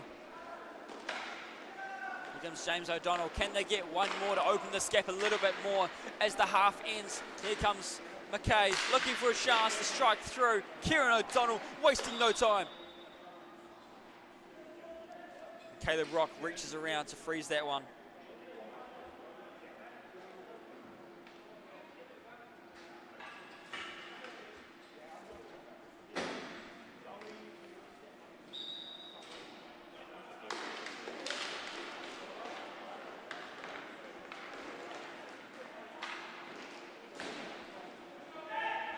Hornet Pascoe looking for a shot through to the middle, can't do it. Now the Soldiers going for this last push before the half ends. Royals now in position, last chance to close this gap. Here it goes. Oh, great catch by Caleb Rock, landing right in the glove. 5-3 is our halftime score. Ladies and gentlemen, we will be back in just under 2 minutes. Right now, Soldiers currently in the lead over the Royals. We'll see what happens next.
Folks, as they continue on.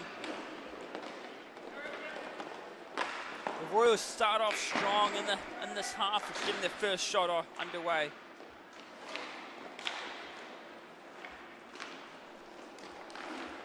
And now Zaren Hurst, goal scorer earlier, looking for a chance to strike. Can't get it past Caleb Rock this time as they've continued putting the pressure on. Harry Osborne passes it back to Kieran O'Donnell this time. Looking for where to make it through.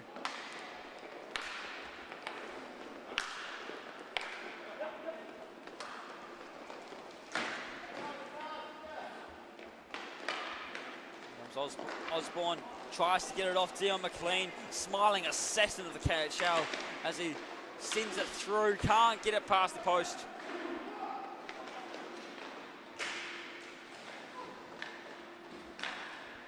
Daryl Smith picking that one up. In his own zone, they pass it back and forth to each other.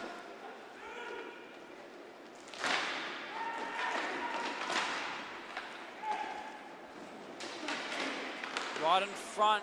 O'Donnell can't finish it off as it just slides a bit too far away for James O'Donnell to finish it.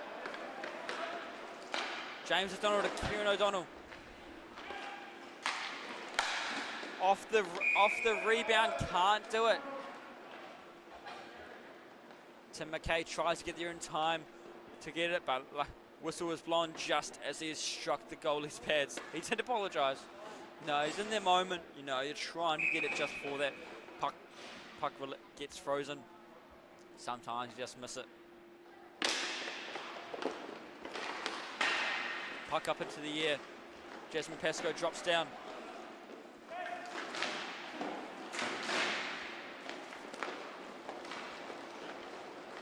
Sean Dickinson looks around, tries to... So Leroy Blythe sliding right down, ready to protect the net with all his might.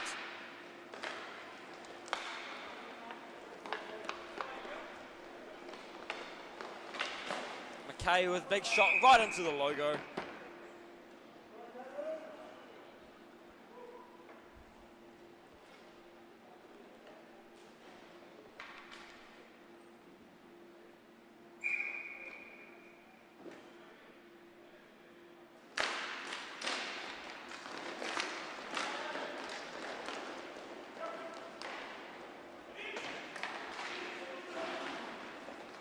James O'Donnell pushing Dickinson right off him. And the Soldiers sneak another one through just like that. The physicality of it, push them in where they needed to go.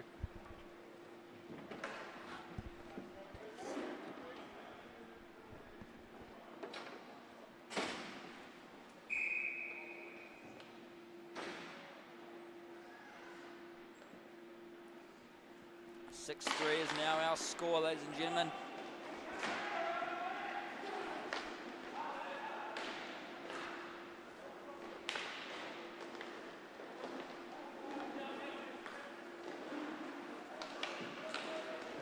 Soldiers are not letting up yet, but the goal after goal, but the Royals aren't done fighting back. Jasmine Pascoe is ready to lead her team to another championship. She's going to be fighting hard to get them there. She knows how to win championships. She's done it before in her first season as general manager. Can she do it again? Oh, look at that. No, rings the post, doesn't make it through. Zaren Hurst now in possession, looking around where to go.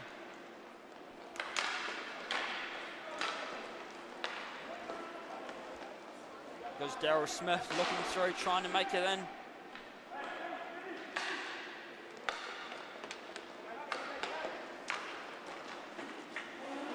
Caleb Rock is hugging that one as much as he can to protect himself.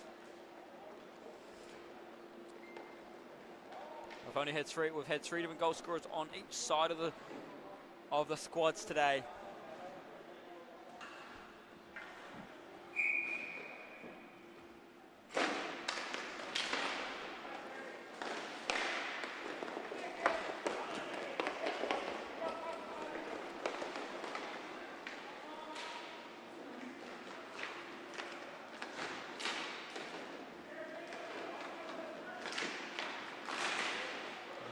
Trying to fight for it. The Royals have possession, keeping it safe.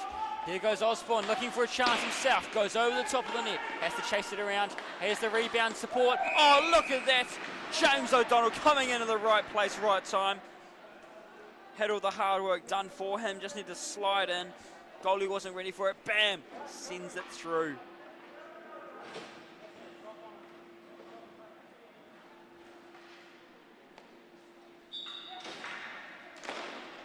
Great assist by Harry Osborne as well to get that.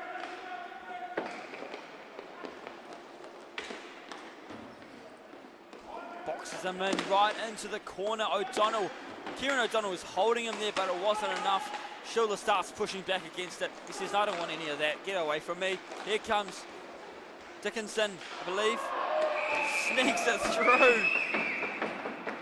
Sean Dickinson coming in hot all the way from the other end with the support.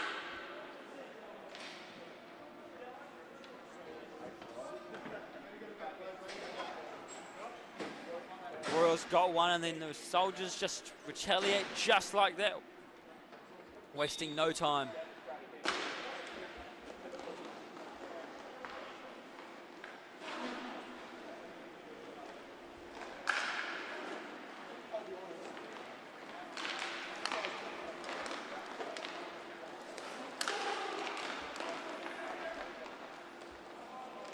Tim McKay trying to push through.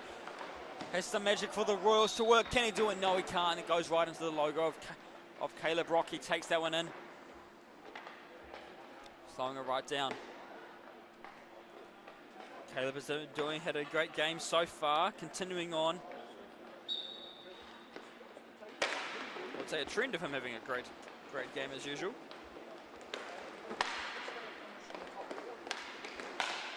Plenty of saves so far, plenty more to come. Especially if his team leaves him hanging, how they have been in how other teams have been in some games.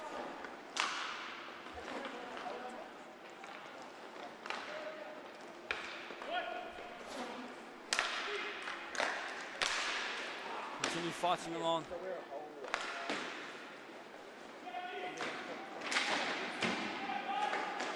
And lost the stick. They can bouncing it around.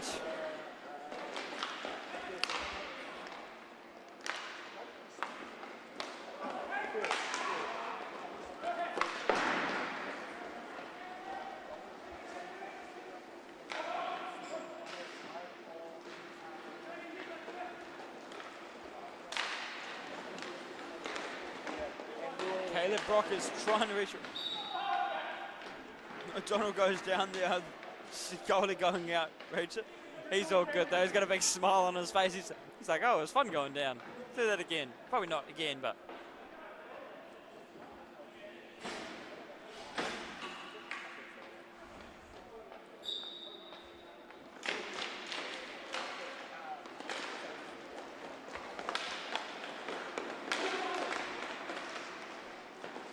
And great save by Bays as it comes right into him.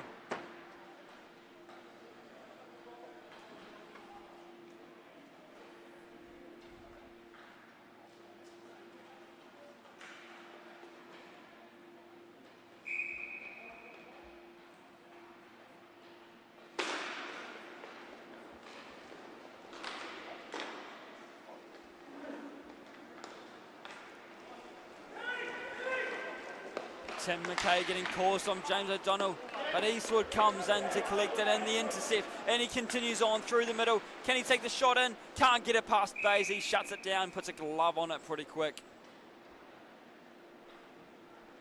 Ladies and gentlemen, I hope you've been enjoying the game so far. I hope you're still with me. There's still one more to come after this. I know it's getting pretty late on your Saturday, and hey, maybe you've got some Sunday morning plans. I understand.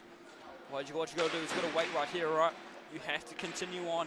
Up next, we have the KIHL Shield match. Can the Sting defend the challenge before they hit New Plymouth, or will the Dolphins be the ones to take it as one last chance to defend it and hold it till next season for all the glory? No extra points, nothing special about it, just the chance that you got to defend it. Every time Saturday 6 plays, that is when the Shield Challenge is played for. We've had some upsets today. Maybe it'll be an upset in the Shield Challenge and the Dolphins will get to steal it. On the ground, they are battling for it. McLean down and dirty getting into it. Slipping all over. We chase it down. Here comes Kieran O'Donnell. He gone to collect it.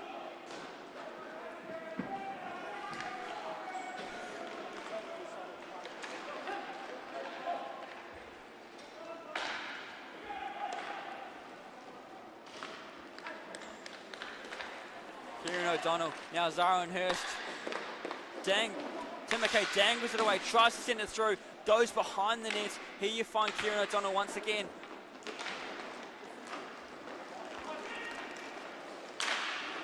Great stick in the way by Zara and Hurst. They look around.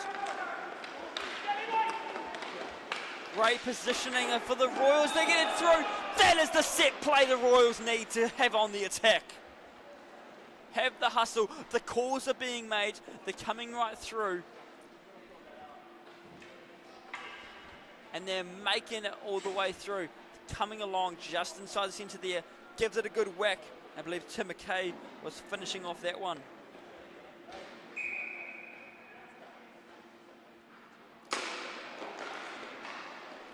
That's all they need to make a 7-5 game now.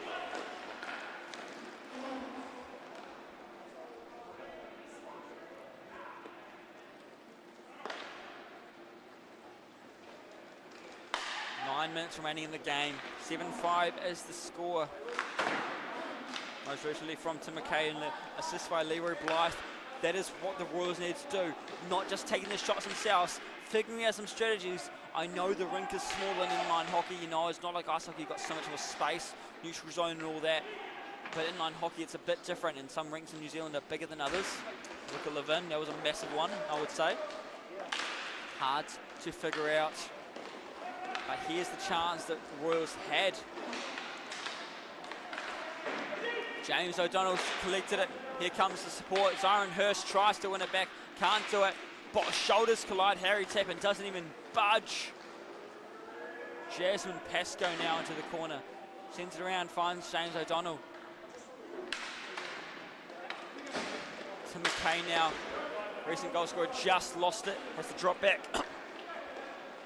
Yeah, Logan Eastwood looks for it. Great course on Tim McKay. Wind up from the shot into the logo.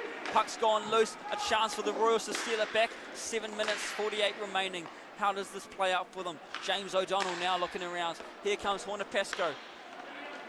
Looks for the shot. On the rebound, can't finish it off.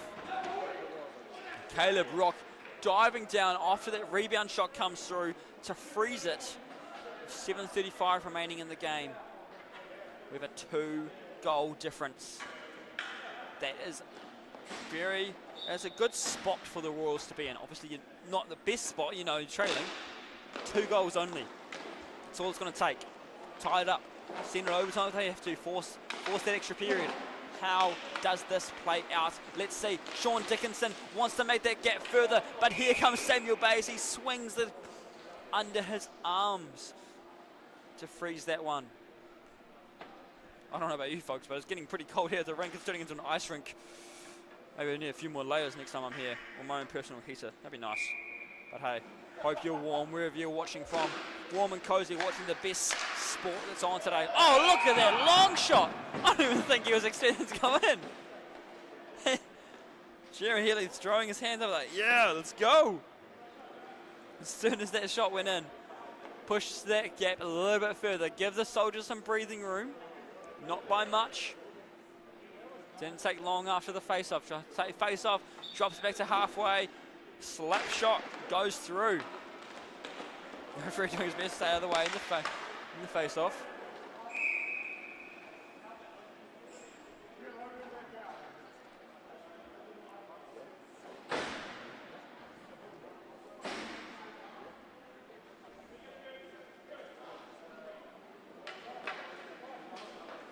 See our Dolphins fans, players getting ready. Stephen Adams, Sam Beardman, Salzburger, I'm not sure he's playing Dolphins, but he might be. Oh, look at that right in front. We've got a delay penalty as well, so not enough time for Caleb Rock to get out to his bench. He just got to go for a little skate.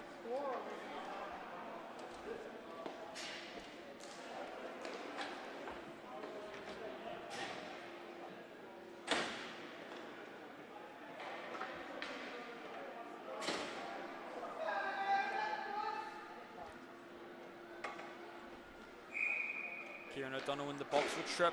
Chance for the Soldiers to expand on their lead now.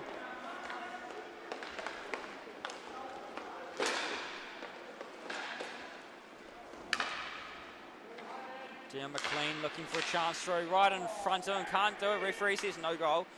Pretty easy, obvious one. But waves it off anyway.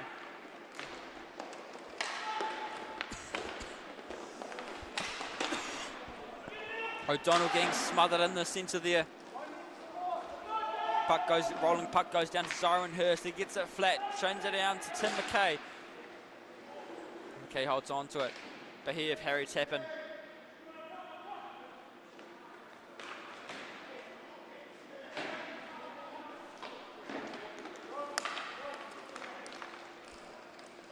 Jack Schuler passing it across to McLean.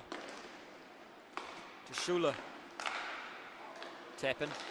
Schuler passing it back and forth, trying to draw out these Royals so they can make a mistake. Dion calls for the rotation through the legs pass. He's got one less on the defense, finds it away as the Tappin. Doesn't get to where he wants to, takes the shots anyway. Looks for going behind the net. Dickinson trying to get to it. 5.5 remaining, 8-5 is the score. There's 3 goals in it. Can we see the Royals get back on these 3 goals? They've got 1 in the box.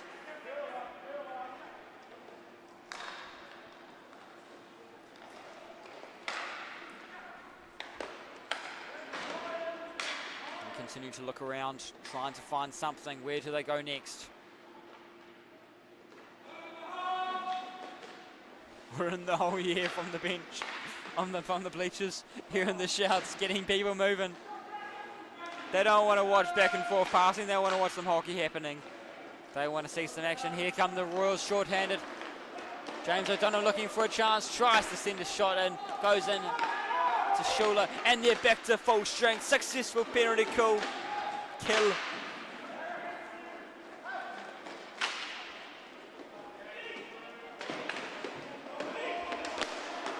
Schuler putting O'Donnell into the wall, and a glove save by Caleb Rock to protect his team.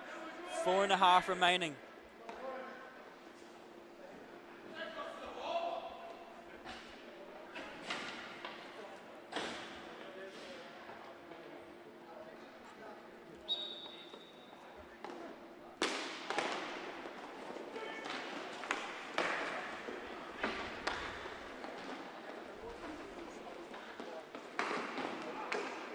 Royals trying to get it away. Here's Jeremy Healy for the Soldiers. Tim McKay now looking for a chance. He's getting calls by Leroy Blythe to send it back down this way towards the penalty box. But Daryl Smith now has it. Sends it up to Tappin. Tappin's got 2 to beat. Can he get past them? He gets past 1. No, he gets stuck. Hand right around him. Not sure where there was no call there, but luckily Dan Middleton, our other referee, was able to make that call. Holding call as Blythe heads to the box.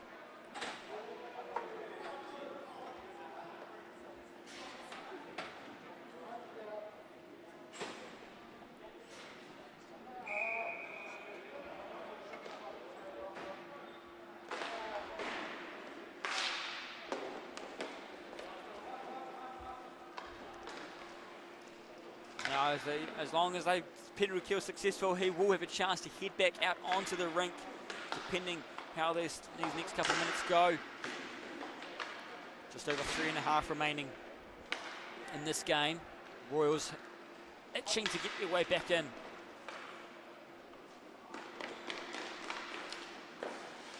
Great save by Bays. And he drops down, covering it. Looks like Dan McLean's having a laugh in there with whatever's going on there. And the 2 defenders there, also there, Zoran Hurst and James O'Donnell having something to say with him. Staying strong in the defence on this penalty kill now. They do everything they can while they're trying to get something shorthand going, because they are down by 3. Soldiers get any more, it just seals the deal even more for them. Just like that, no, it doesn't go through. Jasmine Pascoe looking for a chance, getting pushed off the puck by Schuler. Here's McLean.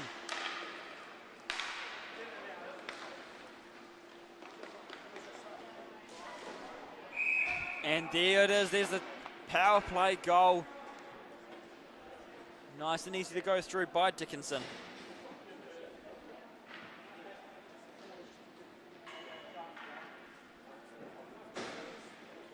9-5 is now the score. They're back to full strength, of course, after that power play goal. For those watching at home, not sure power play. 1 down off the penalty. Opposition is 1 down because of a penalty. So you go on the power play as with the advantage. All right, now Kieran O'Donnell looks around where to go to next. Looks for the shot, can't make it through.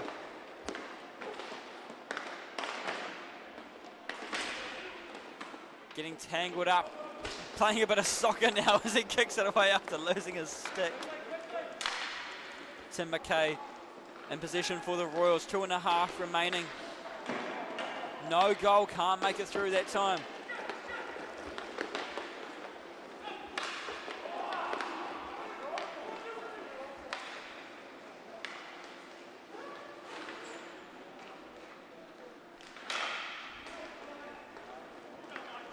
Zyron Hurst looking through, tries to get it through the gap there, tries on the rebound, doesn't take, has to continue trying again now. Down now behind the net, they find Eastwood. Here comes Eastwood back with the puck again. But James O'Donnell gets in the way for the Royals. Doesn't go to where he wants it as Harry Osborne just moved as it happened.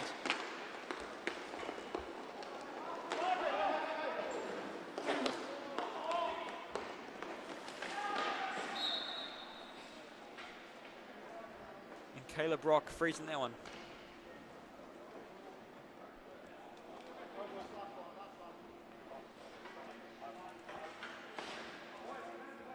.88 seconds remaining in this game. 4-goal deficit. That's a lot for the Royals to come back from. Can they do it? Just over a minute to do it. 80 seconds. McKay tries to send it through in the backhand, doesn't take. It's Caleb Brock ready to cover that space up.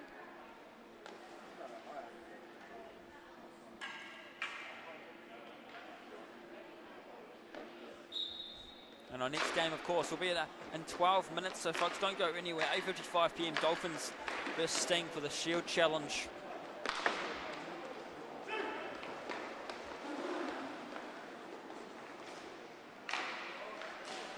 Oh, look at that. Soldiers aren't done with it yet. Jeremy Healy wanted more, and there he comes with another one.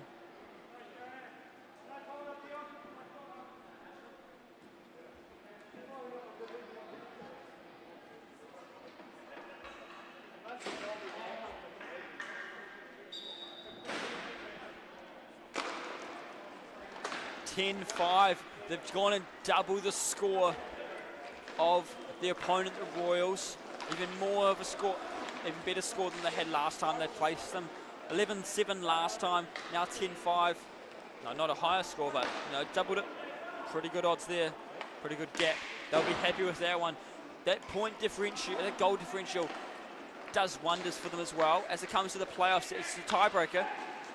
And the Soldiers will be wanting that higher and higher as much as they can get it. 20 seconds.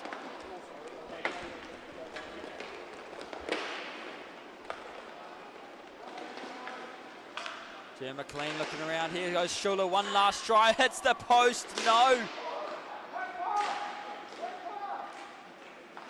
And they're just kicking around, and there we have one sneaking in just as the buzzer goes. What a big score that one was, 11-5.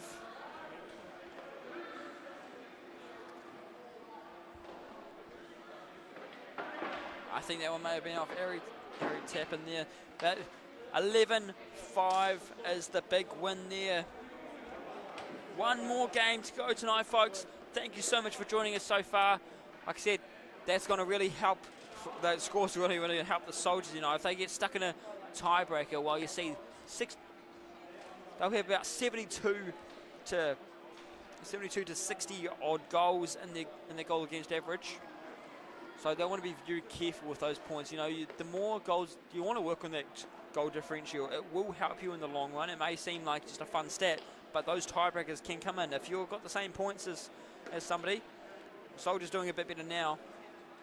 But hey, let's see what happens. Our KIHL Shield match. And guess what? We have a new and improved KIHL Shield, because our current Shield is not in Hamilton.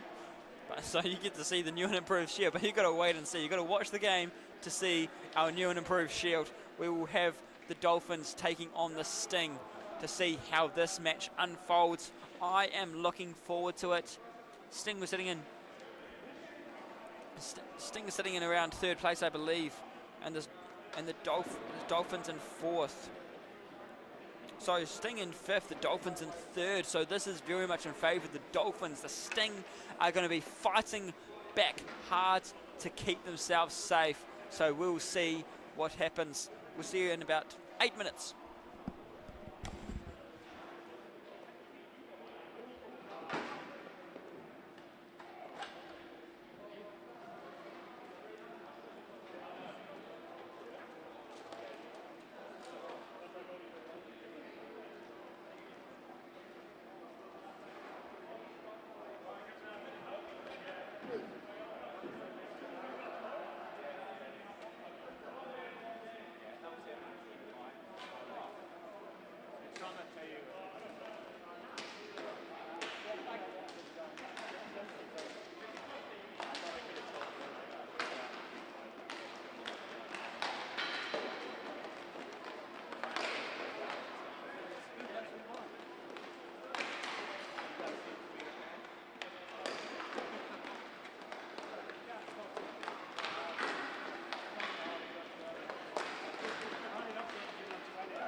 guys. We've made it to the bitter end, ladies and gentlemen. It's time for our KHL Shield Challenge.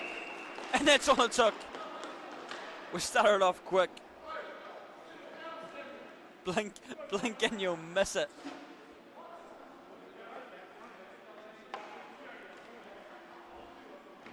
We started off strong with this one, ladies and gentlemen. This is going to be a good game. Our KHL Shield Challenge is always an extra treat for us tonight.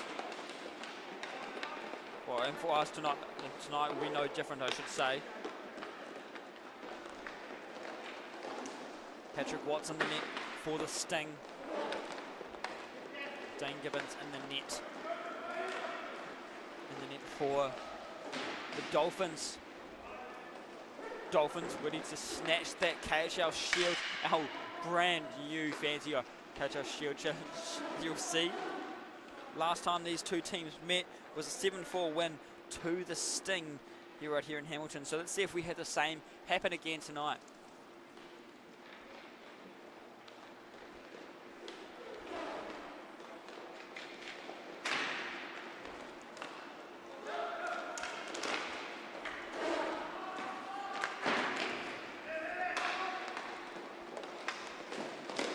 Dolphins in another strike there, couldn't make it in by Bedman this time.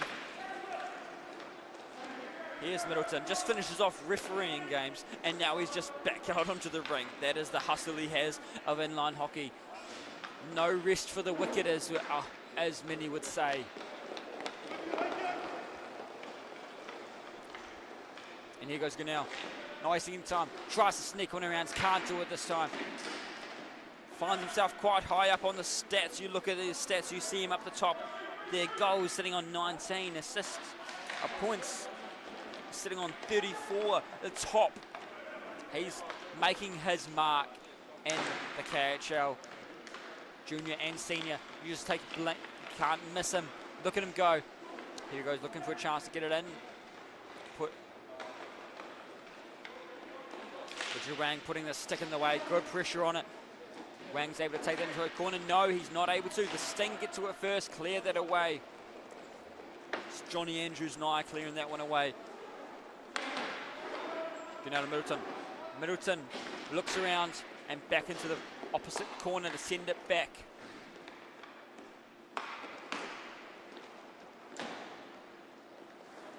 Sting already conceded a goal basically in the first minute, so they're going to be wanting to make a mark here early on in the game, to not let the Dolphins sneak past them.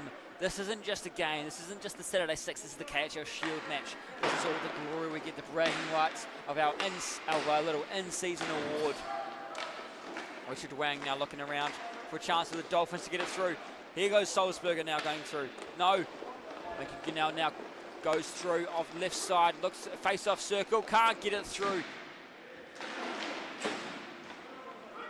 John Van Beek waiting in the corner for it. Here's Middleton coming in hot. Looks around. Here's Stevenhams. The one and only looking through. Looks for his chance at the face-off circle. Can't get it past Watts. Here goes Dowman, the general manager. Tries to shoot through.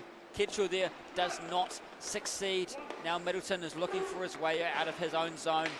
And Kitchell is putting the pressure on him, forcing him to make a pass.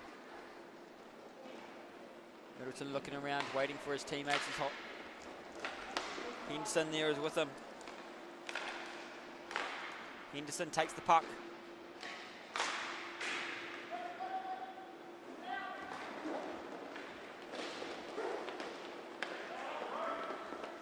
Middleton taking this one now. He's looking for his way through. At the face-off circle, he takes the shot, doesn't go through. Dean Gibbons shutting that one down, not letting it through. Today has been the day for upsets, one after the other. Both our undefeated teams have fallen.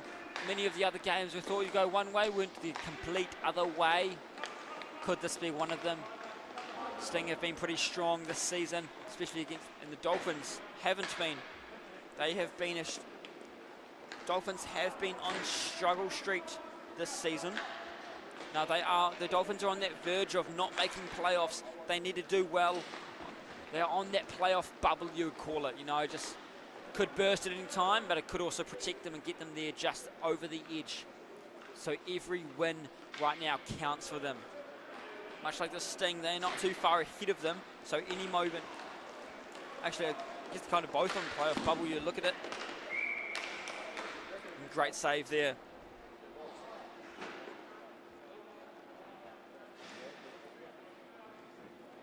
Dolphins have just got themselves ahead of the Sting today. You know, look, coming into this weekend, the Dolphins were a bit further down and got themselves a win today, I believe. Maybe a loss for the Sting, and that has given them the edge to get that little bit extra over. So actually the Sting that are desperately needing these wins, I would say. Not only that, but also they want to protect that shield, that beautiful shield we've got for them.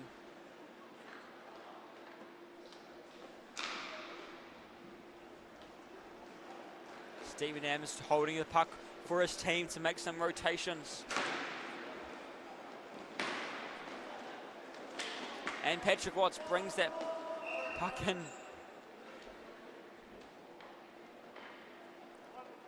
So if you look at our stats, ladies and gentlemen, it's the Dolphins just ahead of the Falcons there and ahead of the Sting as well. Dolphins on 13 and Falcons and Sting both on 12 points, and that's where we talk about how important it is to get those tiebreaker stats ready. We're working on, oh, here we go, have a chance for Gunnell. Can he get it in? Oh, sneaks it under, well done. Doesn't take much there, just a little bit extra, just off the face-off, a strong push, and find a way there.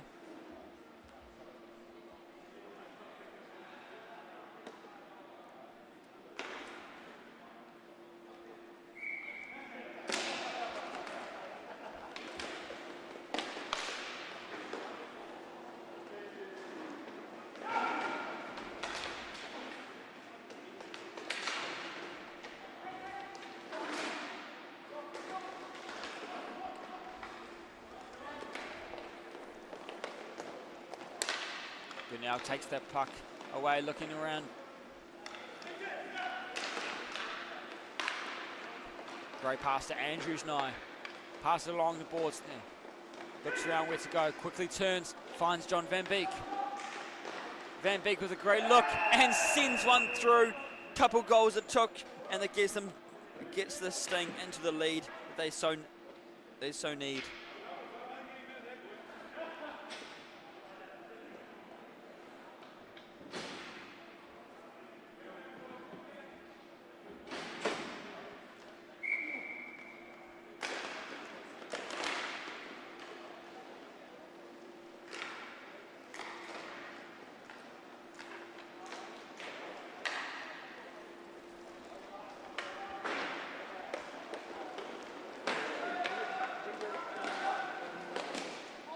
Henderson taking it away for the Sting, trying to protect them. Now looks around.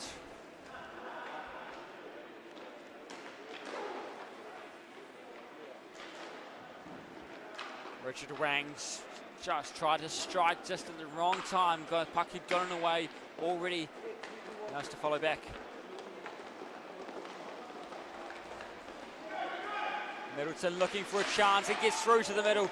Dean Gibbons swats that one away, doesn't let them have a chance at it. Dean Gibbons, general manager of the team, of course, and the goalie, takes the lead in many cases, but also gives the Dolphins a chance to make their own thoughts and gives a lot of the chances to their own internal leadership within the Dolphins to let them have the power, and he'll just support them in that unless he sees it as a terrible idea. I'm sure he'll jump in. But other times they want him to pull the goalie. He'll come when they want to. They want to do certain strategies. He will be more open to it, but being aware of how that looks. Because he doesn't play to just. He's not here in this KIHL just to make friends. He's here to win. That's why he's done it twice. He's hoping to get back into that final once again. If he can do it, goes a bit too far in the pass there. Middleton has to chase it down and pick it up.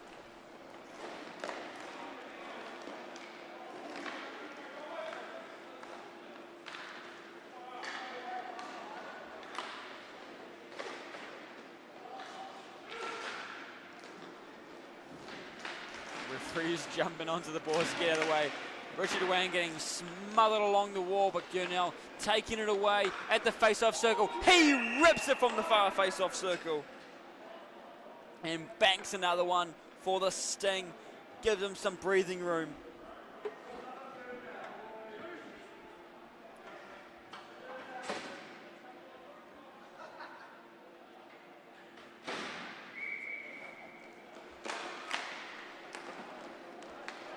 Now Lincoln Gurnell is just tied.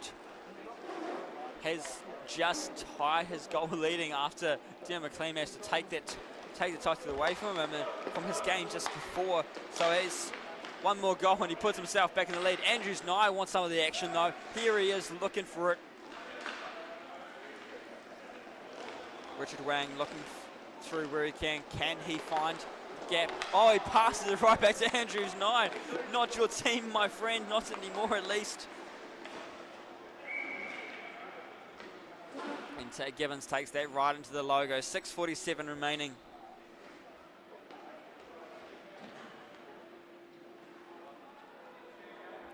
Gibbons is a force to be reckoned with. 84% saves this season.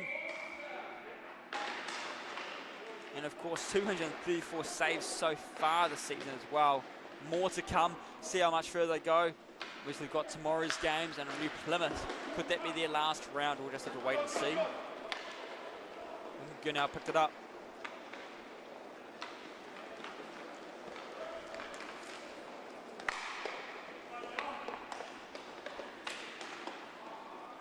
Now Lincoln is fortunate enough to play ice and inline as well, so if you watch some of his skating you may notice that as well. The crossover is powerful. If you play one or the other, try both. One's not better than the other. They both have very much helpful skills to learn in crossover. The close-knit play of inline hockey can help you in their smaller play in ice hockey, and of course the ice hockey, the larger play, the physicality, it can get you more prepared. The crowd's getting into this game. I have no idea what they're saying. It's just a bunch of drunken hockey players, so you know it could be anything.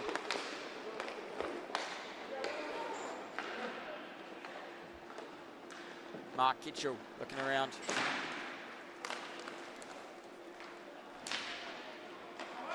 Schuler getting the pressure on from Lincoln Gurnell. Ethan Schuler's. Lincoln now wasting no time taking on the big guys where he can. The House have also got a brick wall. Good John Van Beek on his team to back him up if he needs to. Gurnell going through the trips. One attempted trips almost. Getting pushed around and having no issue with it. He is making his mark. He knows he's a smaller guy. He knows he has, and younger, that he has to put in the work to show he means business here. And look at it, it's loose. It goes just over there. Look at that crowd over there. Oh, they're loving this game. Oh, we got Maya and Todd jumping up and down for joy. Hopefully we got that on camera because they are making this game a beautiful one. We love the fans, guys. We love it. As long as you don't hurt anybody, we love it. Don't go Philadelphia Star Wars fans on us, please. And of course, thank you, and of course, good work to Richard Wang for scoring that one. Good now looking around, tries to chip it further through. Stephen Adams uses the ball to his advantage, gets it around. Hand out to try and keep him away. The Dolphins are trying to strike again. Ethan Schuler looking for a way through. Goes for the shot, does he? Can't get it past Watts. Sam Bedman was ready to find the gap if it did.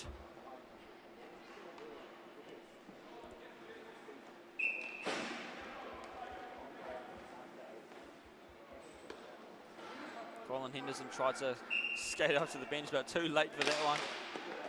There are the rules for the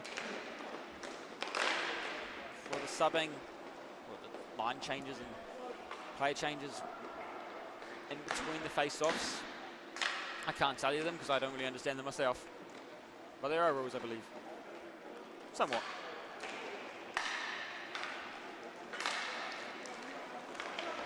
Stephen Adams looking through, goes for the shot, can't make it in.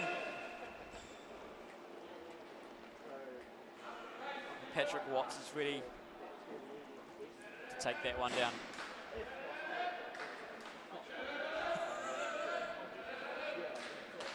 We've now got the Addams Family theme song playing in the crowd. I'm not sure if you can hear it, but all right.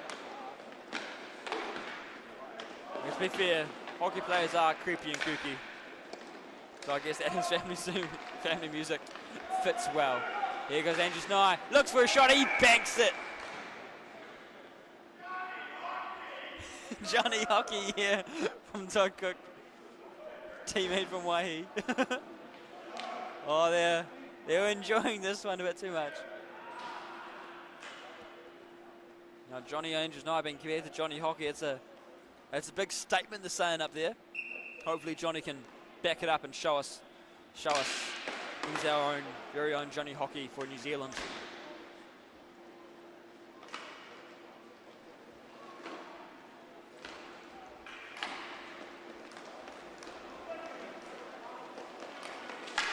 Great save by Watts as he stays down. Three minutes remaining. This half has gone very quickly, which you know, this late in the day, you know. I'm sure many of you are enjoying that part.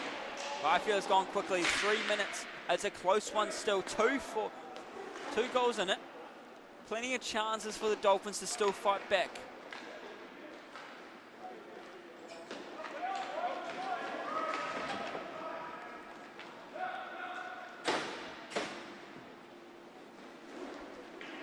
Here comes Stephen Adams, he's boosting along down. He comes through the centre, he's got the speed on him. He can't get it past Watts as he reaches out and covers it up.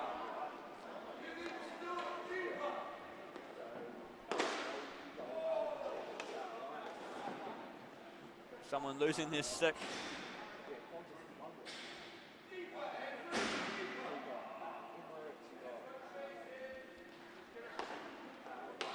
Right, Middleton off to the changing room, not sure what happened there. Oh, getting a new stick by the look of it, must have had it broke.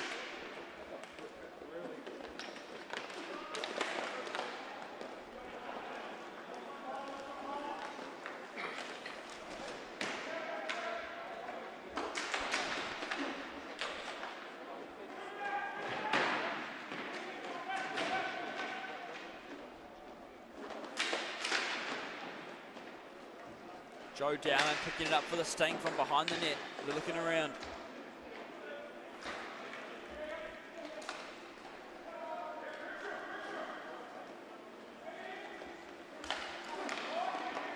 Picked up by Schuler. Now Gunnell going through. Can't finish it off, he tries.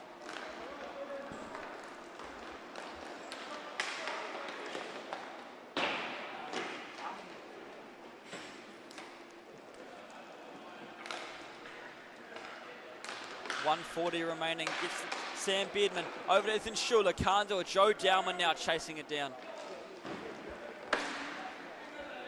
Now it's a long day for many of these players, and a few of these players play on both Division 1 and 2 teams, so they've already played multiple games today, and here they are still going for another one. And if they haven't played multiple games, they've already played a game today, so it's pretty exhausting already, and some of them just showing us how cruisy they can do it. And the young guys just showing us all up, making the others look bad for not being able to keep up. They're now going through, can't. Tries a few circling moments, circling them like sharks, really.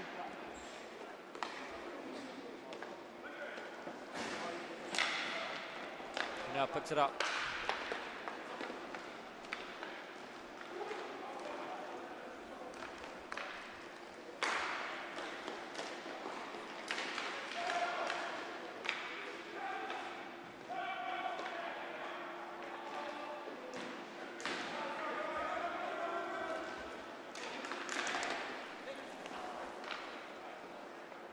Middleton.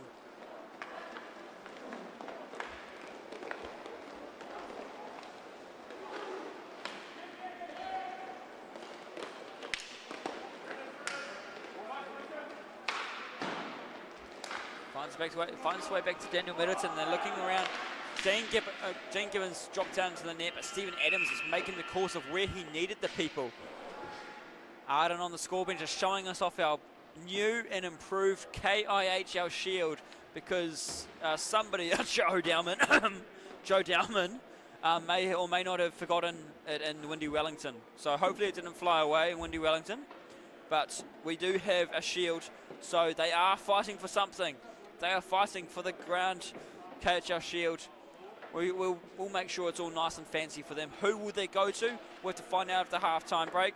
Right now it's all lining up for the Sting to guard it still, but the Dolphins still have a chance to fight back, so we'll be back in just over a minute.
It's time for our final 16 minutes of the day.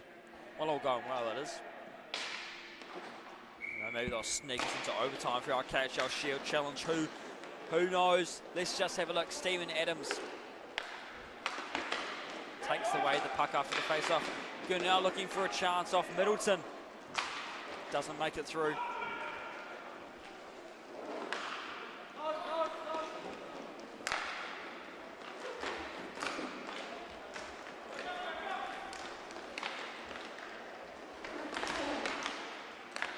Beardman looking around, tries to get the shot, saucer pass to get it in, doesn't go his way. Patrick Watt staying low to cover the net as much as possible, and now Middleton able to try to take it away, spins around to keep it away from Richard Wang, extends the stick. A small poke by Ethan Schuler makes it go a bit rogue.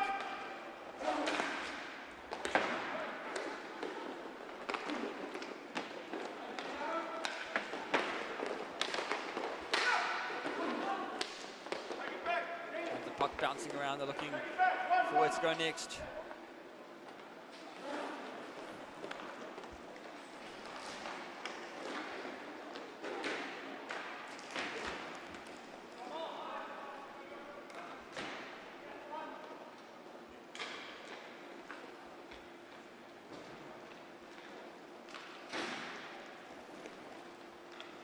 Again now, looking around with trying to make the moves, just waiting for his teams to get into position as well. Lots of rotations happening. This is a game of movement, not so much just standing there waiting for a puck to come.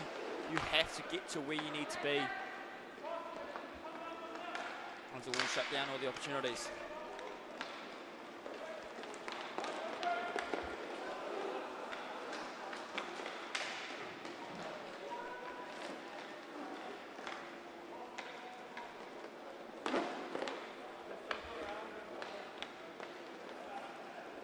Henderson rotating through for Grinnell to try and get some movement going. He looks around, he quickly turns, finds Dowman. Dowman looks for an angle, doesn't go through as Beardman's in the way. Dowman takes it down. Finds Middleton, 13.5 remaining in the game. 4-2 is the score to the defender, the Shield defenders, the Sting.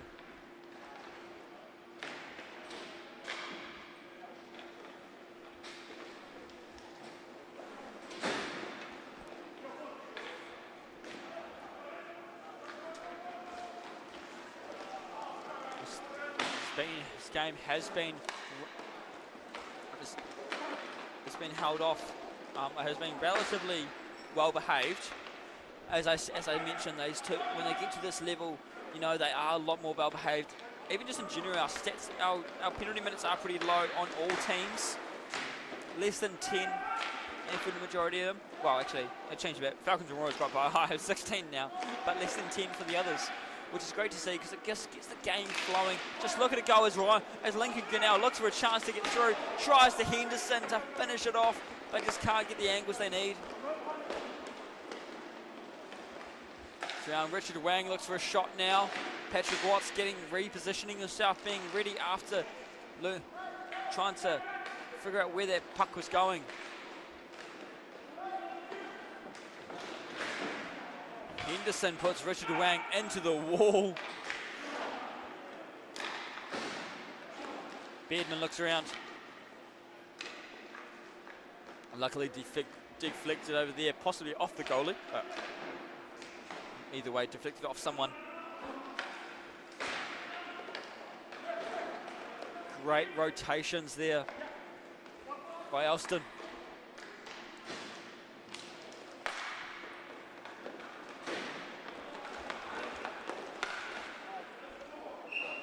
And a great catch there by Dean Gibbons as he freezes the puck. 11:38, 11:35 remaining in the game.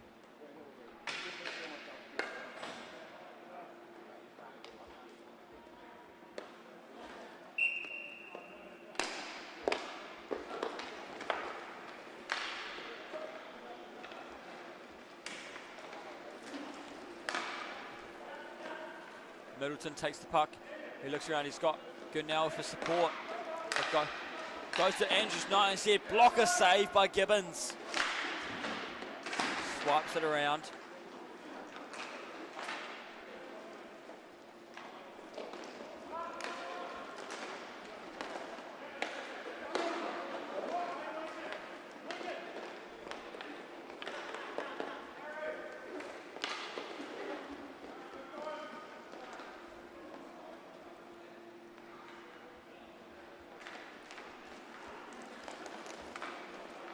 Middleton looks for his way through. Can he make it? Can't find the gap to finish off with the shot. 10:30 remaining. David Salzberger looking around. Can't finish it. Gets it through the gap. Oh, Patrick Watts tries to get the slide across, but just not far enough. And Salzberger found the gap to sneak one through, closing the gap by 1.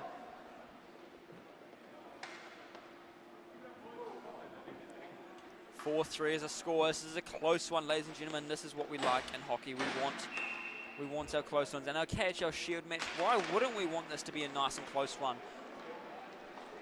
We like the challenge. We like the excitement. Can it go down to the wire?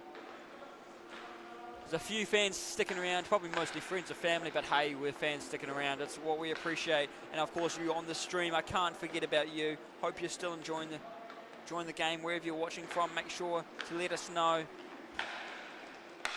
It's a bit late to the party on a few of those comments, but good to see you on the stream, Nathan Surgeon. Even though you're in here, cheering for Solid Anzac Day. That's good, that's good. Up the wires. I don't know if Lincoln's ever seen a goat on a swing. You have to ask him. Some strange comments we have in our chat, but hey, if it gets you guys engaged, we're all about it.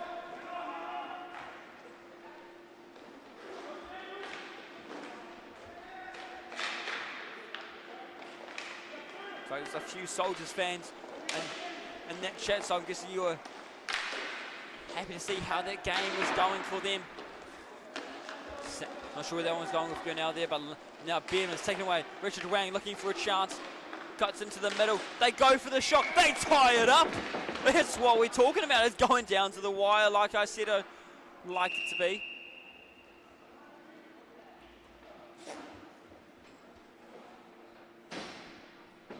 Looks like we'll go for a timeout as well.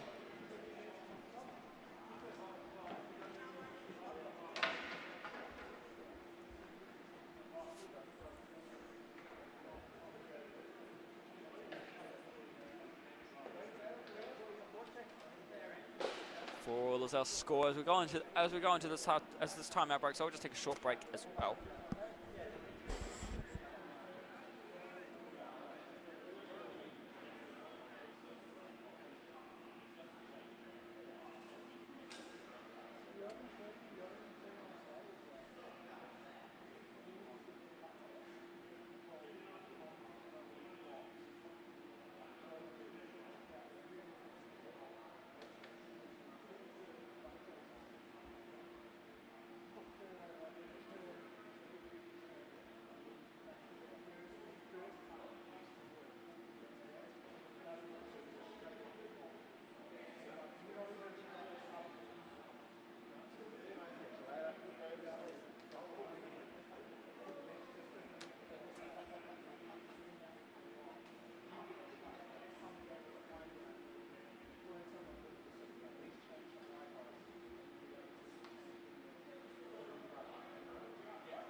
Right, ladies and gentlemen, we'll get back into it very shortly. Once these teams get back out onto the rink and they stop the gas bag and the chit-chat, the yapping, all of the above.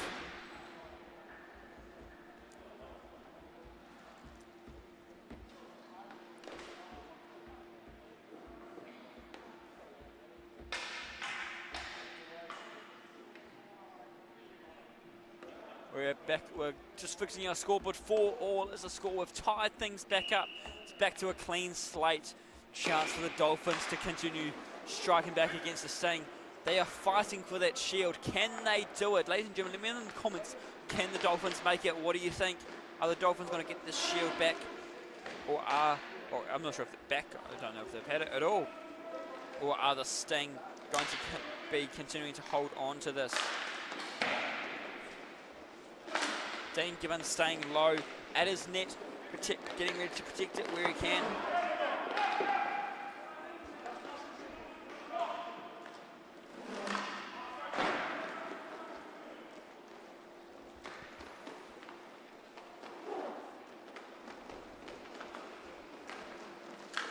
Here goes Stephen Adams looking through.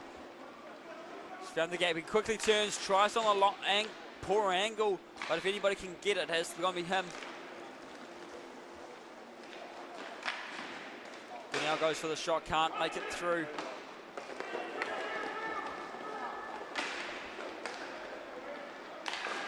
Bouncing off the goal there, goes loose. Now still fighting for it. Here comes Andrews Nye collecting it. Takes a shot, blocker saved by Gibbons. 8 minutes remaining. They continue fighting, the puck is loose. Ethan Shorter looks around, finds Beardman. Beardman has Richard Wang on his left side now. Looks for a shot, doesn't have one, has to go around the net. Off the boards, finds its way to Adams. Now Beardman.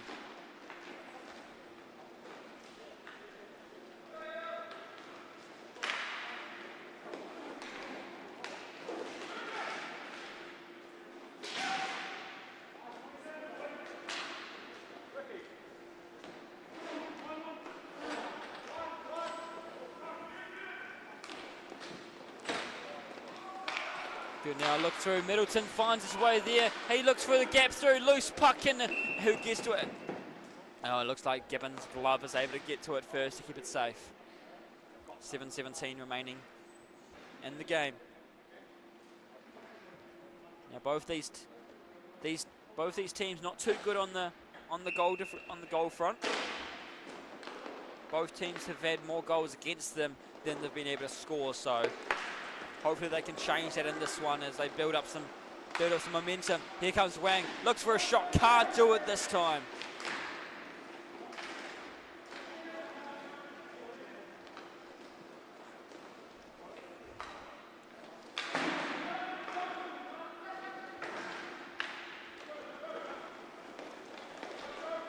Pass it across to Dow.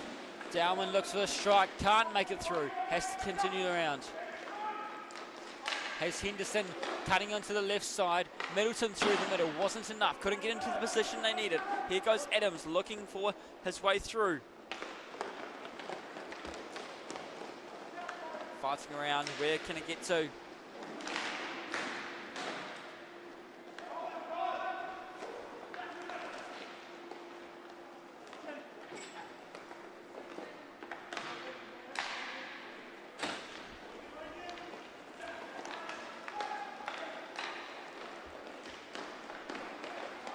Looks for the shot, dangles it around. Andrews nigh.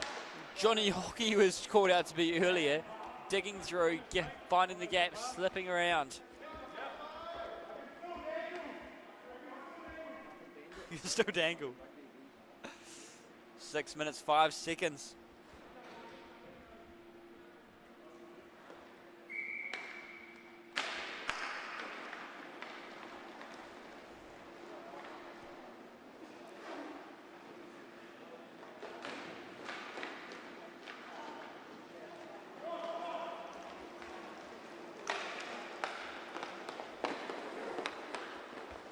Andrews Nye looking around at Van Beek.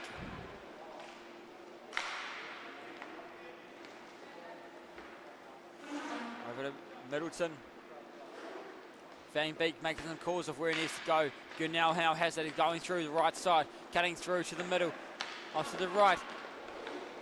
Cross back over halfway to make some space. 5.5 remaining, running at a time but the Sting holding on to this lead just ever so tightly after the Dolphins tied things back up. Can they keep this lead? Can they expand on this lead? Let's see how this continues on. Middleton trying to get away from it.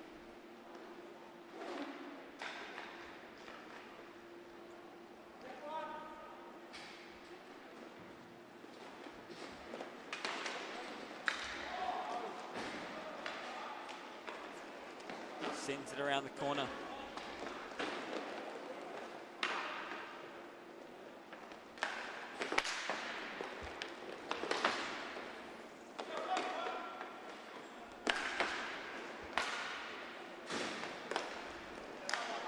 Schuler looking for a chance, gets it through, no! Patrick Watts closes the legs, just enough time.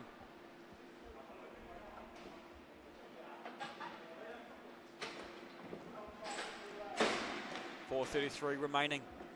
There's a lot of tension on the benches, I'm sure, with how close this game is.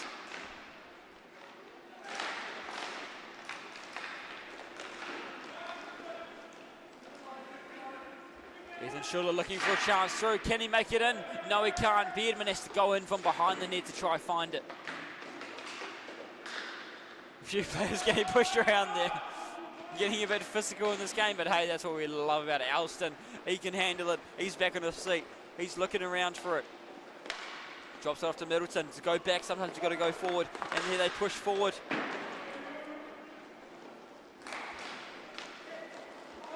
Sorry, I said that wrong. Sometimes you've got to go forward. To go forward, you've got to go back. Doesn't make much sense the way I said it.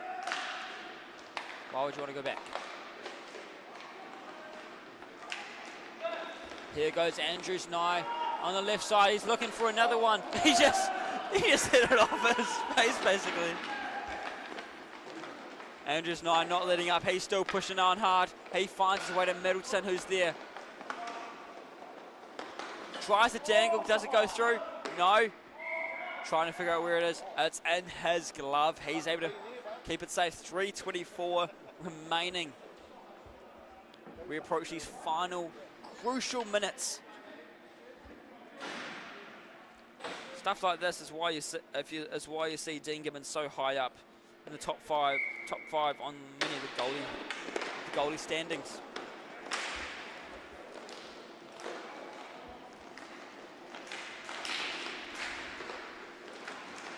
John Van Beek taking it away before the Dolphins even get a chance to strike at it. Andrews Nye, Middleton on the left side, waiting for the support if he needs to. Could have taken the pass, maybe given them a shot.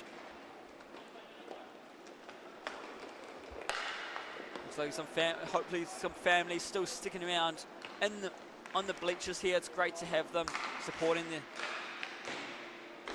and of course you're on the stream whoever you're here supporting. Maybe you're here just to support hockey. That also counts. So let us know who you want to see win this one. Who's taking home the shield tonight? You see Richard Wang get up laughing as the whistle's blowing. We'll probably be careful with that in case it sends him off to the box.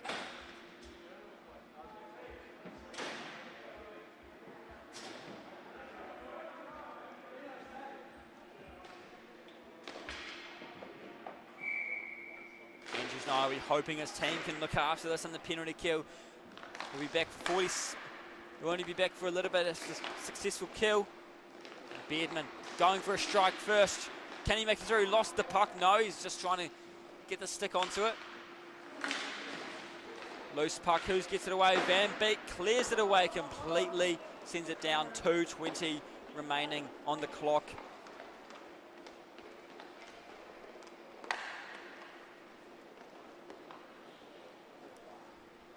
Adams being very careful with how this plays out. This could be what wins them the shield. How they play this is very important. Goes in behind, and there it is. Ties it back up. Unfortunate for Andrews Nye.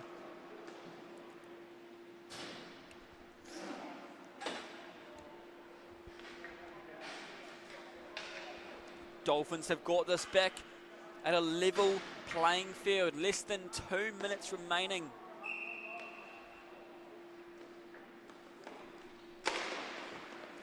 It's getting colder and colder in here, ladies and gentlemen, so hopefully this game's not too much longer. We need to get myself into a heater.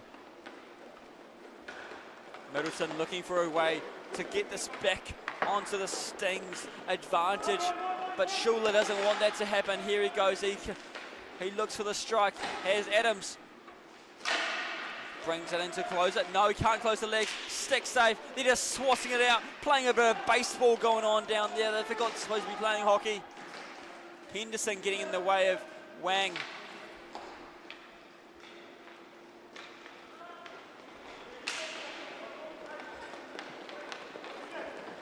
Lincoln now trying to get it around.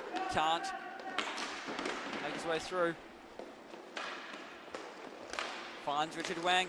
Just over a minute remaining. David Solsberger there to recover it. Takes the shot. Can't do it. Watts tries to poke it away, has to shove it to the other side before the wraparound comes. Luckily, Gurnell's there to support him.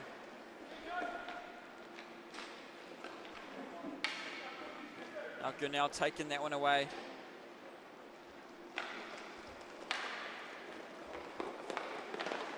Sting trying one more shot. Can they get it through in these final seconds?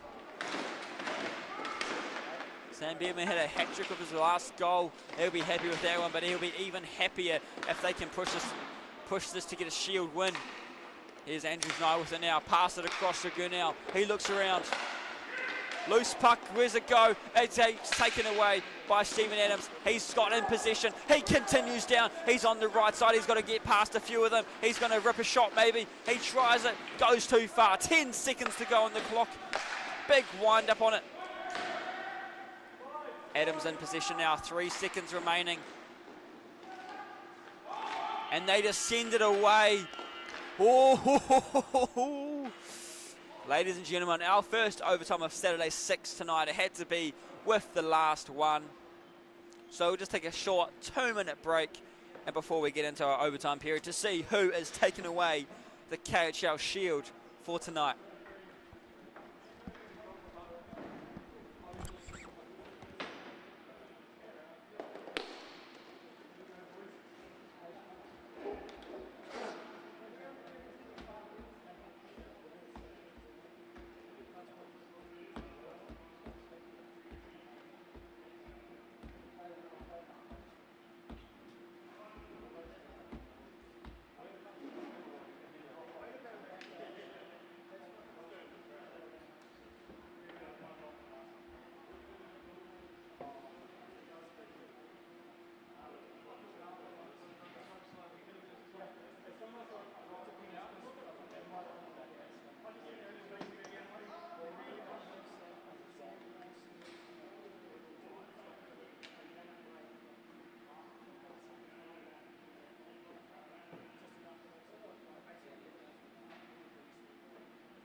helps to turn the mic back on. All right, ladies and gentlemen, it's the final moments. It's KHL Cup. Little fist pump to the goalies as they switch ends for each other. 3-on-3 hockey action to finish off your Saturday 6. Now right here in Hamilton they have the 3-on-3 Waitangi tournament, so that's basically the training tournament for overtime. So, you know, if you come along to that, you know, back in Waitangi, February is it? I think, pretty sure February. You basically just get used to it and get some good training. It's simple as this. You get the puck in the net and you win. It's first goal wins, and here go the Dolphins. They're looking for it. Richard Wang tries to start us off. It doesn't go his way. Here's Sam Beardman looking around. Still trying. He tries for the backhander. It's over already. It didn't even take 20 seconds. The Dolphins take the shield. Our new and improved shield. The real shield should hopefully come to you on the way. Well done to the Dolphins. The Sting have won this shield and defended it quite a bit. You know, sometimes good things come to an end. We've had some losses of our great teams today, and today you've got to have the honourable moment of passing on our totally super duper official looking KHL shield with our very flash architects of our trophies to be prepared. At least I guess it's a lot less bittersweet for the Sting giving away a paper plate rather than the actual shield. But hey, we'll stick around as we watch them award the shield to each other and hand it back over. See, we have the KHL shield. Rugby has the Ranfurly shield. Here at KHL, our KHL shield has a lot less white stuff on it. We don't talk about snow, and it's a lot more in one piece, you know. And some other many sports have this similar program. But thank you for joining us today as Arden Phillips gives out the award to KHL shield. They take the photos, and it's going to look terrible with this photo, to be honest, as they hold a paper plate as an award. But hey, they won the KHL shield. Sting no longer defend it. Thank you so much for joining us today on today's Saturday 6. What a day of games this was. There has been some upsets. There has been some close finishes, and even at the end, we had some overtimes. We no longer have any undefeated teams. It's a clean slate for everyone. Division 1, next round for Saturday 6 will be in New Plymouth. Still a few more games tomorrow here in Hamilton if you are local or you just want to come for a road trip. But Division 1, there